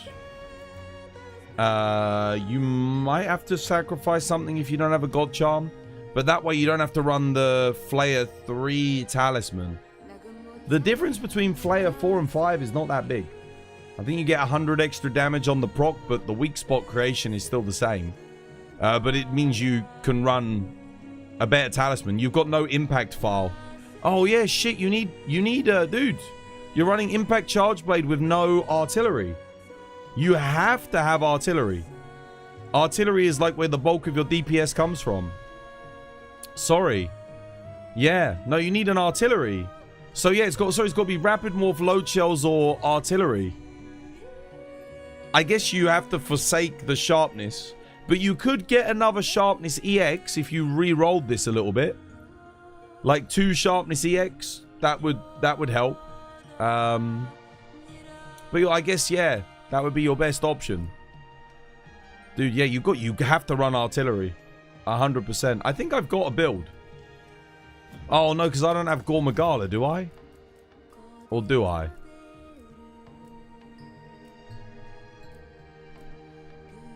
Oh, there you go, I do. Yeah, there's the build. I think I've got maximum... Oh, why don't I have maximum might on this? Whoops. That's not right. I should have maximum might. There we go. Max might, max might. What do I have on the talisman? Load shells, attack, convert element. Ah, that's why. Because I don't have freaking burst on the... I don't have max might on the talisman or burst on the talisman. Or Wex. If I had Wex on the talisman, I could do that and switch out for Mighty. Honestly, that might even be better than having the Wex anyway. But yeah, if you have a perfect talisman, you can make this build. Yeah, you know, it's still good. It's still good even like that. You still have everything else. But yeah, I've got crit boost, artillery, rapid morph, load shells. That's what you got to have.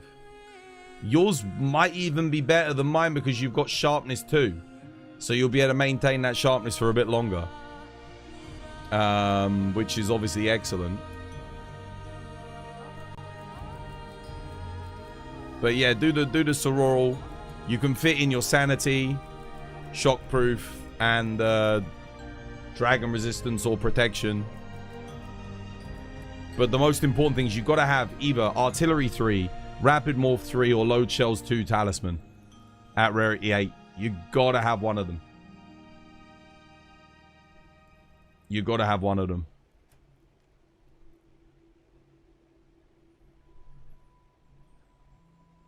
Spin the wheel. Spin.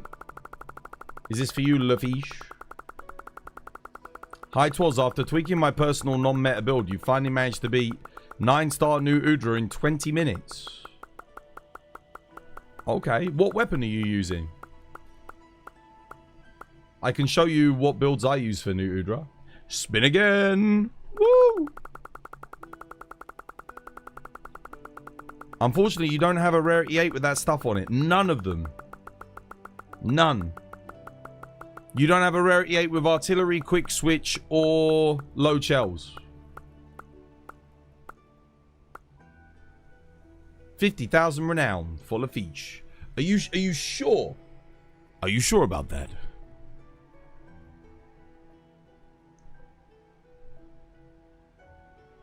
Damn, that's unlucky. That's unlucky. Have you been doing much farming? Not even, it doesn't even have to be a good one. It can just be... You must have one of them. Surely. If you, because you're, yeah.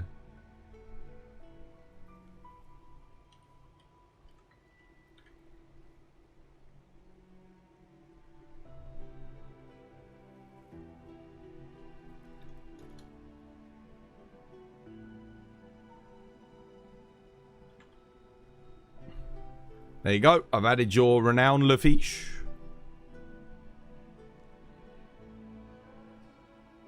Got an itchy ear, man. Artium water with crit boost. Razor sharp and offensive guard. That is why it's taking you 20 minutes. You're using the wrong charge blade.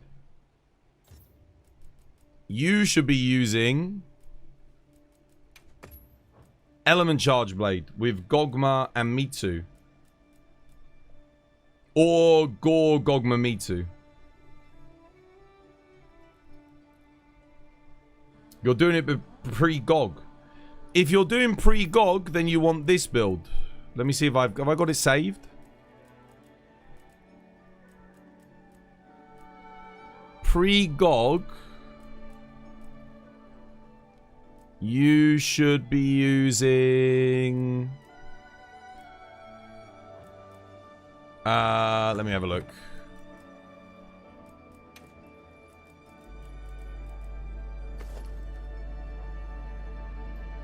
You want... What do you want pre-Gog? If you don't... Yeah, let's say you're not at Gog. You go for...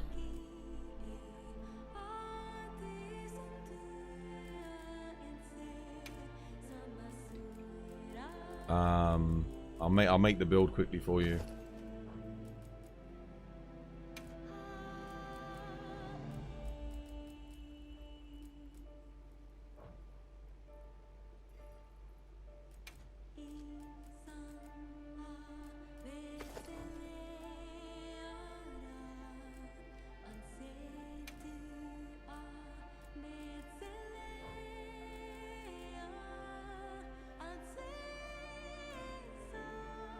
I think it's like this.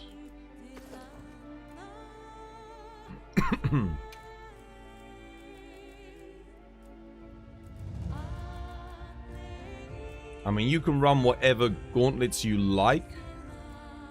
I'm just gonna put Raid Algammering because of the 2 large slots, and then you go.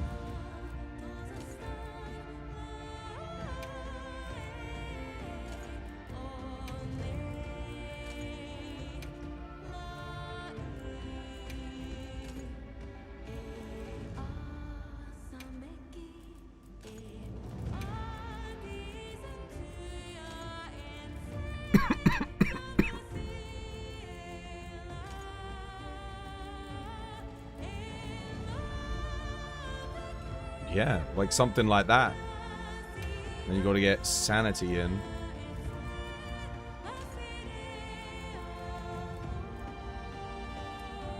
I guess that works.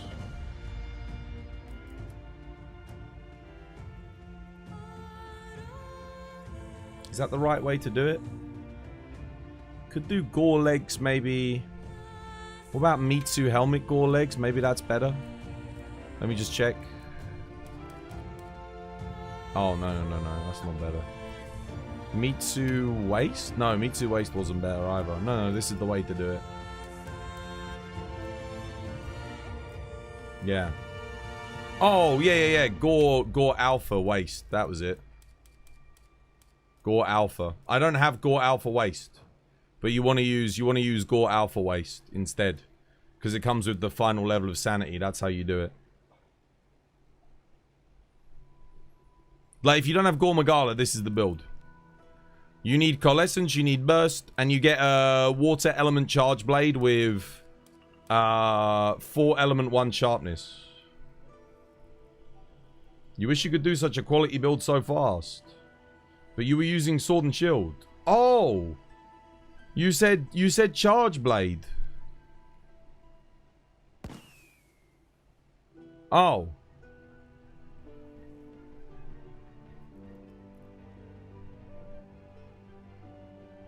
Oh, well. Sword and shield, yeah, that's fine. Sword and shield's just water, Artian,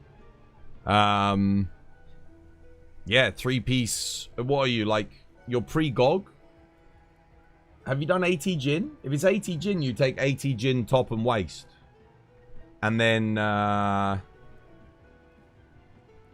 Gormagala, sorry, Lagiacrus helmet, Lagiacrus legs. 80 Jin is next on your list? Okay. If you're gonna fight 80 Jin, this, I'll show you what you want to take. Are you paying attention? This is what you want. You may or may not have these pieces for sword and shield. Did you say you've just beaten New Udra, yeah? You've beaten Arch-Tempered New Udra.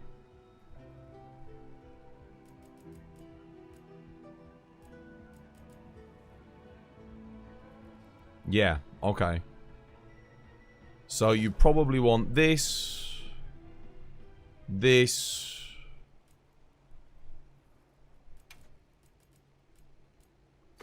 this,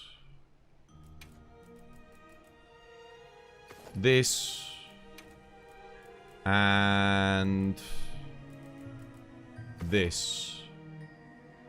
And then in terms of skills, talisman, I don't know what you have access to, but I'm just gonna say, you either take a weakness exploit or you take a max might talisman here. I think Wex is fine. So if you've got Wex too, that's like, that's baseline, that's standard. And then in terms of skills, we go Challenger. Challenger. Keep the 1 level of burst. Keep the Wex. I guess we can keep this in. That's fine. And you're looking to do Jin Dahad, yeah? So you want... if it's 80 Jin, it's very important that you take... Where is it? Where's bind resistance? Am I blind? Oh, there we go. Escape.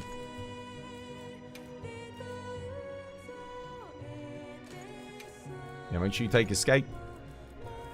And then if you're playing single player, take protection. If you're doing multiplayer, bring shockproof.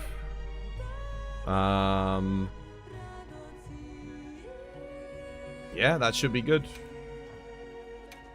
You might even want to go more resentment over Counter-Strike, but yeah, this is what I would run. This will get the job done for sure. There's the skills. Oh, wait. Let me actually get the sword and shield in. So you're going to take a fire Artian sword and shield. Crit boost, razor sharp, offensive guard. That's it. Simple. You don't need guard up for him either. There you go. That's the build for 80 Jin. This is before you've beaten 80 Jin. So, yeah, this is what I would recommend. I think that's the best build you could probably get right now. Weapon you've got covered, thanks for the armor. Yeah, run these armor pieces. This will be the best you can get for now. And then when you've beaten 80 Jin, you want to get the top, the waist. Get the top and the waist, yeah? That would be your best bet. I mean, this build's solid. You'll do a lot of damage with this. It's got good crit. You get 10% from the agitator, 30% from the Wex. So that straight away puts you at 40%. You've got max might, 30%, you're at 70%. And then when the laggy bonus procs, you'll be at 85%. So it's not bad at all. And again, it doesn't even require like a... You don't even need a good charm. Just Exploiter 2 is fine. I mean, if you beat 80 Jin, you can get the Challenger Charm 3, but at that point, you'll get your Agitator by running the Jindahad Waist and Top. Yeah. Oh, let me go get my tea. Dude, I forgot about my tea. I'll leave that up for you. Take a screenshot of the decorations. And I'll, yeah, I'll be right back.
Right, what we doing next? What we up to? Oh, Kate's here. What do you want to do, Kate? You want to do a quest? You want to hunt something?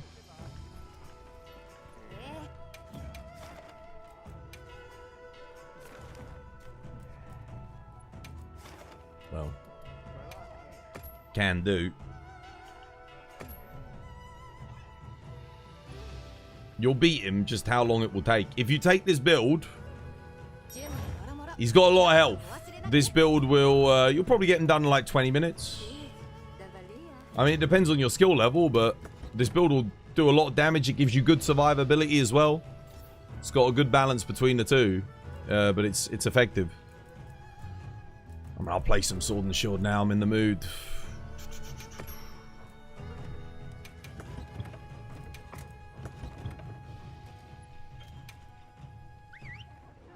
You'd be happy with 20 minutes. There's no reason why you can't do it. Just make sure you're focusing on his legs. Focus on getting the breaks and the knockdowns. Don't overcommit, so that you can perfect guard everything on Jin. Watch out for the multi-hitbox attacks. He's got a few of them. When he flops.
You're running Transcendent Odogaron set.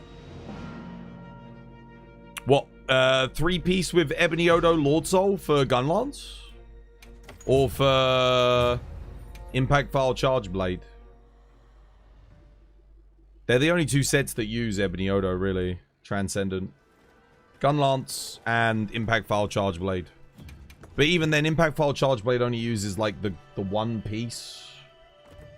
Gunlance does use 3 pieces though. Yeah. is good.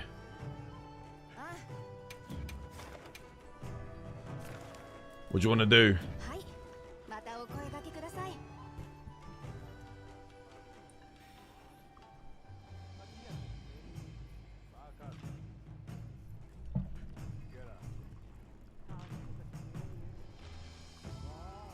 What's next? Hello. Hello.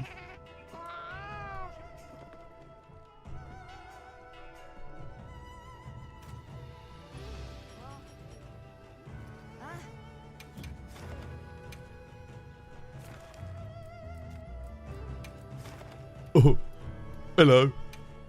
Oh, Arkveld. Oh, hello.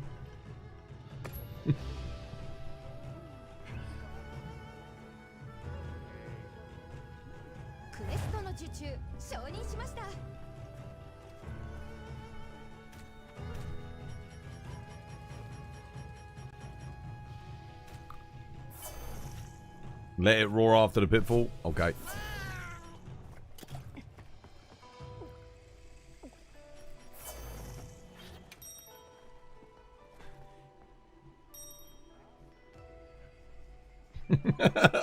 Mr. Frog. Oh, hello. I'm Mr. Frog. No, not really.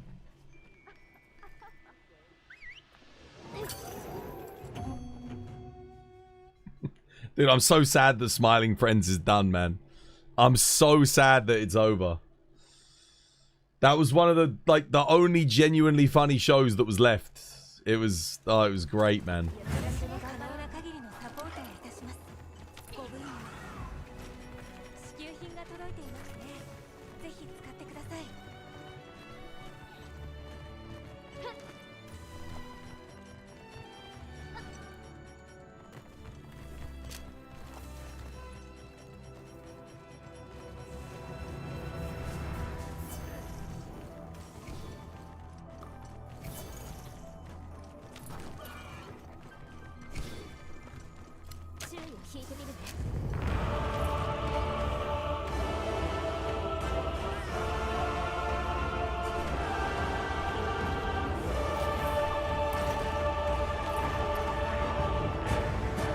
What?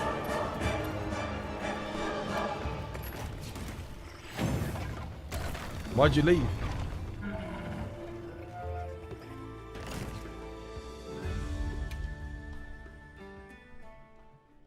Why'd you leave?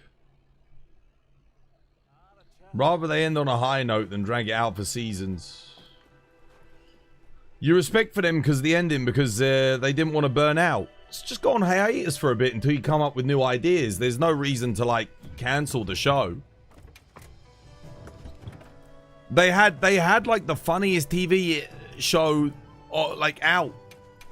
Give it a break for a few years. Don't cancel it. It's fine. It will still, like, people will still be there when waiting for it when it comes back. Like, canceling it completely? I'd rather they say, yeah, we're gonna go on hiatus. That would have been better. But yeah, what happened there? Why did you leave? What went wrong?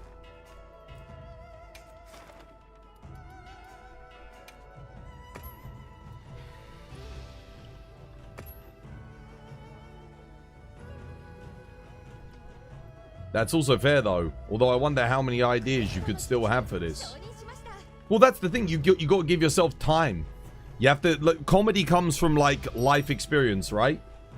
So you take a break, you go away for a few years, every idea that you come up with, you write it down for the show, you know? If you don't come up with any ideas, then it stays on indefinite hiatus. But I think canceling it altogether, especially when it's so beloved, I get the idea of, like, burnout. And yeah, 100%. Yeah, don't do it if you're getting burnt out, but don't cancel it. Like, I don't know. You just hit your peak of popularity and then you cancel it. It's like, maybe just you know, let it ruminate for a bit. Let it sit. People will enjoy it. People will still talk about it very highly. And then, you know, come back to it. I mean, I guess they still technically could. The only problem is like, do they own the rights to it? Because if the network decides to do it with other writers and other people, then they might do that, and that's going to be worse. I'd rather, like, you put it on hiatus and... Yeah.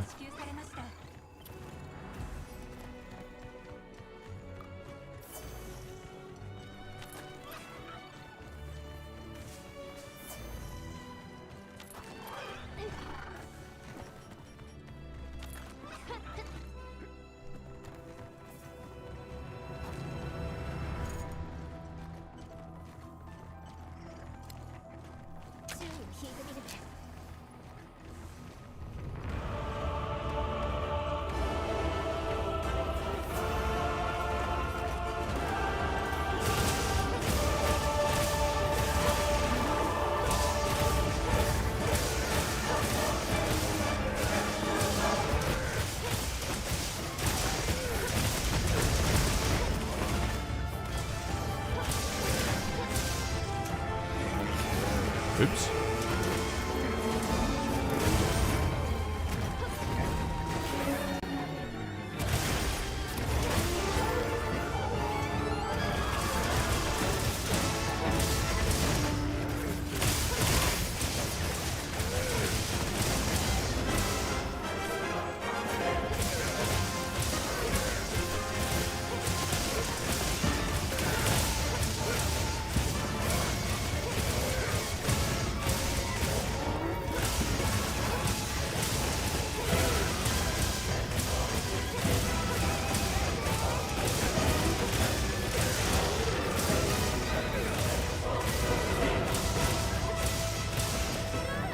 That is so weird. Dude, I'm having input issues at the moment on my circle button.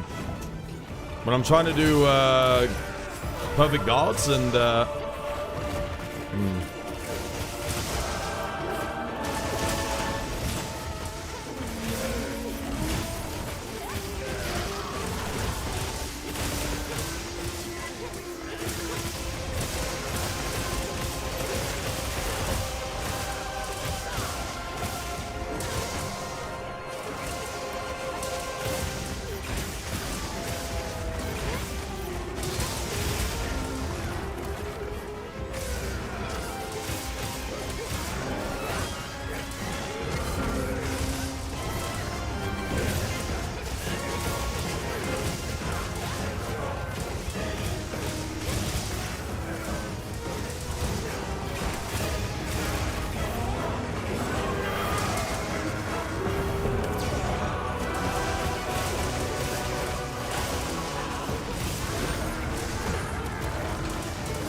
Damn, this angle sucks.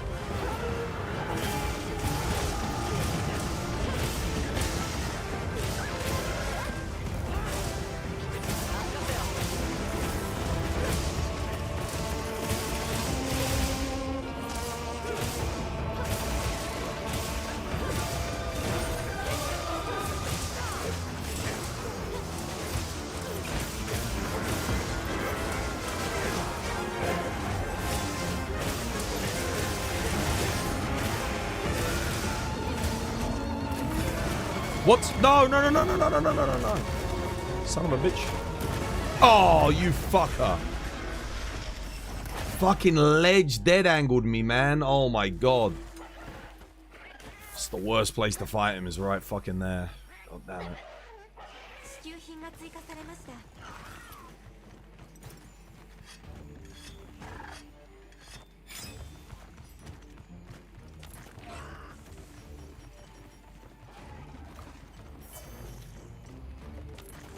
Wait, did someone heal Kate? I think someone healed Kate.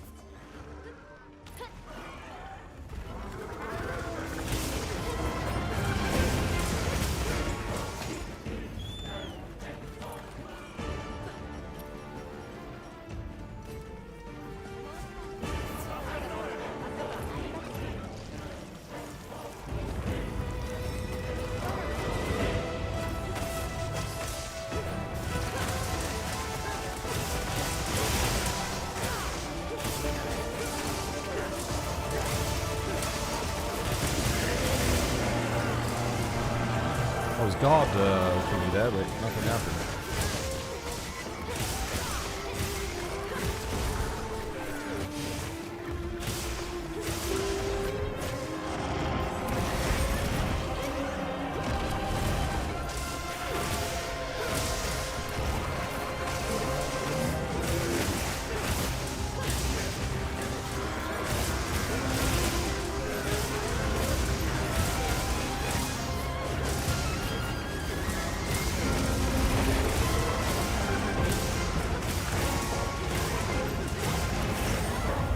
Again, I'm pressing R1 circle. I got offensive guard up there. Look, it says offensive guard activated, but I still got hit somehow. I don't know what's going on. I was definitely blocking.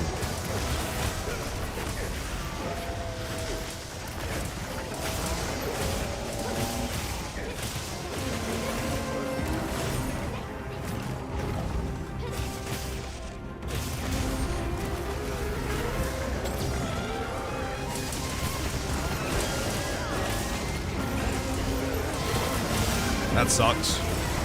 Nothing I can do there.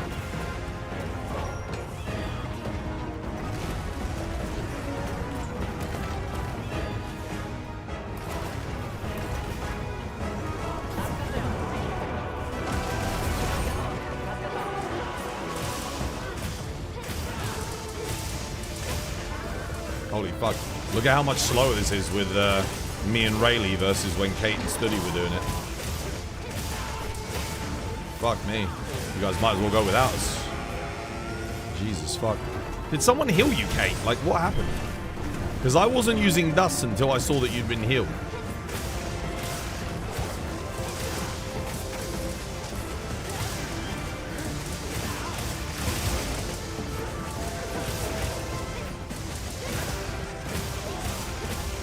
No, block.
Holy shit. Dude, is Sword and Shield that fucking bad? That was so slow. Fuck me. 3 fucking minutes. Holy fuck, dude. That's so awful. What the fuck happened? Attack peak. Guard up ambush.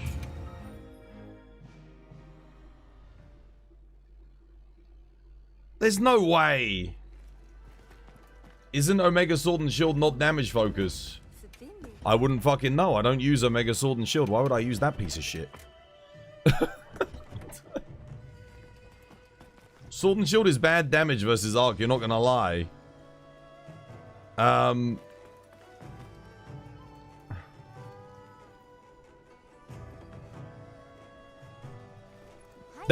was rough. Do you want to run that one back?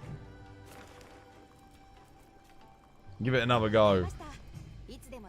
Sword and Shield's not that bad. You can get, I've got like a 10-minute solo run in with it.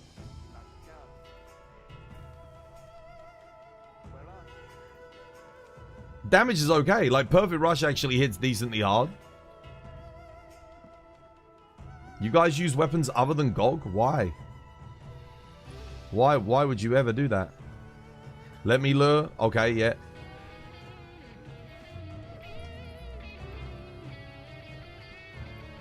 Do you want me to trap chain it?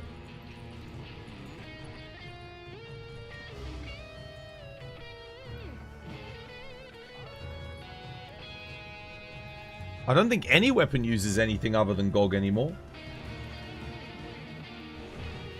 I've got that down too. Just DPS? Okay, cool. I just need the raw so I can get my offensive guard up. Before the trap goes down. Otherwise I lose 15%. I'll pause as well. I won't hit him. You heard the spread Seregios light bowgun is good. It's good for a spread bowgun, but I don't think there's any matchup where you ever use it over an element. I could be wrong, but I'm pretty sure it's... Yeah.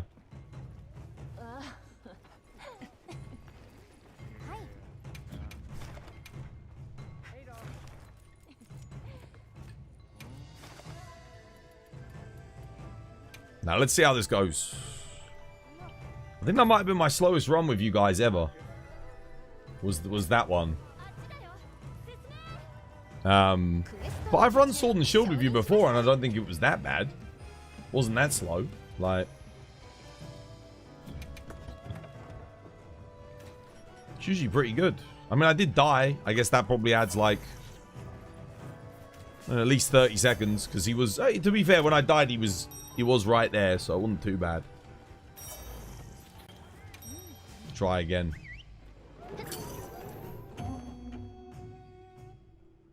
Do you bother with crit boost? You should always use crit boost on raw based builds, because you should always be aiming for 85 to 90% affinity or higher. I think 85% is like the baseline. Like if you don't have 85% crit, you need to take your build back to the drawing board, basically. You can get 85% crit even if you don't have Gormagala Lord Soul, for example. Yeah. Man, I should have bought Might Pills, shouldn't I? That would have been good. Didn't think about that.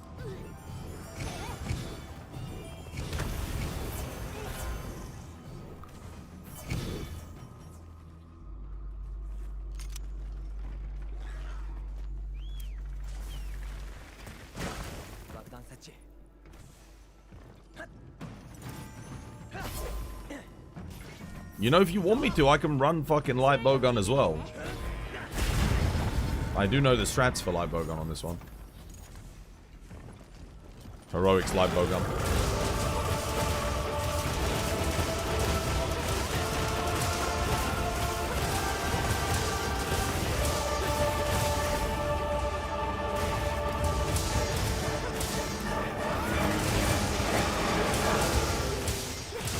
Okay.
Excuse me? Okay, my block didn't work there for some reason.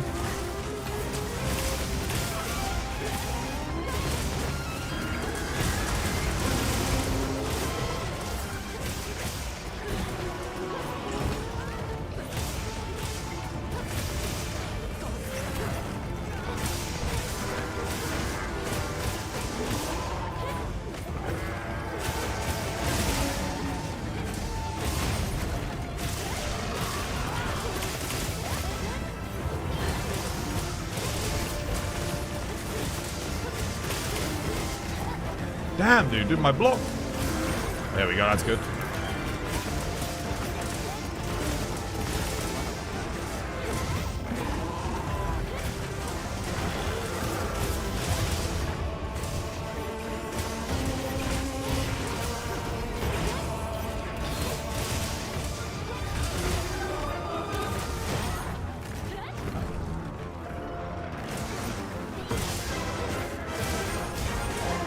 Oh, okay.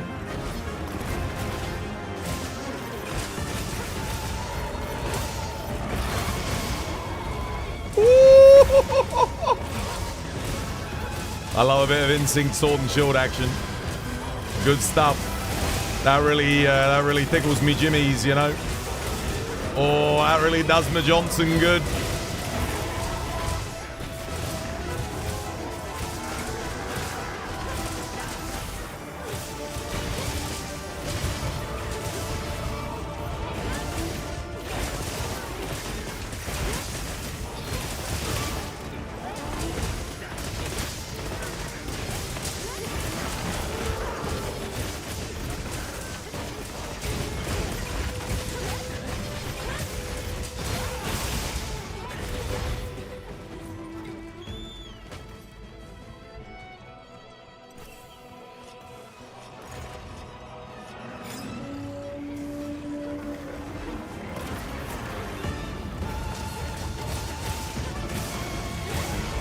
Son of a bitch.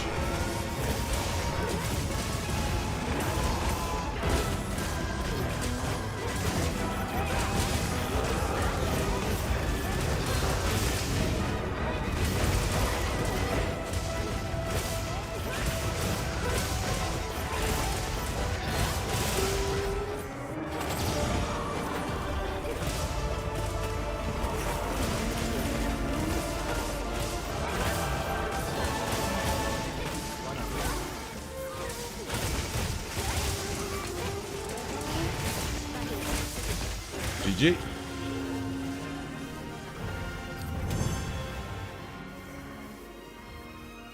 Running Master's Touch? No, Study's running Sharpness Boost. Dude, I got no tickets, man. No tickets.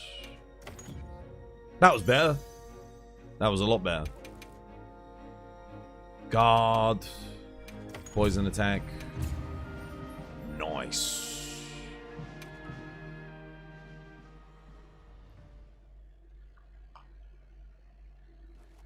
The only problem there was it was only Ass didn't catch the power clash when I caught it, unfortunately. I was the only one that got the boost. It's a big boost.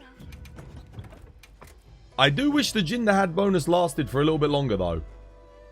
Would be nice. I think the Jindahad bonus should last for like a minute and a half. It would be a lot better if it did. Had me cracking up when you said it tickles me Jimmy's. No, it tickles me Johnson. What we doing next? Oh my god, okay. What do I play today? What are we doing on Proof of a Hero today? God damn, I haven't done this quest in a while.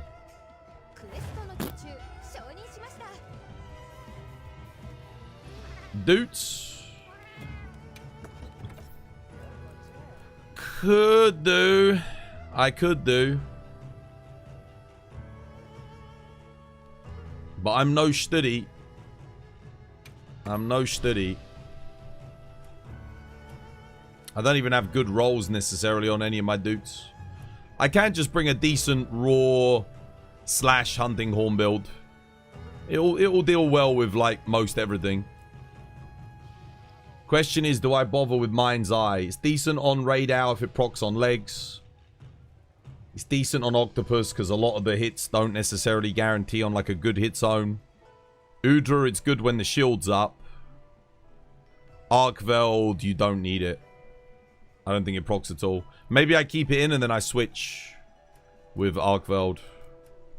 Studi, are you running Sharpness Hunting Horn? Because if so, I could just run the attack defense boost small on this one. It's got offsets too. I can get offsets. Yeah, I'll bring this. I'll play hunting horn. Let me let's pick a good one. Visual.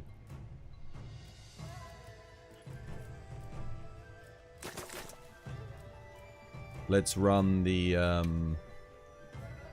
old like shamisen. Need to eat my bonus. Let's do it.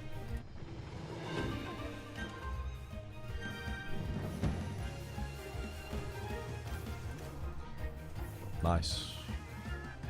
The only tech I might need to consider here is potentially adaptability. I don't have a water hunting horn, sadly, that I can switch to.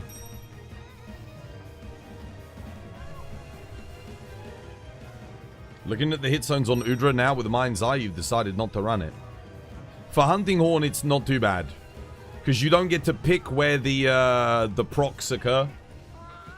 And a lot of the time, they'll like proc on the body. Where mind's eye will work, it will give you a 30% damage increase. So it's not like the worst thing. Oh wait, I just realized someone got subbed to the channel. Magic, dude, thank you for gifting a sub to Methodical and the Rex Show. Dude, wait, when did that happen? Was that when I was on my tea break? And I didn't have my headphones on? I don't even remember that happening. Cheers, dude. Super generous of you. The shit. I just literally just looked in the feed. When was that?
Damn it.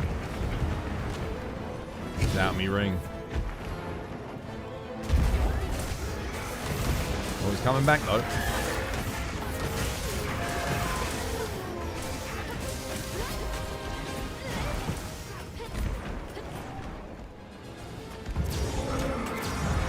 Shit.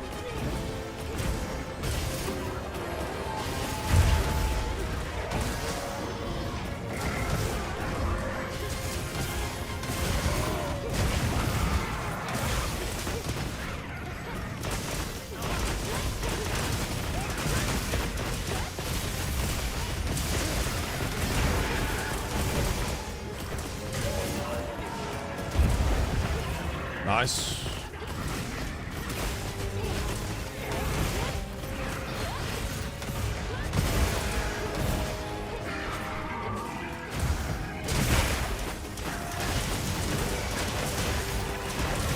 Lovely.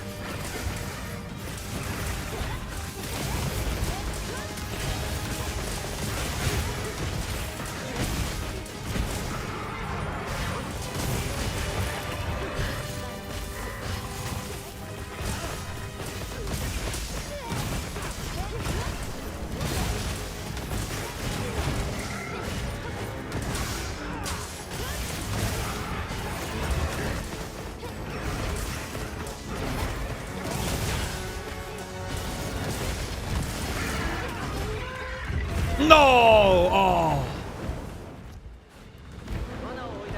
I went for the offset. I was too slow.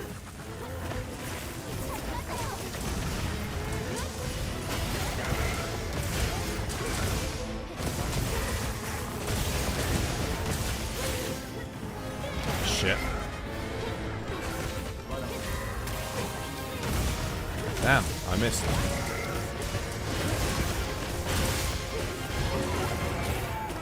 No! Dude, where's my freaking thingy? I pulled back. Pulled back circle instead of thing.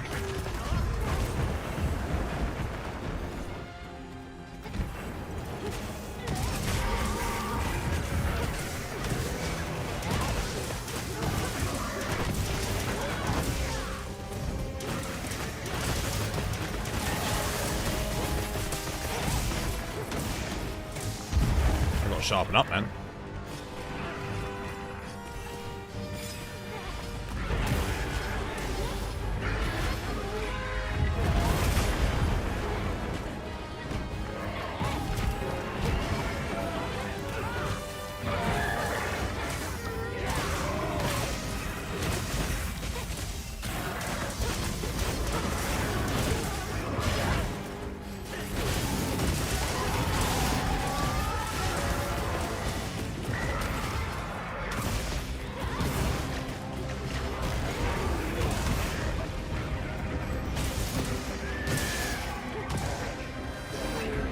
Oh!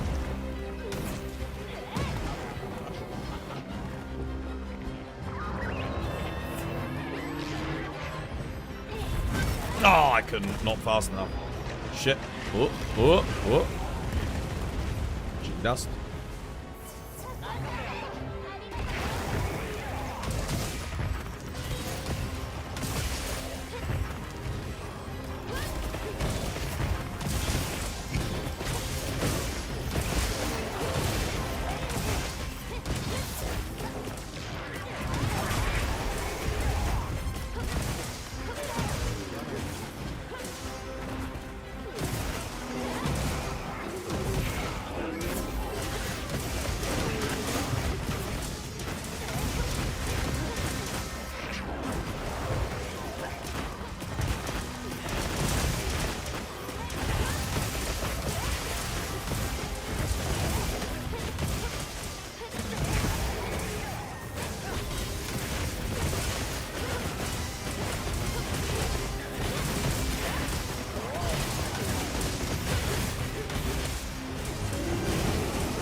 Locking in.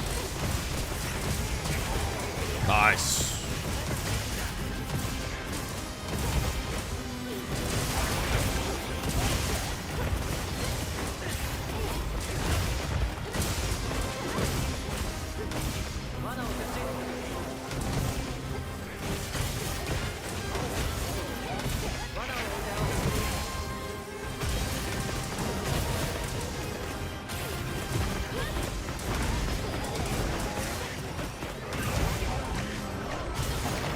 Oh, hell no. Oh, my God.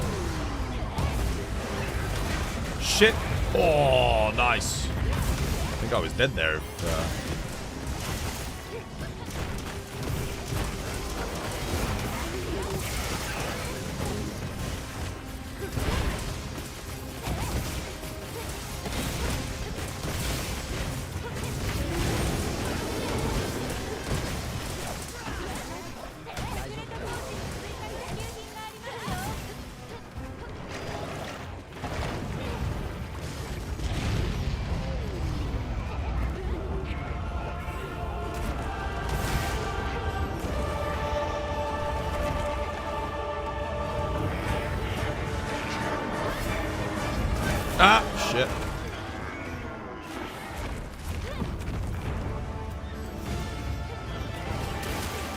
Nice.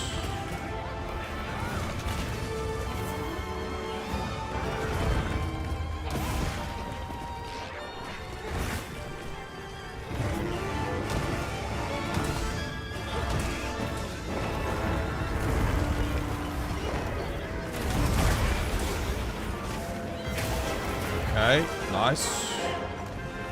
Oh shit, no, my stamina, goddamn. I think Arggold's killing it. Oh, there's no way it survives that. No, it's dead.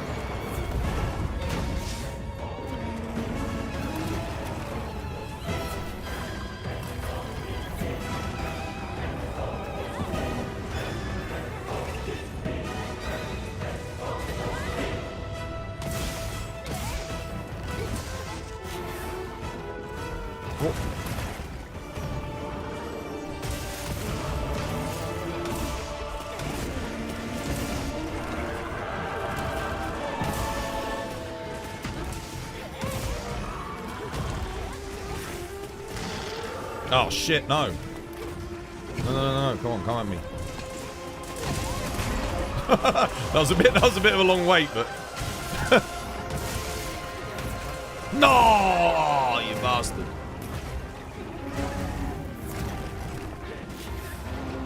Shit.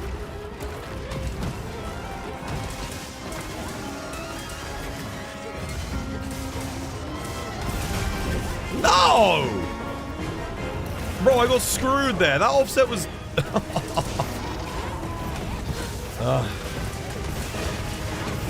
was in a bad position. I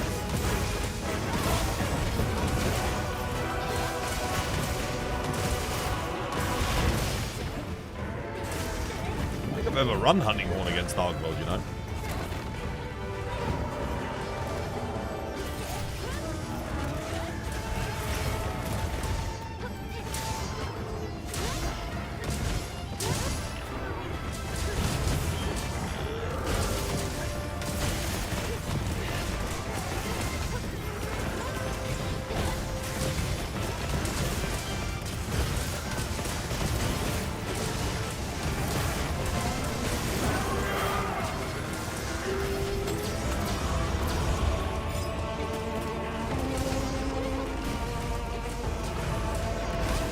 Damn it.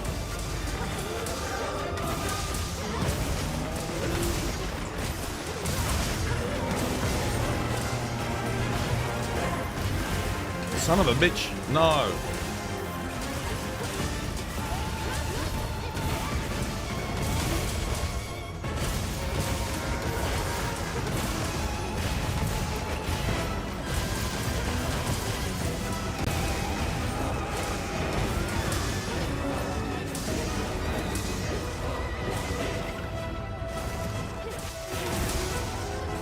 Oh, what the? That was not right. I was trying to do a shoulder barge there. I was a bit too late on that.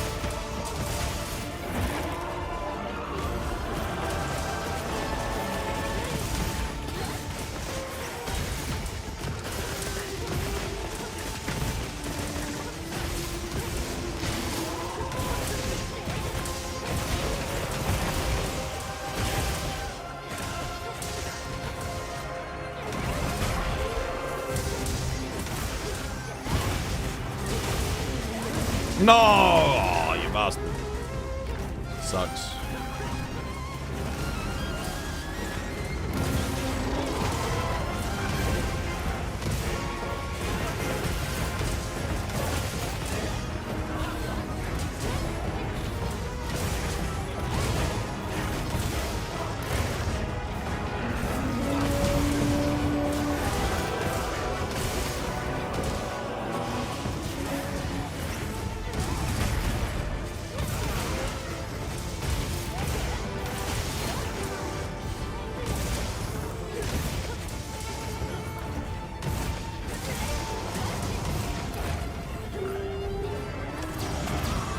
Oh, dude. I was so ready for that, too.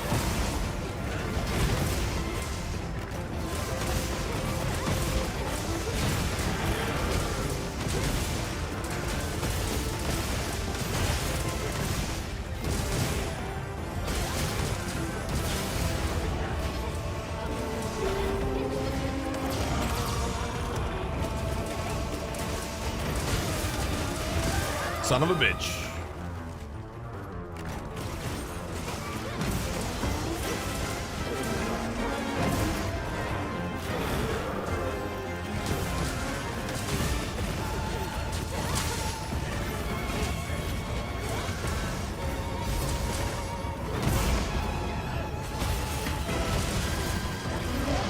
Oh, you fucker! Damn it, every time, bro. Oh.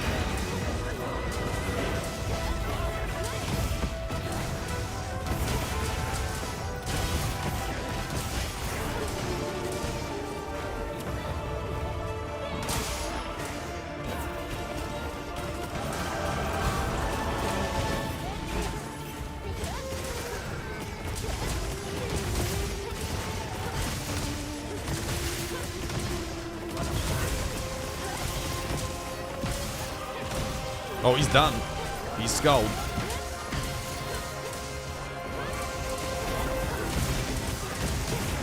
GG, well played. Nice. That was fun.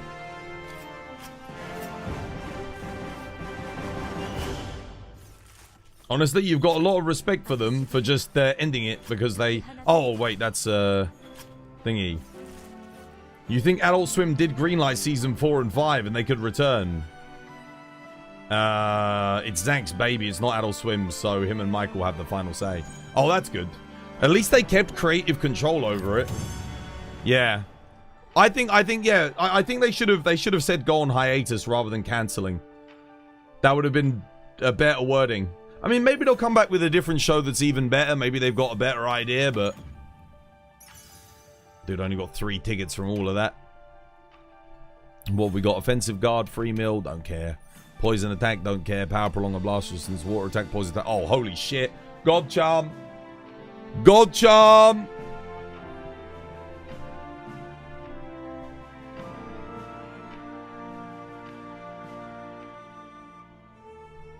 Look at that. Best charm you'll ever see. Made you look. Fucking for all of my water attack, poison attack, paralysis attack weapons. Truly the goated charm.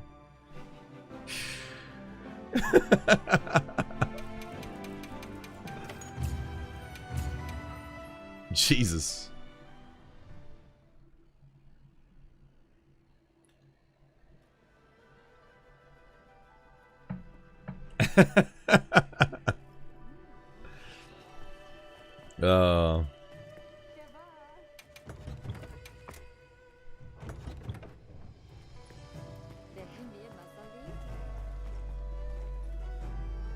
What are we doing next? Yeah, that was fun on Hunting Horn. The only thing was, every time I had an offset ready, I'm waiting to do it as he gets up, and then he gets flinched, and I'm like, oh shit, and I've wasted it then. He got flinched or knocked over on about 5 of my offsets. But it is good fun. It definitely is. It's a good, fun matchup. Man, dude, I just love Hunting Horn in this game, man. I don't think there's anything bad I can say about it, really. Other than the fact that you have to keep the camera behind you if you want to do the shoulder barge. It won't let you do it from just any old direction. That's basically it. Like, the omnidirectional settings don't seem to do anything. Right, what do you want to do? What do you fancy next?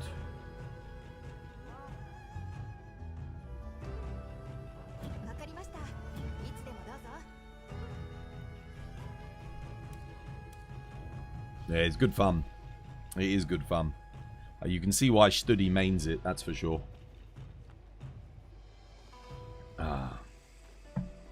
Uvduna always on some BS.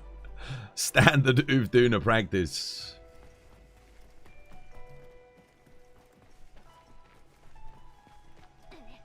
Got tacos tonight. Taco Thursday for me. For Dindins. But I've got nothing to watch. I've got nothing to watch. I like to watch something, you know? Put something on while I eat my dinner. My dinny dindins. But I don't know what I'm watching tonight. I feel like I've watched everything.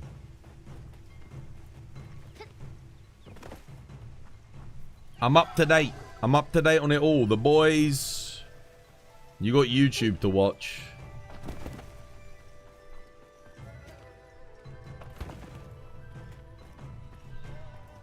Dude, I swear, I had a shower today. My forehead's looking extra shiny for some reason. Oh. There's some good things on the iPlayer. What, the BBC? Nah, I'm good. I'm good. John? Hi, John.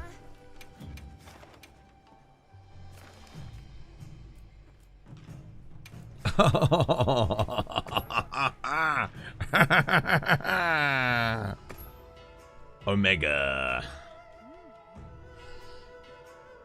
I don't know what to watch. I don't know. I'm not sure. Maybe I should start a new series. Find something new.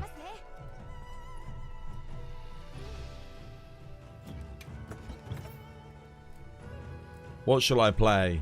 What shall I play? I mean, I could play Hunting Horn and join Study with Hunting Horn. I could do. You can never have too many Hunting Horns, can you?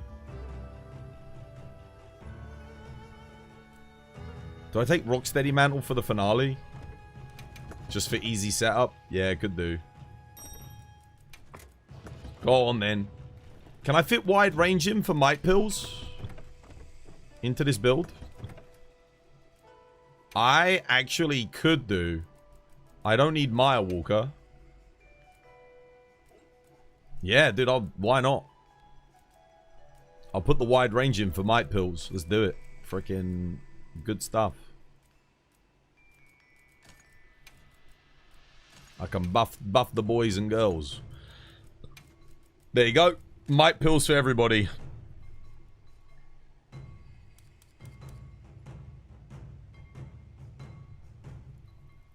Does Wex work? Yeah. Wex works on the head, doesn't it? Yeah. It does. Lovely jubbly.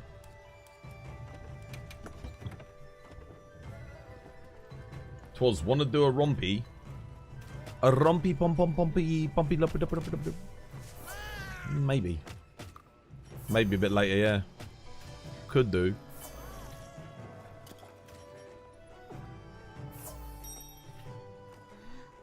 Have you seen The Martian with Matt Damon? Yes.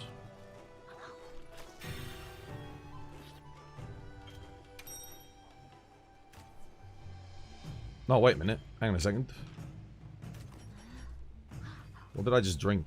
Oh, I ate a steak. I didn't mean to do that. I just wanted to eat my demon drug.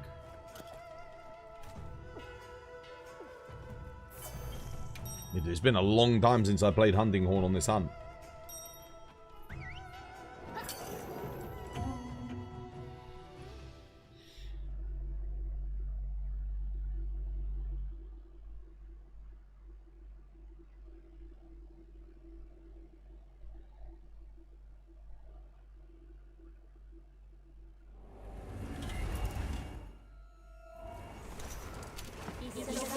Let's go! Mamma mia!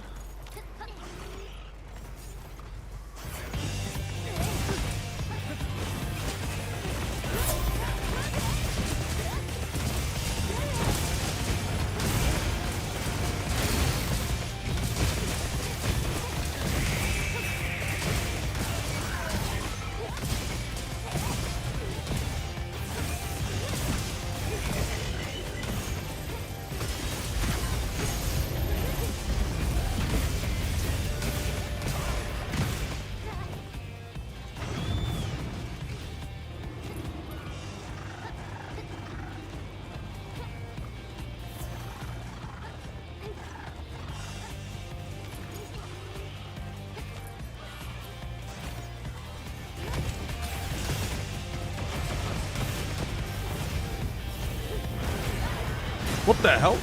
I definitely shoulder barged that.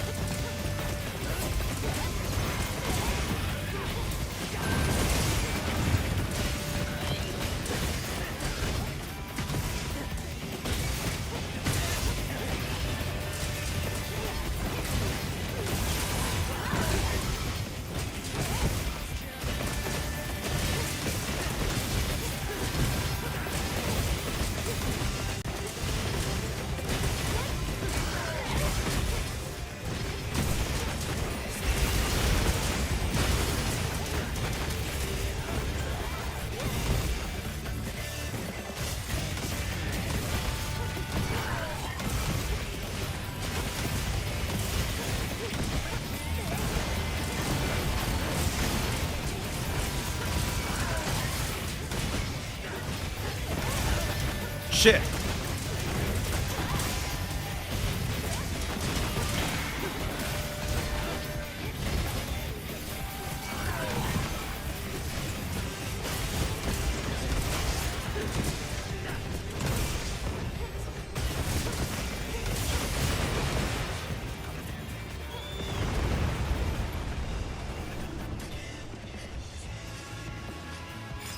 Rebuffing team.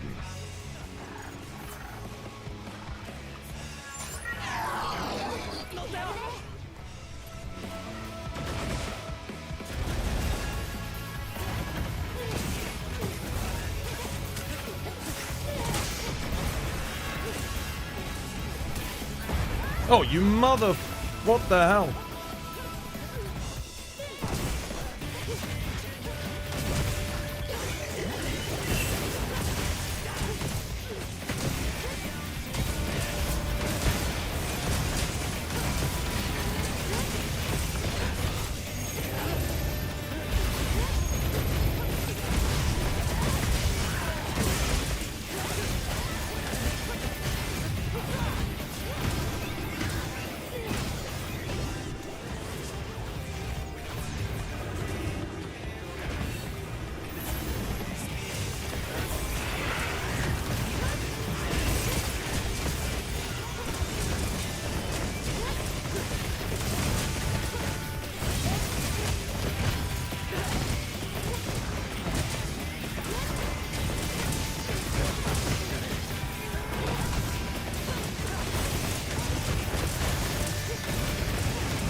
Whoops. Whoops. Well, I saw, at least I buffed everyone before I died. Huh?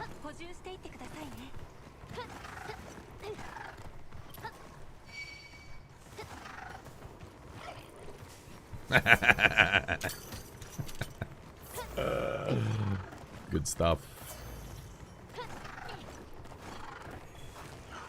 That's right. They don't need me there to... I don't think that will affect the cycle too much, having me dead. I don't think it will. What the sh... Wait, whoa, whoa, whoa! What the fuck is that hitbox? Are you kidding me? Holy shiza!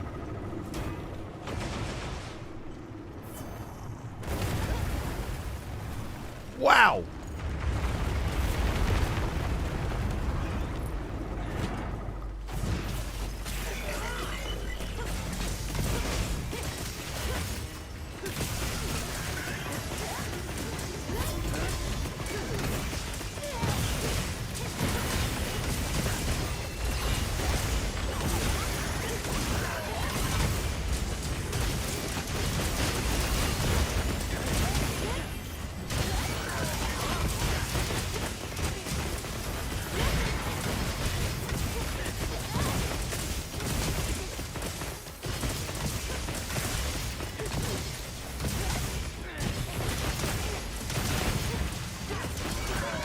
I got no music. No music for me.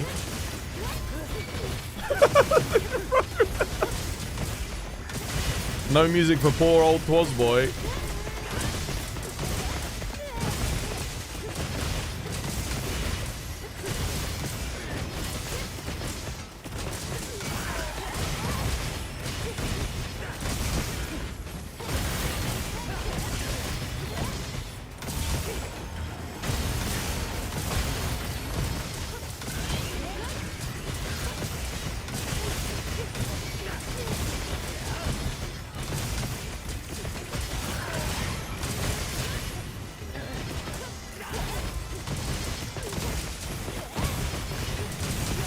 I'm sorry, Dave. I'm afraid I can't do that. Where was my music, bro?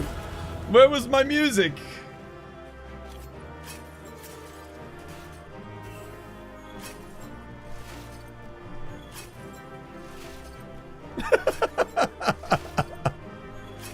Dude, if you saw the hitbox that I got hit with, when I was, you know, when he was leaving at the end of phase 3, he did the spin. I was up on the cliff and that hit me. Like the explosion from that hit me 100 foot up in the air. Yeah, we got the Kezu theme there for the finale. God damn.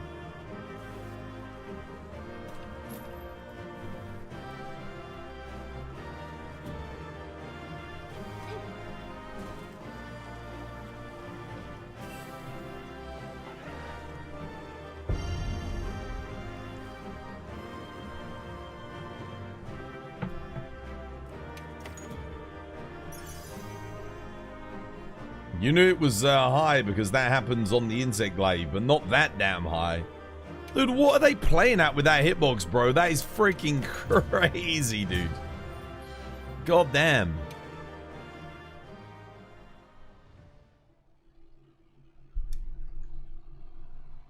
Oh. Ludicrous.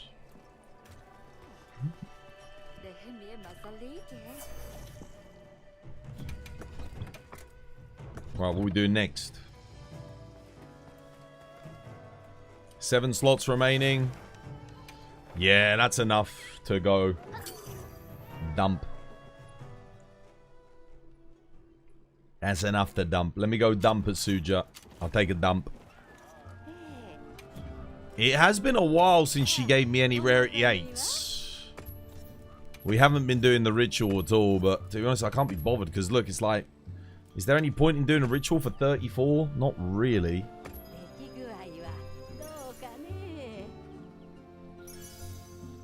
Yeah, nothing. Dude, ever since we stopped doing the ritual, the rewards have been bad.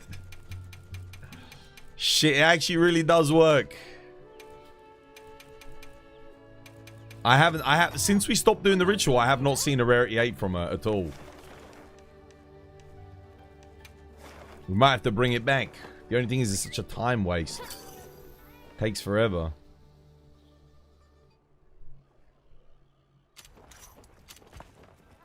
Twas savage. I literally just did it, mate. Literally just did it, brother. Just did a savage. There's absolutely no reason for me to do so. Other than to boost the guild card, I guess. That's literally it at this point. And to get some items for trading, I suppose. His items are worth a little bit at the old Orichalcite. Pikmin confirmed. Yo, thank you for the sub. Now, this is something I actually do need to do. This is something I actually have to do. Gog jail. Back to Gog jail. With Mistress Gog.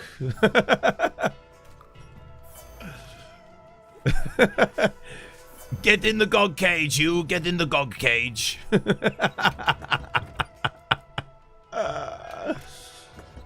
God damn. Yo, have you guys seen that Twitch streamer? That Twitch streamer. And she's she's got a fucking dude on a leash in the back. He's fucking crawling around with a goddamn shock collar on. You guys seen that shit? Fucking, have you guys seen that? Hilarious, bro. You just finished watching the vid and subbed.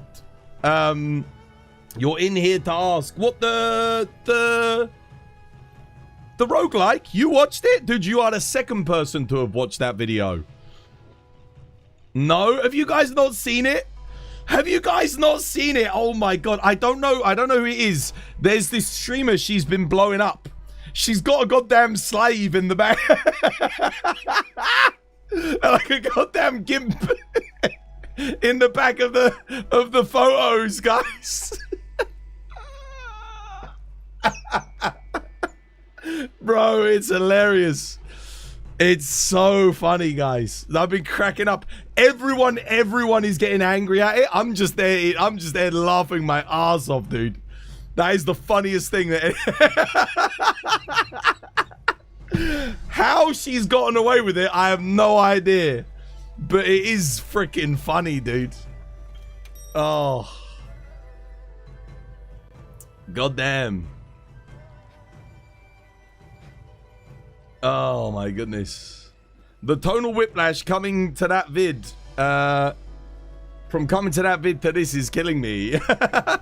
No, this is what the streams are usually like. We normally just have a laugh. The freaking video is like Gaudi edited out all of like the crazy stuff, I guess. Ass is firing the Elder Breaker. Okay, I'll let Ash, you can fire the big PP laser. Oh, a fact. Okay, wait, before we go, quick fact.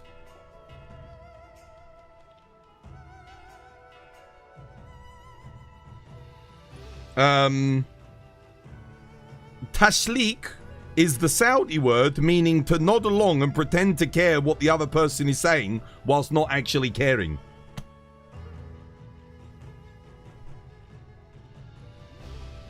Yeah, fair enough. Tashlik. I'm on cable duty. Oh, well, I'm on cable duty? Bro. I got Ranger. Fucking cable duty, god damn it. Spin. You do realize I'm not going to be able to do like 90% of the stuff on this spin the wheel. Bro, you guys don't even want me to do a quest at this point.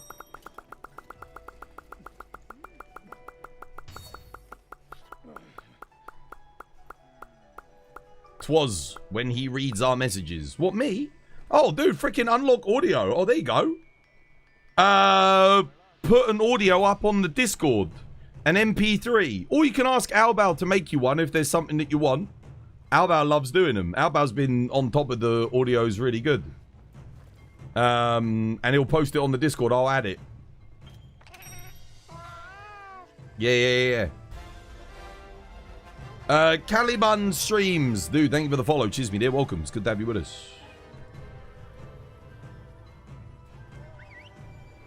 That freaking dude, that goddamn gimp. Dude, that is comedy gold, bro. That's the funniest shit that's happened on Twitch in a long time. Oh man, and I love how all these VTubers are getting annoyed. If you read the comments on Twitter, there's just a bunch of like VTubers, you know, like the anime face, typical Twitter profile thing, just getting so angry at it, like so angry. I don't know why, but it's like that seems to be the common thing. They're like really annoyed.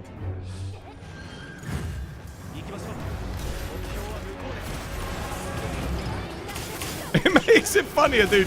It really does, man. It really does. I'm a simple man, and the simple things in life. What the hell? Dude, oh, how am I so far off? No! Shit, I messed up. Oh, but somebody didn't. Yo, well played. I'm a little bit behind. Sorry, guys. Shit. I mispositioned on my AED.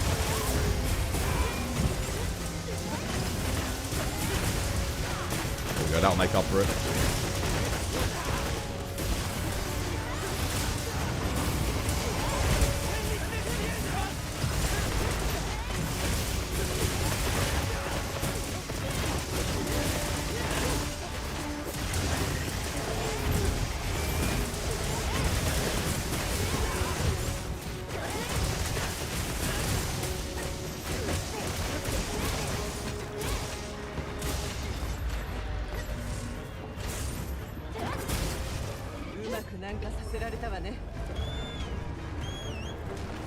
Speaking of audios, you have enough for one too.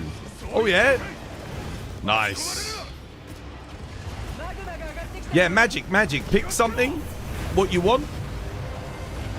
And you can, if you've already got an MP3, you can send it. It's got to be less than 30 seconds and needs to be non-licensed material.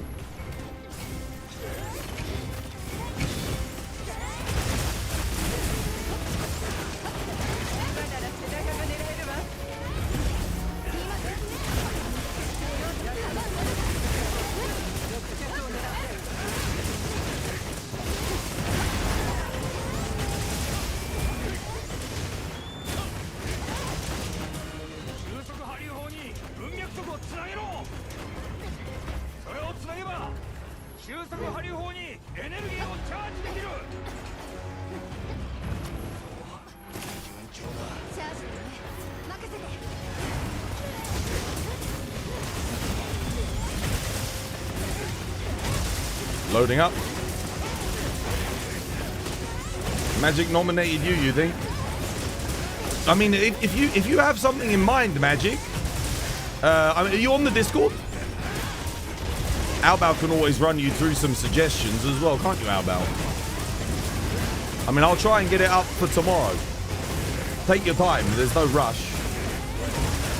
You can have a think of what you want. Yo, Ash, you can probably go fire the laser on this next cycle, brother. We're doing good here. Yeah, freaking go, brother, go. Freaking send it. Send him to the goddamn Shadow Realm. Holy shit. We're doing good here. We're doing the Lord's work. The Lord Gog's work.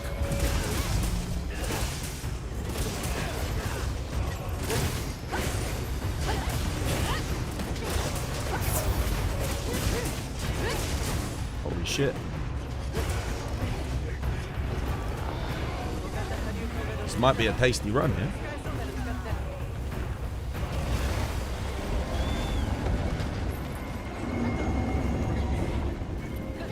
Right, I just gotta hope that I don't get the thingy glitch. Everything's activated.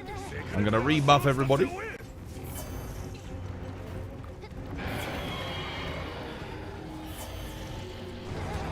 Looking good, looking good. Wait a second. Got me bombs. Get ready to blast. I'm gonna start blasting.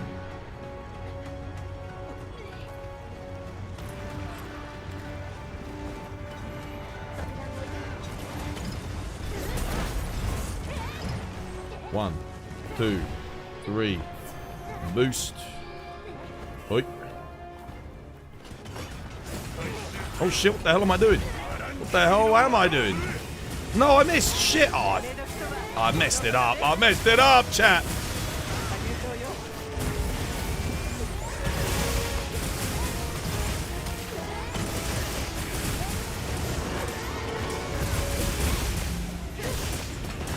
I don't know why I did an upswing. I did press triangle circle there.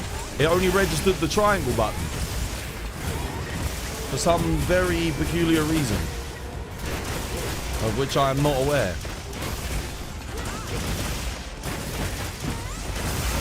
I don't know, maybe I was like pressing just a fraction before the circle button. Who knows?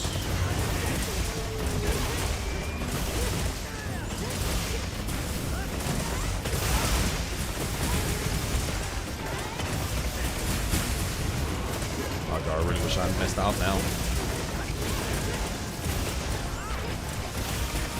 Yeah, that would have... He would have been dead on that final SAD if I hadn't missed that first little thing. Shit. Oh well, never mind. Good run though.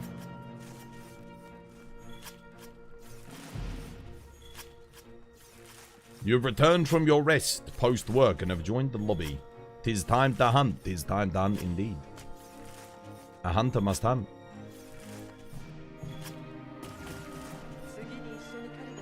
Man, dude, when is Dawn of War 4? Dude, I need something to play, like, on my weekends, man, when I'm not doing anything. I need Dawn of War 4. I really need that shit.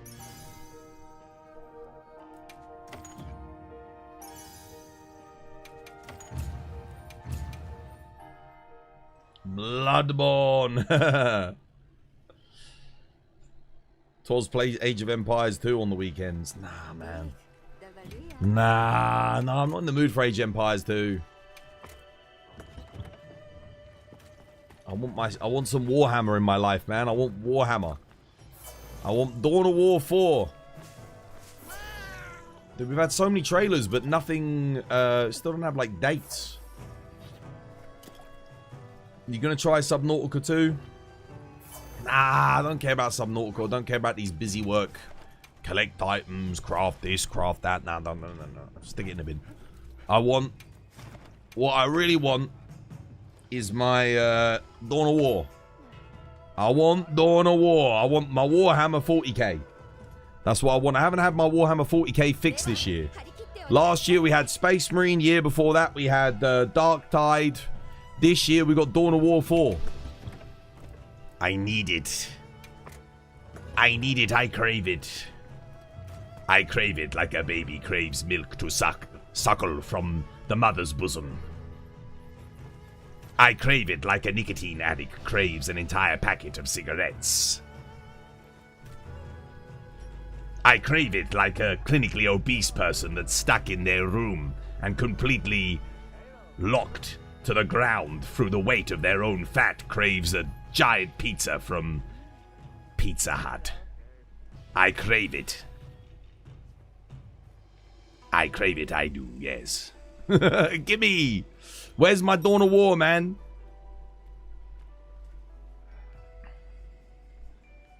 You could play Crimson Desert. I don't hate myself enough to play that. That's the kind of game that looks like it should have co-op. It literally looks like Dragon's Dogma 2 without the NPCs. If that game had co-op, I would play it. If I could play it with you guys, I would play it. But those kind of games, I don't want to play on my own. Unless it's like The Witcher, where it has an incredible storyline, fantastic writing, great characters. Like, then I'll do it. But Crimson Desert, apparently the storyline is like worse than dog water. Even if the gameplay's good, like good gameplay if I play it on my own. Like Monster Hunter on my own, I can't do that. That's boring for me. You know? Monster Hunter has some of the best gameplay you're ever going to get. But playing it on my own, maybe like 10 minutes, 30 minutes is okay. But not like 8 hours a day. You have roughly 250 hours in the game. It's getting pretty hard to come back and play it. Any tips to come back? To Monster Hunter? Pick up a new weapon. Yeah. It doesn't have a good Tory, but you get lost in the game. There's no such thing as a good Tory. Monster Hunter on my own does blow after a while. Yeah, I don't mind a little bit. You know, maybe an hour at most. You do some speed runs, just some practice. In small bursts, playing Monster Hunter single player is fun. But it's not like when you're playing co-op and you're having a good laugh and... Yeah. You wish I could get a good Tory. Dude, thank God the Tories are dead now. They're gone. There's no way they're coming back. Their tyranny is over. They've all joined the Reform Party. Dude, the Reform is Tory 2.0, brother. Fucking Tories, man.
Maybe Sword and Shield.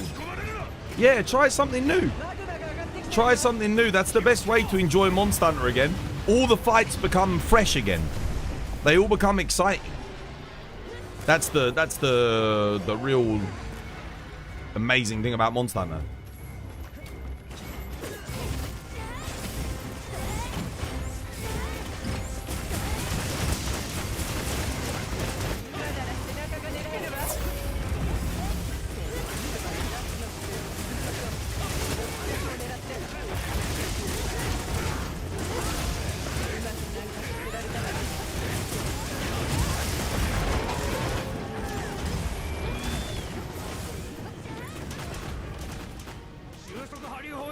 文脈速をつなげろ。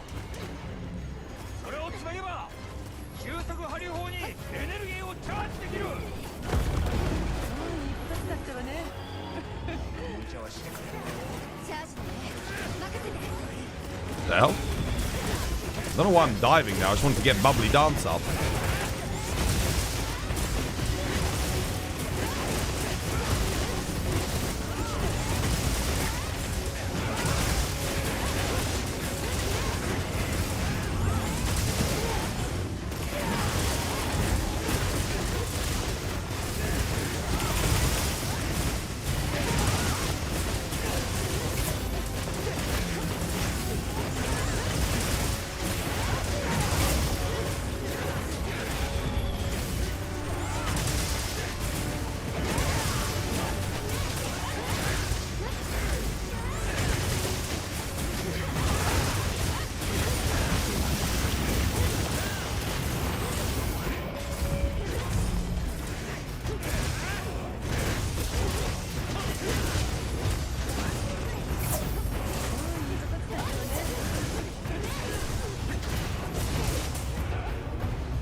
Nice.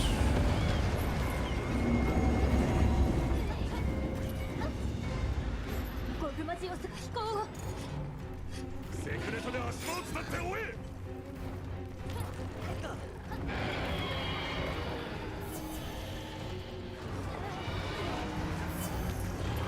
Nice. Cheers, me did. Thank you for the buff.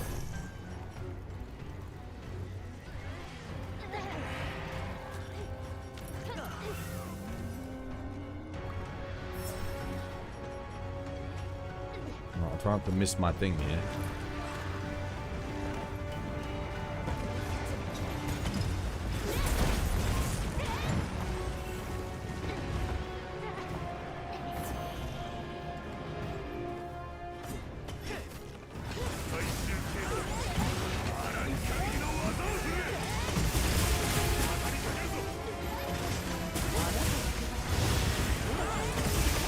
Nice.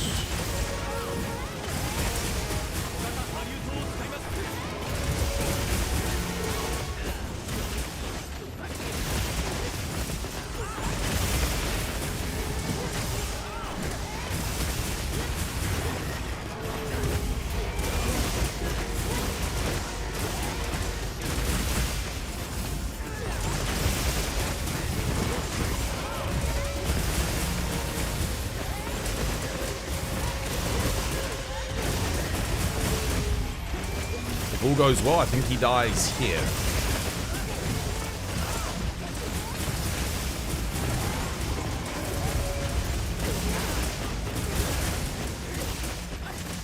Close enough. 無事に戻ることで成果を残すこと。それを成し遂げるのは当たり前ではないんですよ。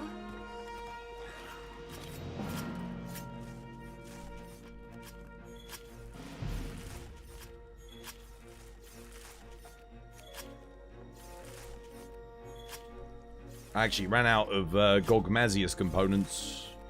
Almost. I've gone through so many of them, using them for rerolls on the Artians.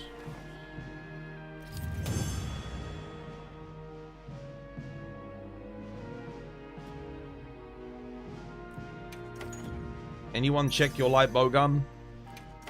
I don't even need to check it, I can just tell you. You either do Gogmazios helmet or top, you get Gore roll on it. 2 capacity, 3 attack, unless it's Dragon Light Bowgun, but even on Dragon Light Bowgun, if you're using it for both Fire and Dragon, you still want 2 capacity, 3 attack. You get yourself Gogma, with the, like I said, Gore top or Gore helmet. Depends on whether or not you want Adrenaline Rush or Element Absorption. Do I recommend any weapon to learn? Whatever you like, man. They're all good. Can't go wrong. Tors, are you a cat person? I'm a cat person, yeah. They're great. They keep you company. Basically, all you gotta do is feed a cat. They look after themselves. You give them attention. They don't require anything. They go out on their own. They chill. They're super independent, you know. They kill rats, mice, any kind of vermin. They keep foxes away from like your house, so no fox shit everywhere. Excellent, dude. Having a cat in London is like, mwah. Dude, fantastic. They're practical and they're great pets, super personable, and they live for a long bloody time. My first cat that I had lived 20 years, man. They're great. They'll be a family member for a very, very long time. Love cats. Yeah, no, I'm a cat person through and through.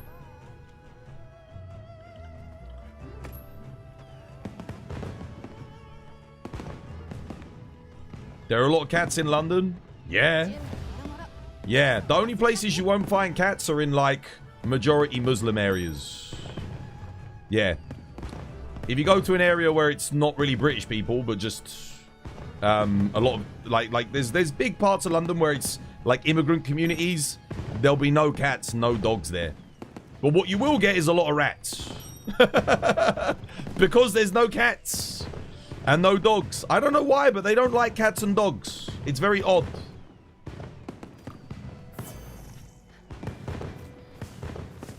I don't know what they got against them. Where my nan and granddad used to live, a place called Southall in London, right? This was when they were alive. Basically a very big... It's not a lot of, like, white people left there, put it that way. It's like, Indians,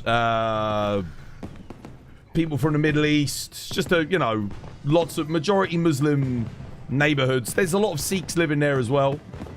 And, my God, dude, the amount of rats, like, it's crazy.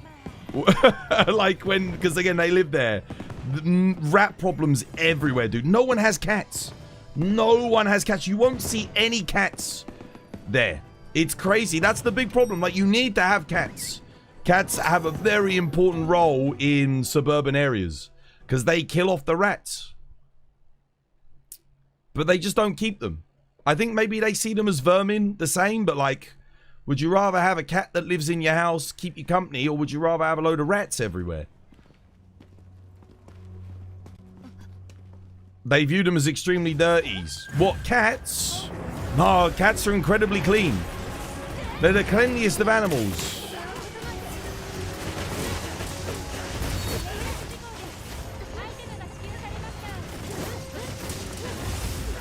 They're lovely, super friendly, and like I said, they get rid of rats.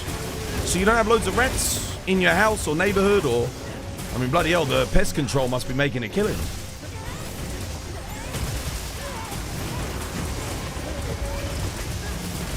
Nah, cats are lovely. And they're cute. Yeah. They're super intelligent too. People always think that cats aren't as intelligent as dogs, but dude, there's no way, dude.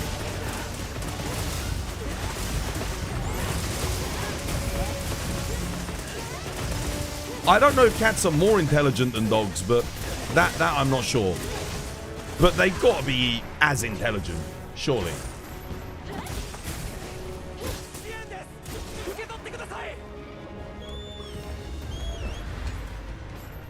My cats scare me with how intelligent they are sometimes. How you doing, Azure? Welcome. Hope you have yourself a lovely, jubbly one.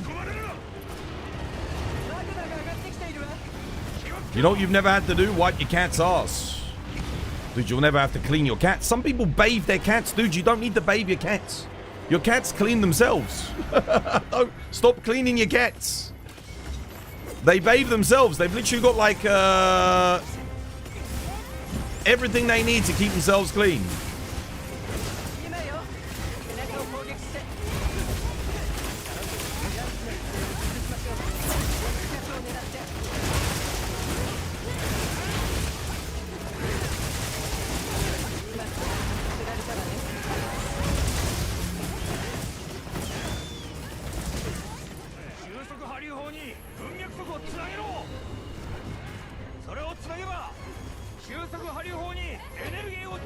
Oh yeah, no, my cats can open doors. My cats know how to open doors. It's scary, dude.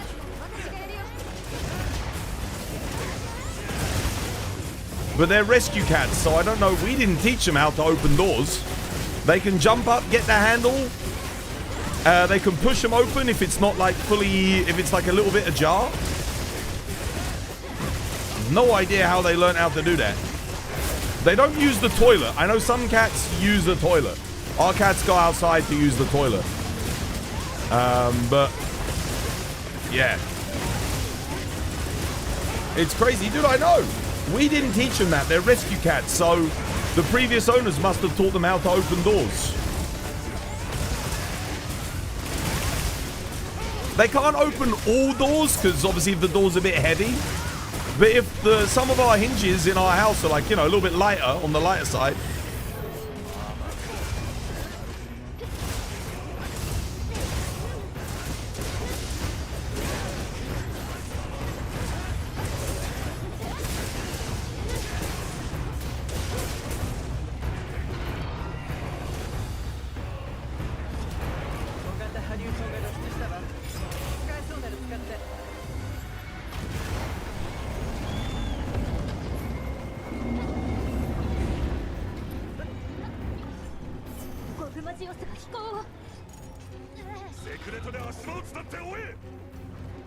Nah, cats are fantastic animals. I mean, dogs are really good too.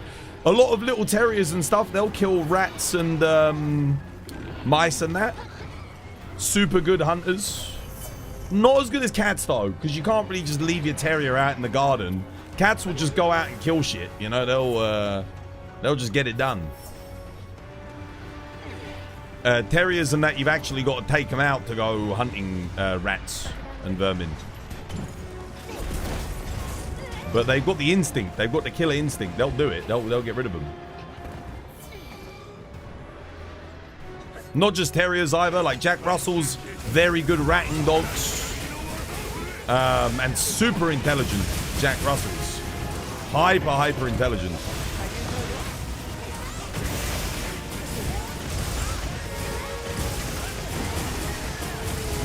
You want a wolf dog? What, a husky?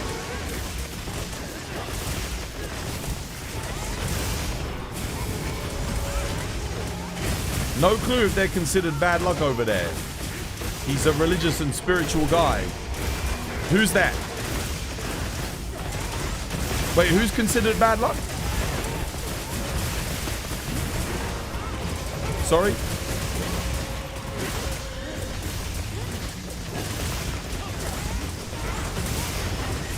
No, it's legit a dog that breeds with a wolf. Oh, goddamn.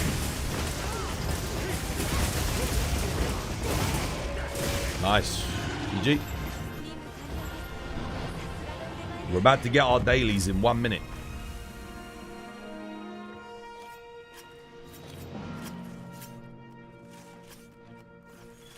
Like that scene in Jurassic Park where the raptors opened the door.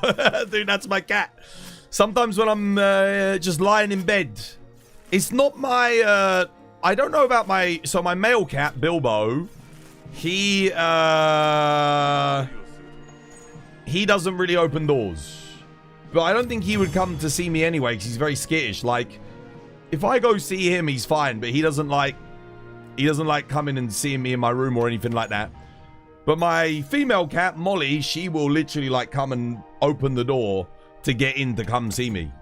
She comes into the study sometimes. She'll just, you know. You guys have seen Molly. You were talking about Zach, and you were talking about your dad. What's the superstition about? Superstitious about what?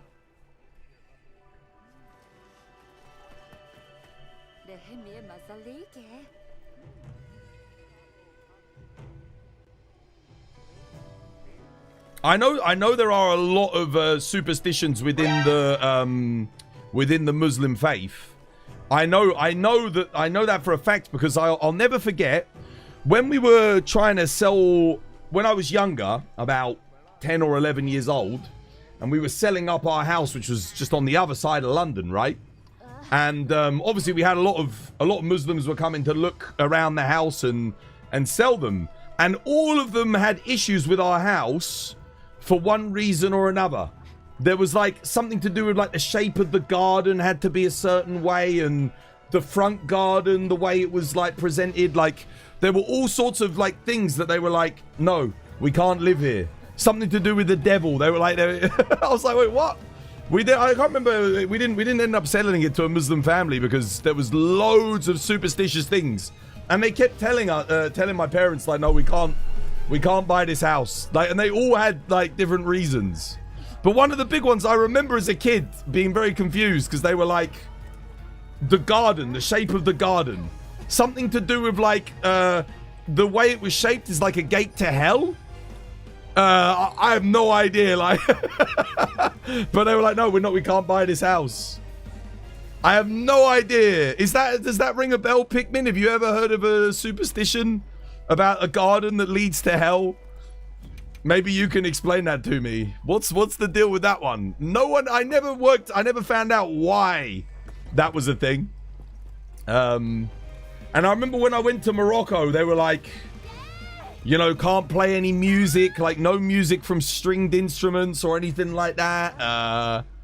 Like no brass instruments.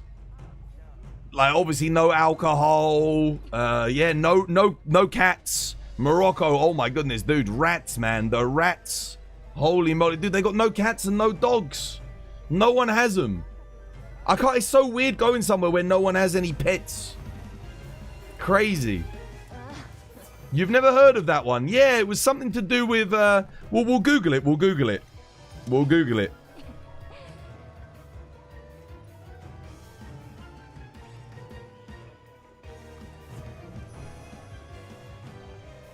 Let's see.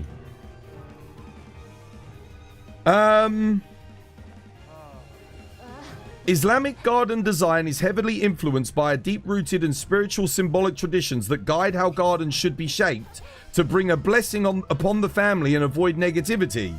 The most significant of these is the charbakh, the fourfold layout. The garden must adhere to these key traditional principles, often to ensure a harmonious environment. It must have a fourfold structure. An Islamic garden is divided into 4 parts by walkways or water channels representing 4 rivers of paradise mentioned in the Quran, of water, milk, wine, and honey. Oh, there you go. It cannot, yeah, it has to be rectangular or square in shape. Oh, that's why then. Our garden was shaped like a triangle. Like that. What? Yeah, okay, gardens that aren't shaped this way can bring about shaitan and have negative influence from the devilish powers of shaitan. This can include excessive admiration. Yeah, something like that. Anyway, okay, well there you go, that's why. Apparently like a shape like that is something to do with shaitan. There you go. We learned something new today, chat. No whistling or talking to yourself. No. You're not allowed to talk to yourself. You can't whistle. No music. Like, dude, it's too strict for me. Like, fuck that. Nah, hell no. Nah, everything. Enjoy your alcohol. Enjoy your pork. Have a good old sing-song. Enjoy your musical instruments. Do whatever you like. That does not harm others is absolutely fine. That's my motto in life. If you're not doing harm unto others, enjoy yourself. Have a good one. Love life and love each other, because once it's done, it's done. Nobody knows what comes next. And if there's nothing after that, at least you'll be remembered as being a good person and having a good time. Right, what's next? No, no. Absolutely not. So I think it's just a cultural thing. People mix culture with religion, which they're obviously not meant to do. No, a lot of these things are about religion, dude. A lot of these things are like, you know, it's written in the Quran. Yeah, for sure. I'm pretty sure it says in the Quran about instruments, stringed instruments and music. I think that's a very strict one. There's certain things about like clothes and that. Like the way you have to dress specifically. Obviously food, not eating pork. That's a big one. And no alcohol, again, that's written in the book. That's not cultural. That's all religious. It's ingrained in the culture because of religion. Absolutely. You've never heard of that one before, but then again, we were too poor to afford a garden. Yeah, fair enough. Fair enough. To answer Faye, yeah, no whistling. Considered evil if you do it at night. Might have myself a little whistle. Yeah, I didn't know about that one. That's a new one. I've never heard that one before. Yeah. My best friend never told me about that one. They shouldn't go to the Appalachian Mountains. You're talking about the garden thing. I just googled it. It's a real thing. I just looked it up. And I remember. Dude, I remember as a kid, because the thing is, our area when we were growing up had a big cultural shift. There were barely any white people left in the area that I was living in at the time. And we were trying to sell our house, and obviously lots of people that were coming were Muslim of faith. And they kept telling us, no, we won't buy this garden. I think in the end we ended up selling to a Caribbean family. But they had no problem. They were like, there was no superstition or anything like that. So yeah. But we couldn't, there were no, I don't remember. I remember when we were selling the house, we had no, there were no white people came to look at the house to buy it. Not like none whatsoever. Yeah. Is your friend a Shiite or Sunni Muslim? I actually don't know. Just Muslim. Yeah. You're from a family of Sunnis, so you can't really comment on how the Shiites handle things differently. They were very liberal, you know? They weren't the whole, like, no music thing and stuff like that. They didn't bother listening to any of that. No alcohol, yes. No pork, yes. But not the music stuff and that. They were like, no. That was all fine. They weren't super strict. But when I went to Morocco, it was very, like, strict. Like, you know, everything was, yeah. A lot more like, no, you have to abide by these things. I wasn't allowed to go into any of their places. They had all these wonderful, like, monuments and temples and everything. As a tourist, I wasn't allowed in because I'm not Muslim. They were like, no, you can't come in. They're like, stay out. Get back, you filthy. Like, there was one guy got really angry at me because I was trying to walk in. He got like, there was a dude there who was like, oh, I was like, whoa. Like, just wanted to go and have a look, you know? It was like this massive temple by the sea. Huge, you know, like skyscraper-sized mosque. And they did not want me going in there. I was even wearing a jaleba and everything. I was like, you know, undercover. I had grown out my beard. Like, I hadn't shaved my beard. I wore a jaleba. And I was trying to go in. They saw a white man. They were like, no, get out. Very, very... I literally tried to make myself, like, blend in, but didn't work. I wanted to go in, bro. I wanted to go and have a look at the architecture and all the paintings and on the ceiling and everything, you know? Yeah, that was funny. They wouldn't. I tried getting in. My friend even spoke to them in Arabic, trying to explain, but they weren't having any of it. Whatever he tried to say to them to convince them to let me in, they were like, no, he ain't coming in.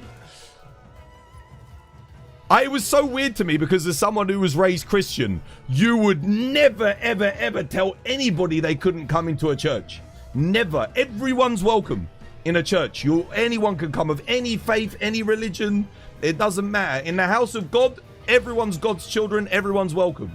So for me, the thought of me not being allowed in was like, dude, what the hell, man? Like, dude, we both share the same God, though, do we not? Why you will not let me in? We even have the same goddamn prophets in Jesus. I wasn't allowed. I mean, really, they should have let you in, dude. They did not. They would not let me in, bro. And like I said, you should have seen me. I was dressed in my jaleba. I'd grown out my beard. I hadn't shaved like in months. So I had a really, you know, I looked the part. I was proper on point. And they would not let me in. I was so disappointed. I was going to say, it's not like it's their house. I don't know why. Maybe it was just the security guys that were on that day. But, yeah. It was apparently a very famous mosque in Morocco. It was in Casablanca. Was it Yeah, Casablanca. And it was right on the seafront. Huge mosque. Massive. Like, you look up, and you have to look up like that to see the top of it. You know? Massive. If you did the customs, you should have been let in. I tried, man. I tried. They weren't having it. They weren't letting me in.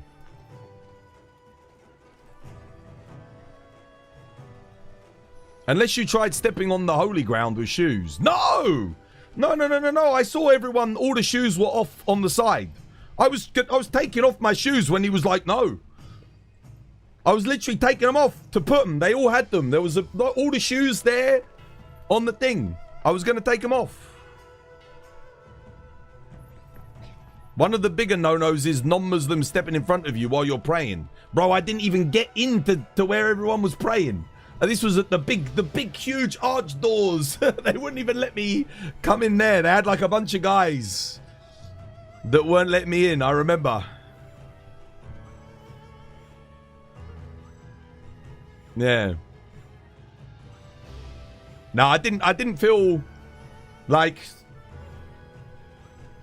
it was very odd because of how when people come to Britain, obviously you have racists here. I'm not saying we don't, but we're very hospitable.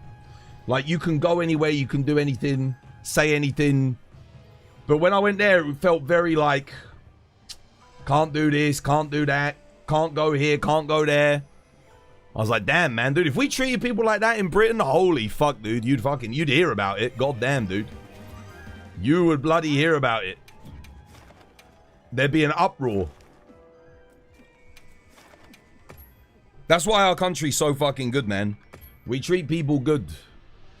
Like, that's the like, yeah, you're good. Like I said, you're gonna get racist British people 100%. I'm not like blind to it, but like, if you're like me and you're like all my family and the people I know, dude, everyone's welcome. Everyone, every race, religion, culture, doesn't matter. You're all British. Now, if you don't like to drink tea, yeah, get the fuck out. Get out. You're not welcome here.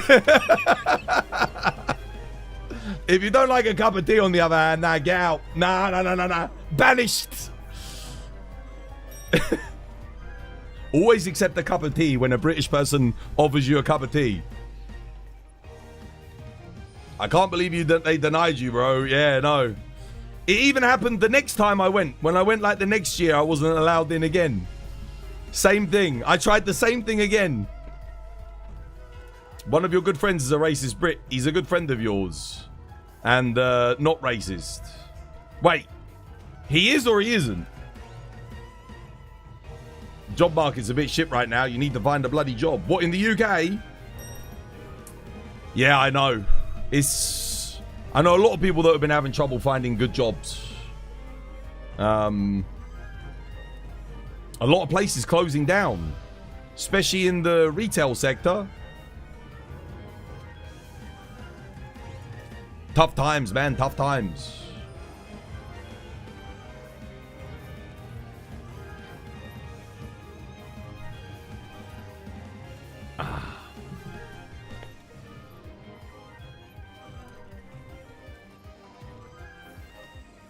By a cup of tea, do you mean actual tea or dinner?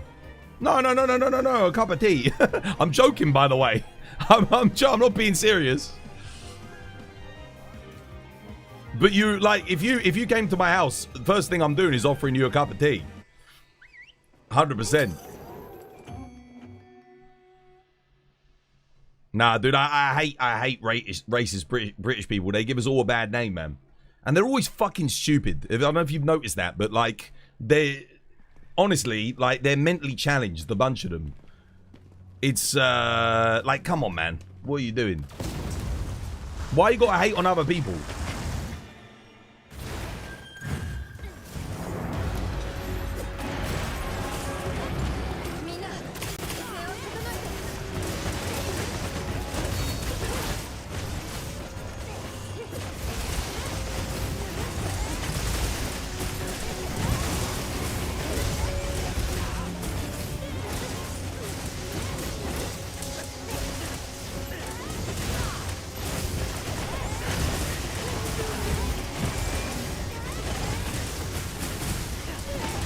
It's actually the only channel rule I have here on TBD, really. Is in the chat, don't be racist to people. Pretty much it. It's the one rule. Rule to live by. Oopdoon is some BS. What happened? You died to the flop?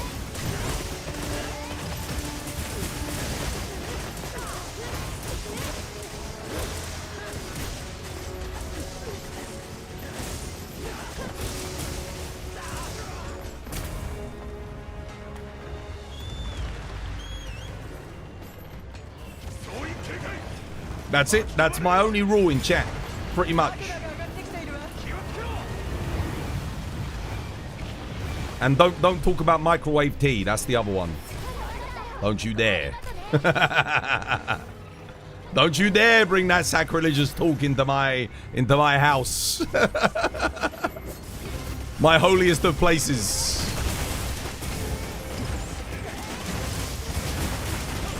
Oh shit, no.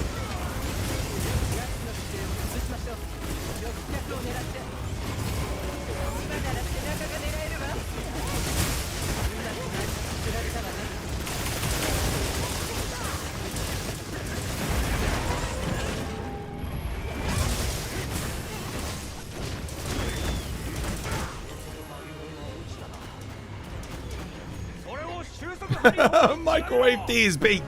Get him out! Get him out!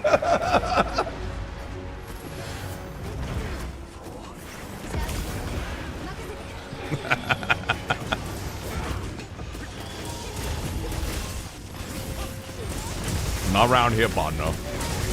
Not around here.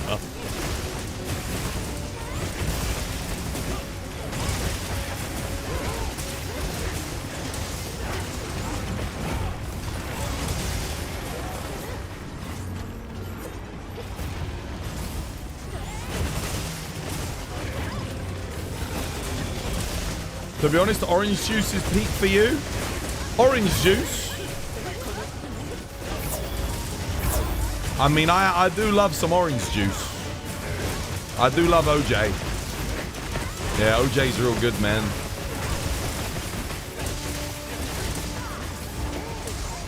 Good for your health.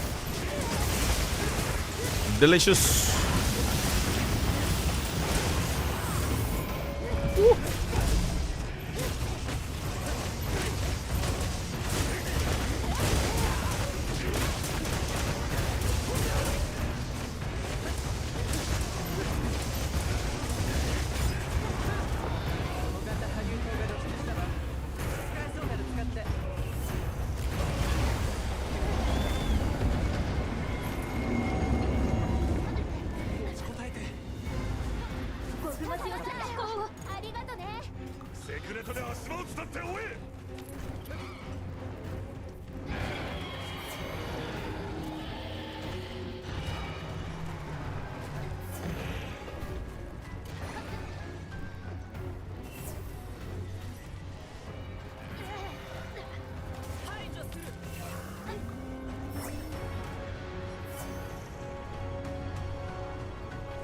Saber predicted the dailies. Oh shit, I forgot to pick up my dailies. God damn it. I forgot. My bad, guys.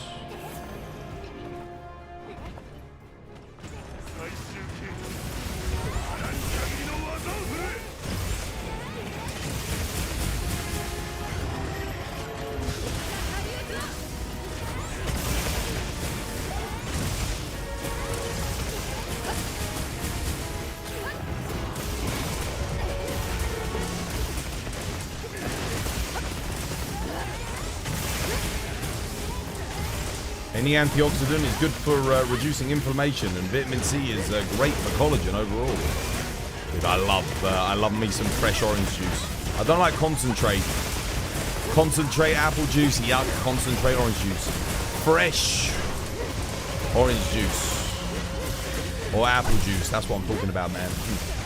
Or pineapple, oh my god, fresh pineapple. From Waitrose. Waitrose have like this delicious fresh pineapple juice that they do. It's a rare treat, but I love that shit.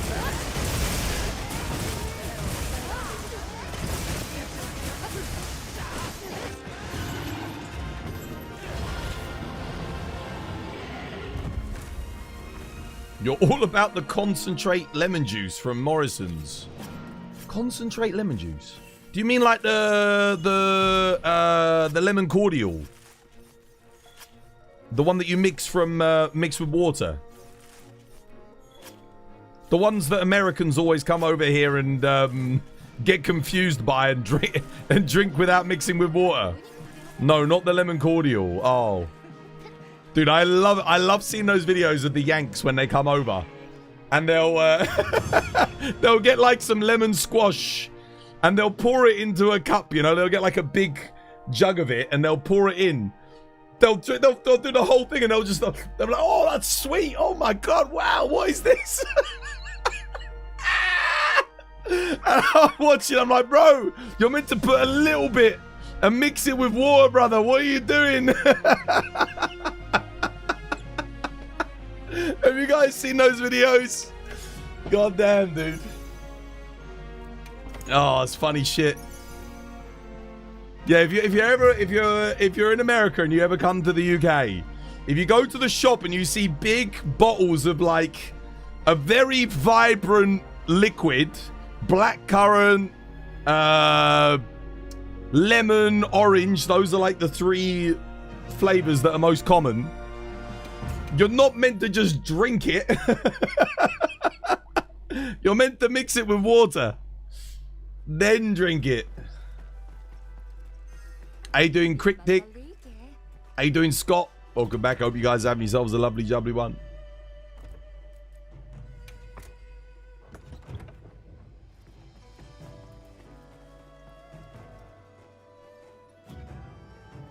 Oh, hello. Squad 4, 400 to 599. Let's have a look. Magic. Yes, approved.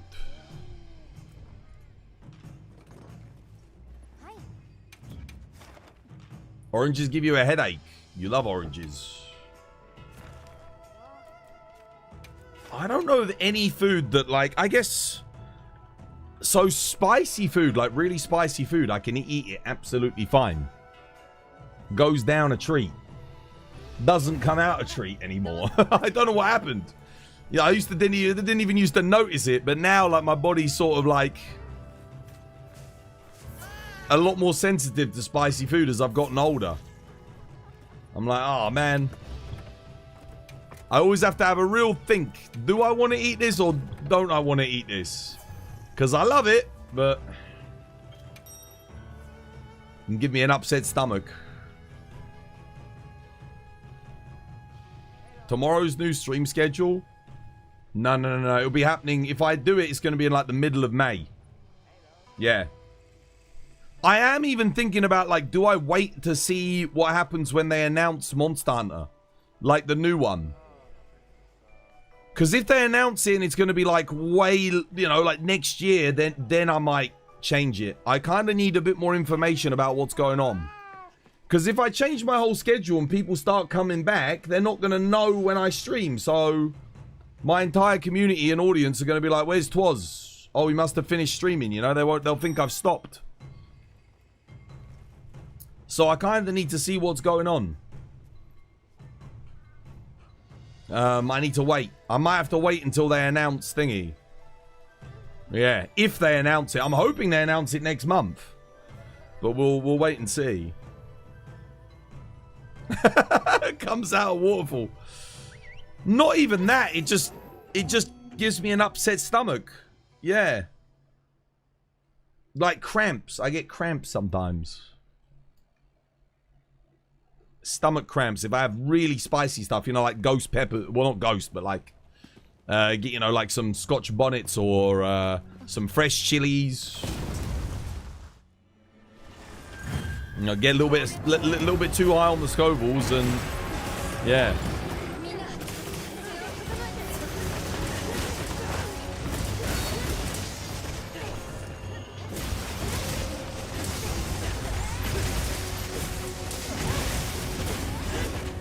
Oh shit. Gogmazios. Oh, what the hell? What was that? That was weird.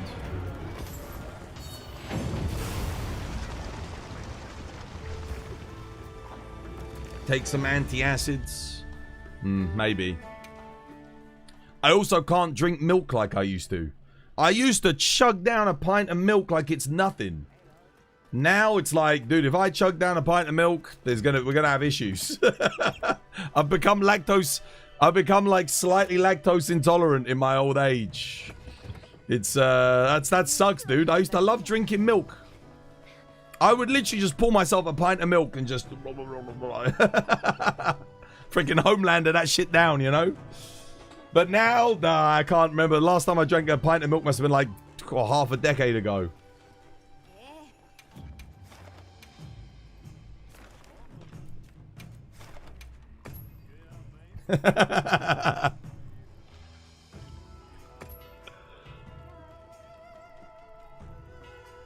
Birds don't feel spice when they eat raw peppers. Oh, they've evolved to get around it. Interesting. I did not know that. Dropping some knowledge. I hear that you don't become lactose intolerant if you constantly drink milk. Maybe that's why. Maybe I took a break from drinking it for a bit and then... Yeah. I still have it with my tea. And I'm fine to have it with my tea. But I always used to have a glass of milk before I went to bed. You know, pint of milk. And I'd sleep like... Oh, something about milk. If you drink it before bed, you just sleep like there's nothing else. Go out like a light.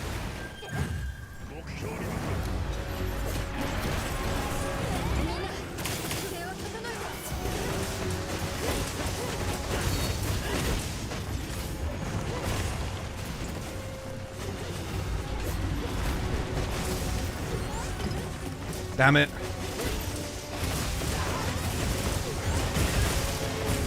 Nice. Just about got it.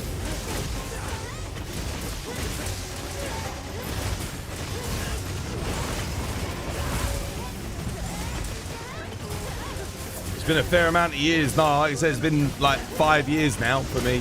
I think. I started getting an upset stomach. And then I was like, oh. And then I realized that was why. Because I was chugging down pints of milk, bro.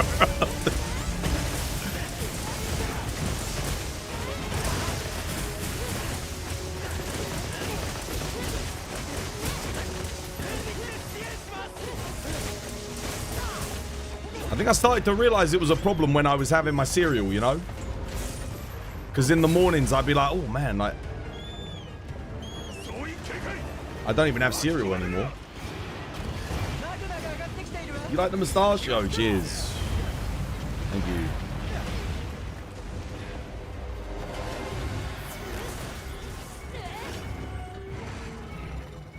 Dum, dum, dum, dum, dum, dum, dum.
Dude, I'm looking forward to me dinny din dins tonight. I'm looking forward to cooking something up. I'm getting hungry now.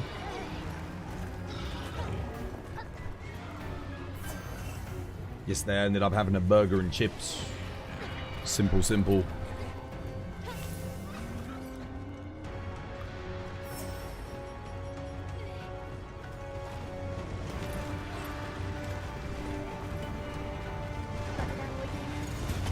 I'm feeling hungry now. Definitely. I'm gonna finish on time today. Go get myself some food. I'm a hungry boy. I'm a hungry boy.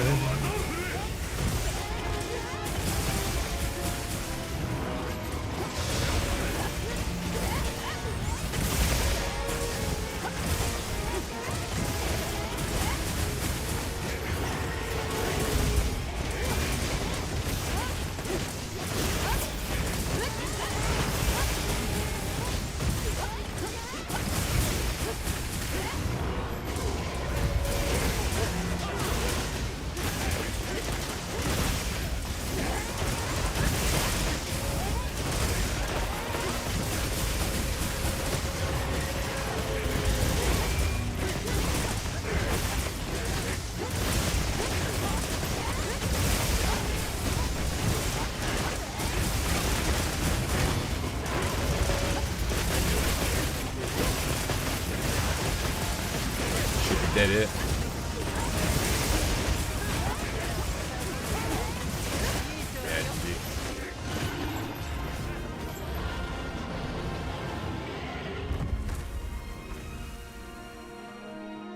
Gib.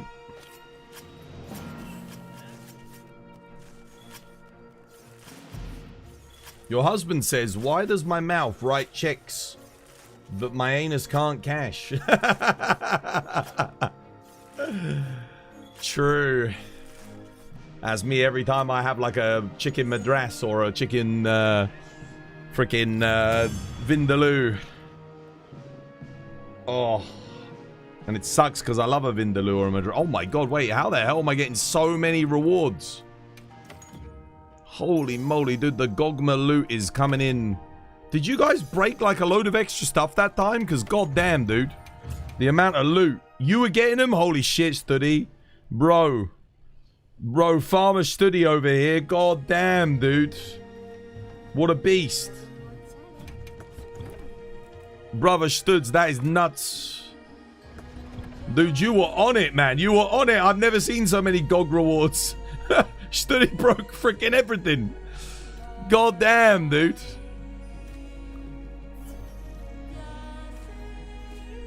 At this rate, if we got Farmer Study on it. Oh my goodness. Wait, did I get my dailies? Oh, maybe I did. Oh, no, I didn't. I did not pick them up.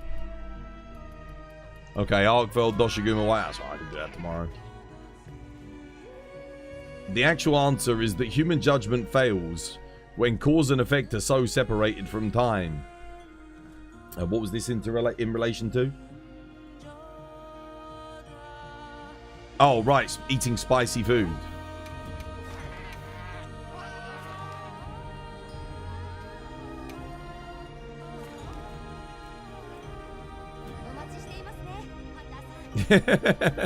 Yeah.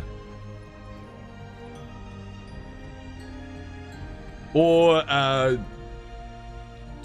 I'd say, to put it more simply, some of us are just willing to suffer the effects of our actions at a later date. Because those of us that are capable of having that judgment will take the L. There's a lot of things like that in life. There's a lot of things like that. Feels good right now, but I'm going to be suffering tomorrow. Oh, dear. Life is a series of trade-offs. Dude, tell me about it. I know. I remember I streamed Baldur's Gate 3. That was a trade-off. Had so much fun streaming that series, but my god, dude. was so shit. I lost so many subscribers and followers when I wasn't streaming Monster Hunter. Worth it though. That game was just so good. The trade-off was my happiness and enjoyment. That was the trade-off. What's the schedule? 7 p.m. through to 2 a.m. GMT. But it might be I might be changing it. I was going to change it in the middle of May, but now that May's here, I'm thinking like, well, I could just wait until they announce Monster Hunter and see what date it's coming out. Because if it comes out like a month after they announce it, I don't need to change my schedule because, you know, people will. Well, I hope people will come back. You know, the community will come back.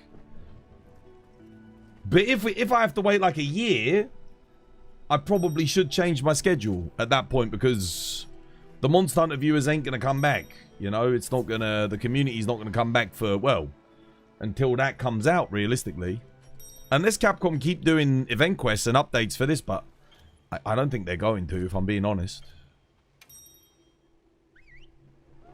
How could you not stream the game of the decade? Dude, I had to. I had to stream it. Yeah. I needed to, man.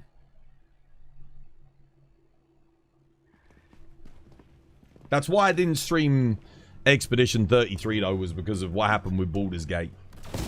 Baldur's Gate was also a more streamable game. It even had integrated stream elements where you could like vote for what decision and dialogue you should pick. It was so good. I loved it, man. To the 13 people that what the hell am I doing? What the hell am I doing, bro? I'm actually trolling. I went and put my freaking Rocksteady mantle on. What am I doing?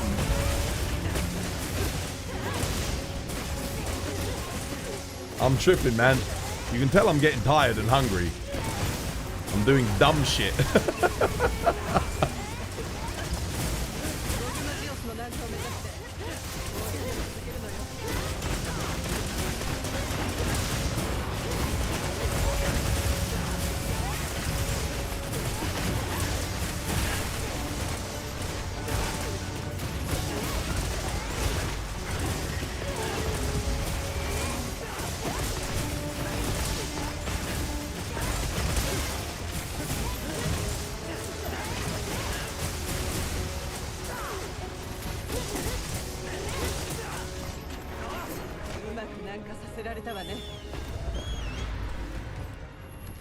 I vote for you to wander into the Goblin Camp and kill the kid without Shart, Lae'zel, Gale, Asteria, Will, and Karlach. Dude, it was fun, man. We had that game was funny. We had a good laugh. That is still to date, I think, one of my favorite series I've ever made or streamed.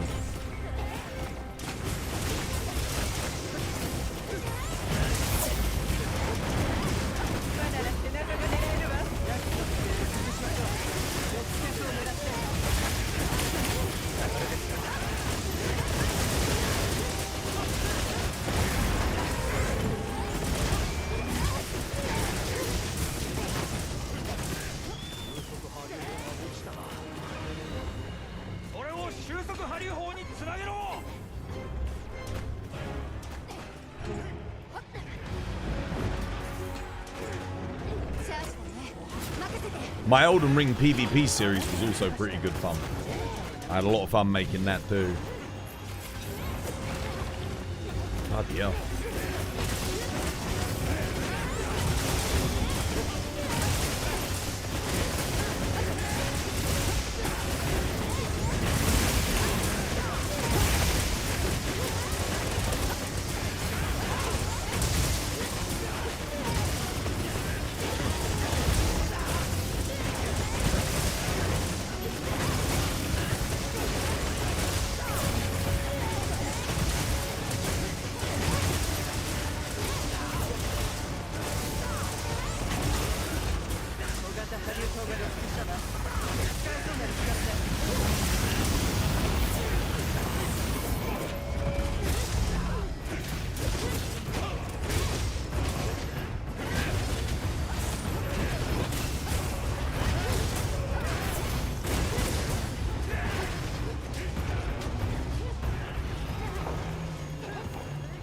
One of my favorite moments on stream, I'll never forget it, was when we were playing the Elden Ring Seamless Co-op mod.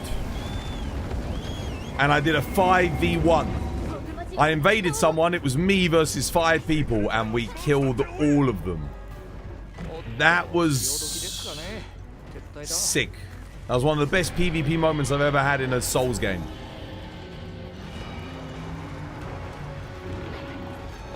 That's something I love about Souls as well, is like if you're good at Monster Hunter, if you go do PvP in Souls games, you spend a little bit of time with the combat because it's a lot simpler. There's hard elements about it to pick up, but like overall it's a lot easier to master, like compared to Monster Hunter combat.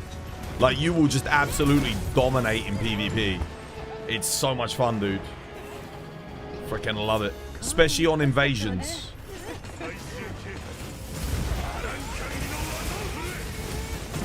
Oh, it feels like he was really far forward there.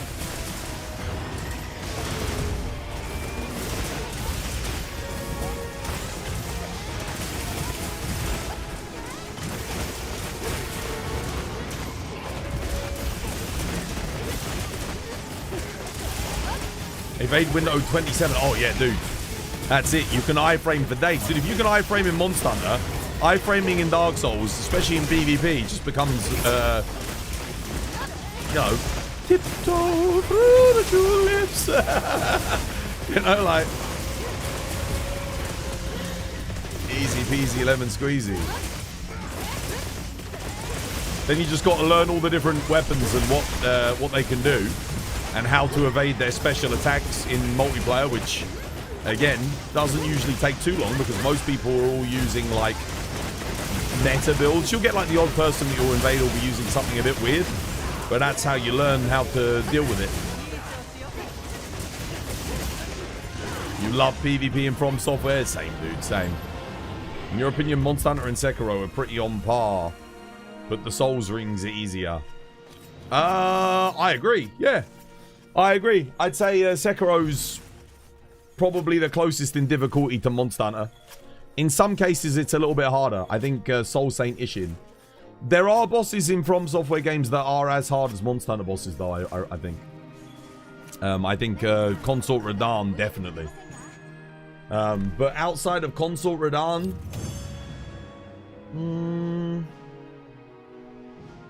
I don't know. Bro, Studdy, the amount of loot you're getting me, oh my goodness, bro. Holy moly. Oh. Oh, if that had a medium... If that had a medium, it would be a new best in slot. Oh, couldn't you have had Stamina Surge 3 instead? You'd never run Marathon Runner, so yeah, no, pointless. Thank you for the hunt. You heading off?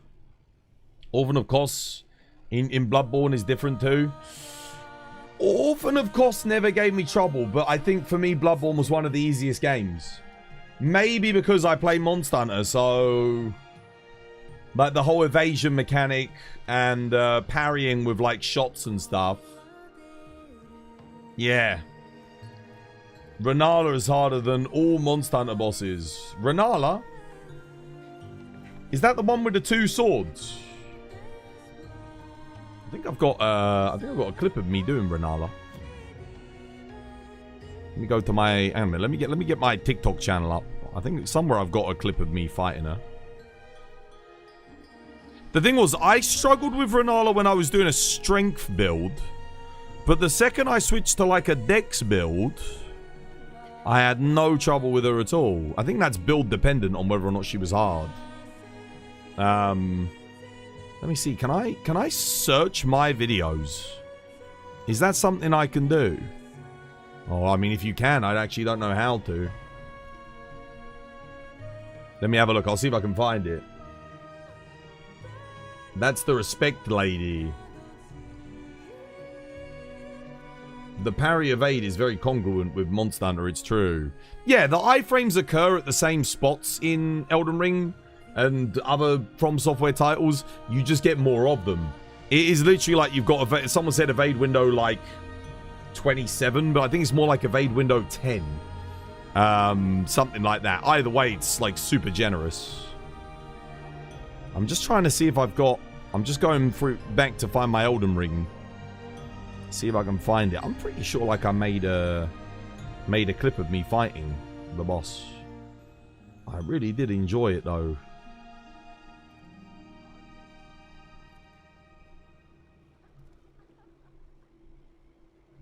You kind of know that Elden Ring's like tough as well, because you get a lot of Elden Ring players trying out Monster Hunter, and whenever they come into Monster Hunter, like streamers, content creators, you'll often see them struggling a lot with Monster Hunter, because the combat really is just a different beast. Some of them do get really good at the combat though. They, you know, if you invest the time, energy to get good at it, then you can do. Man, dude, I'm going back through my TikTok. I just saw my Space Marine, Helldivers clips. A part of me always wanted to go back to Helldivers and try it out again, but... Oh, here we go. Okay, we're here. Let me see. Is this it? Is this it? Can I open this in like a new tab?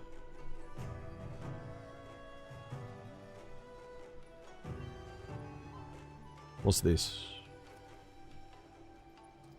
Oh, no, that was Rolana. That was it. Yeah, I switched to like a Dex build the second time I did it. And it was like, it was pish. Wait, I'll show you guys the clip of me fighting. But I very much enjoy this. How do I...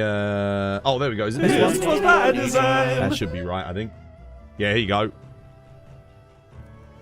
Yeah, dude, this fight was so sick. I freaking love this fight. I think I had a Dex Faith build. I had a Strength Faith build on the first playthrough, and then I switched to a Dex Faith build for the second. And I really enjoyed this this fight. Like, the parrying and everything was sick, man. You're telling me Elden Ring is easier than Monster Hunter? Oh, yeah, definitely. If you're good at Monster Hunter, like, you're gonna dominate on freaking, thingy. Absolutely. You get way more iframes. Way more iframes. But this fight was freaking sick, dude. I love this fight. Whee! Bang! I just like the little parries, you know? Boom. Ditch. Ah, it was sick, man. It was so good. Absolute peak. This was my design. I love that fight. That's one of my favorite fights. I've only fought her twice as well. I think I fought her like twice. But it's good fun. Really good fun.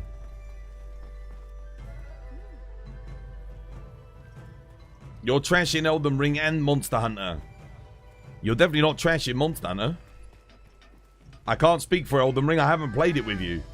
Or we might have done a little bit of Elden Ring together. Did we do any Elden Ring together? I'm trying to think. Where can I see those Charge Blade builds you were talking about before? They're on my Discord, but I can show them to you quickly now. I'm going to go cook myself some dinner in a minute, but I can show them before then. So here's my Dragon Element Charge Blade build. We've got Gormagala on the weapon.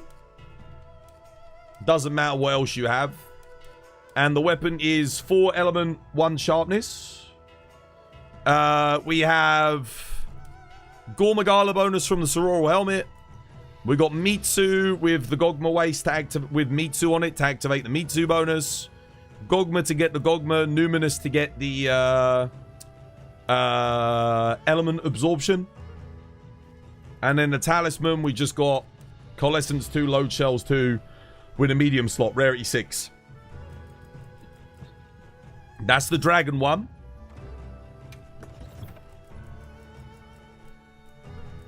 You can see all the skills there. Skills are going to be basically the same across the board. Water. Water, this is like a more chill build. So this one's got Gogma on there. And we've got the 3-piece Gogma here. Mitsu again with the Mitsu on the Gogma waist. You have to roll to activate the Coalescence. Guardian Folger with the Folger just to give us that max might activation. Gives us a little bit of extra damage. Not much because we're not really relying on raw. Same talisman again. 2 Coalescence, 2 load shells. And I've got Focus, Quick Switch, Enhancer, Stream. Same thing again on the Dual Blades, on the Charge Blade. 4 element, 1 sharpness. This is just a different way of doing the same build. You get less uptime on the Coalescence on this one, but it's pretty chill. You can activate it whenever you want with the Mitsu bonus. The other one activates off the Gore bonus and the Mitsu bonus. So this is like, again, a slightly different one. Again, good build. And then... what else do we have? There was another one I think I made. Here you go. Here's another way of doing it. Here's it with the Thunder Charge Blade. Again, this one, Gore Magala bonus on the weapon. Again, 4 element. Same thing, Focus, Quick Switch, Bolt, Enhancer. You get Sororal to activate Gore. Blangonga Transcended and Mitsu Transcended. Gogma. This has Mitsu bonus obviously on it. Yeah. Got Agitator, Burst, Max Might, Coalescence, Antivirus, Thunder Attack, Focus, Power Prolonger. Again, gets a level of Flare in there as well as a bonus. Why not? Yeah. That's another way you can make the same build. Are there any other ones? Are there any other ways of doing it? I think that's everything. I think those are my 3 different types that I've got. Yeah, that's it. Those are the main ones. The rest of them are raw builds, so yeah. So you don't need to see those. That's it. Yeah. That's how you do it. Have you seen the Elden Ring family tree?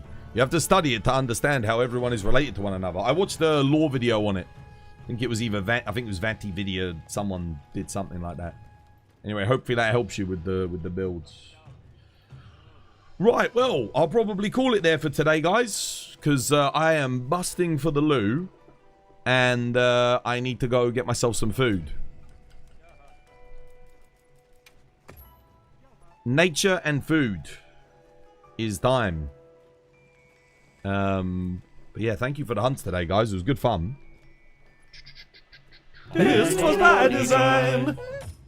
I'll be back again tomorrow. Same time, same place for Friday stream.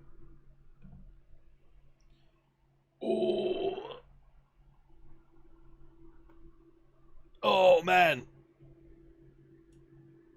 Oh, big stretch. Yeah, man. We're here. We're in May now. 1st of May.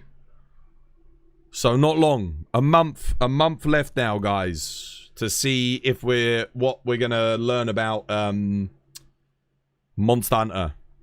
Hopefully, we won't be stuck with the only new Monster Hunter content for the rest of the year, Monster Hunter Outlanders. That would be very depressing. So I really hope that's not the case. Everyone cross your fingers. Cross your fingers collectively together. We gotta hope that that doesn't happen. Because that would suck. Let's have a look. Oh my goodness. We are going to raid into... we'll raid into Kasumi today, I think. Yeah.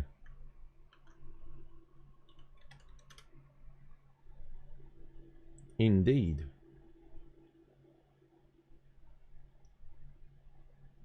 Here we go. Yes. Yes. Yes, we shall raid.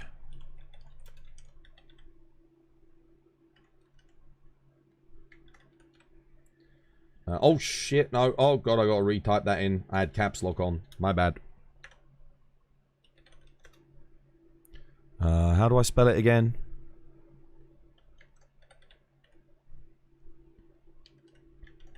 Nice. Right. Get the raid message copy pasted, chat. We're going in. You got 9 emblems? What? 9? Holy moly, dude. Dude, we did a lot of Gogma today. I got a lot of Gogma materials. It's looking good. Maybe tomorrow we do some Gogma rolls. Maybe we gamble a little bit tomorrow. Oh, on Proof of a Hero. Dude, I did Proof earlier. I only got bloody 3. Terrible. Terrible luck for me. At least someone's getting lucky. Yeah, take care, guys. Have yourselves a lovely, jubbly Friday. If I don't see you again on tomorrow's stream, then have a nice weekend. But hopefully I'll catch you again. We'll be doing, obviously, just... We're sticking with Wilds. Keeping the lobby open for... at least the next month until we get the Wilds G-Rank announcement. And then hopefully we won't have to wait too long. If it's a long wait, then if it's a long wait, I got to switch it up, man. I have to do something different. But if if it's like a month or two, I can do that. Because that's a month or two of people gonna come back to the game. Once they announce the G-Rank, people will come back. More people will buy the game if it goes on sale as well. So there'll be a lot of new people wanting help and tips and advice. But if they don't announce the G-Rank then announce that it's coming soon, then it's going to be... it won't be. There won't be anyone new for a long, long time. How long are you wanting to wait for? I am really hoping...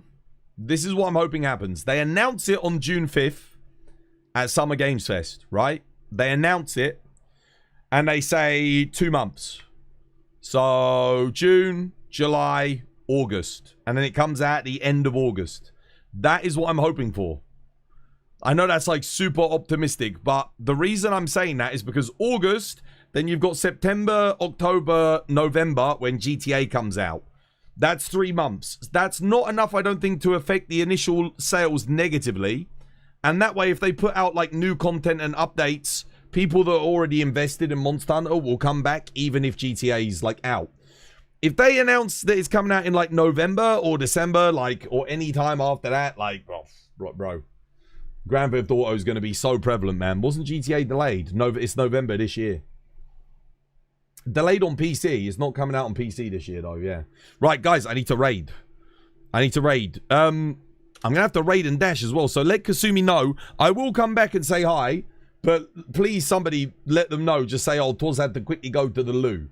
You know, tell her nature called. But we're raiding out. Much love, guys. Take care. I'll be back tomorrow. We'll keep the hunting going.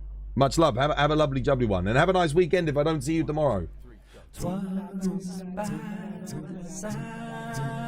design. Twas by design.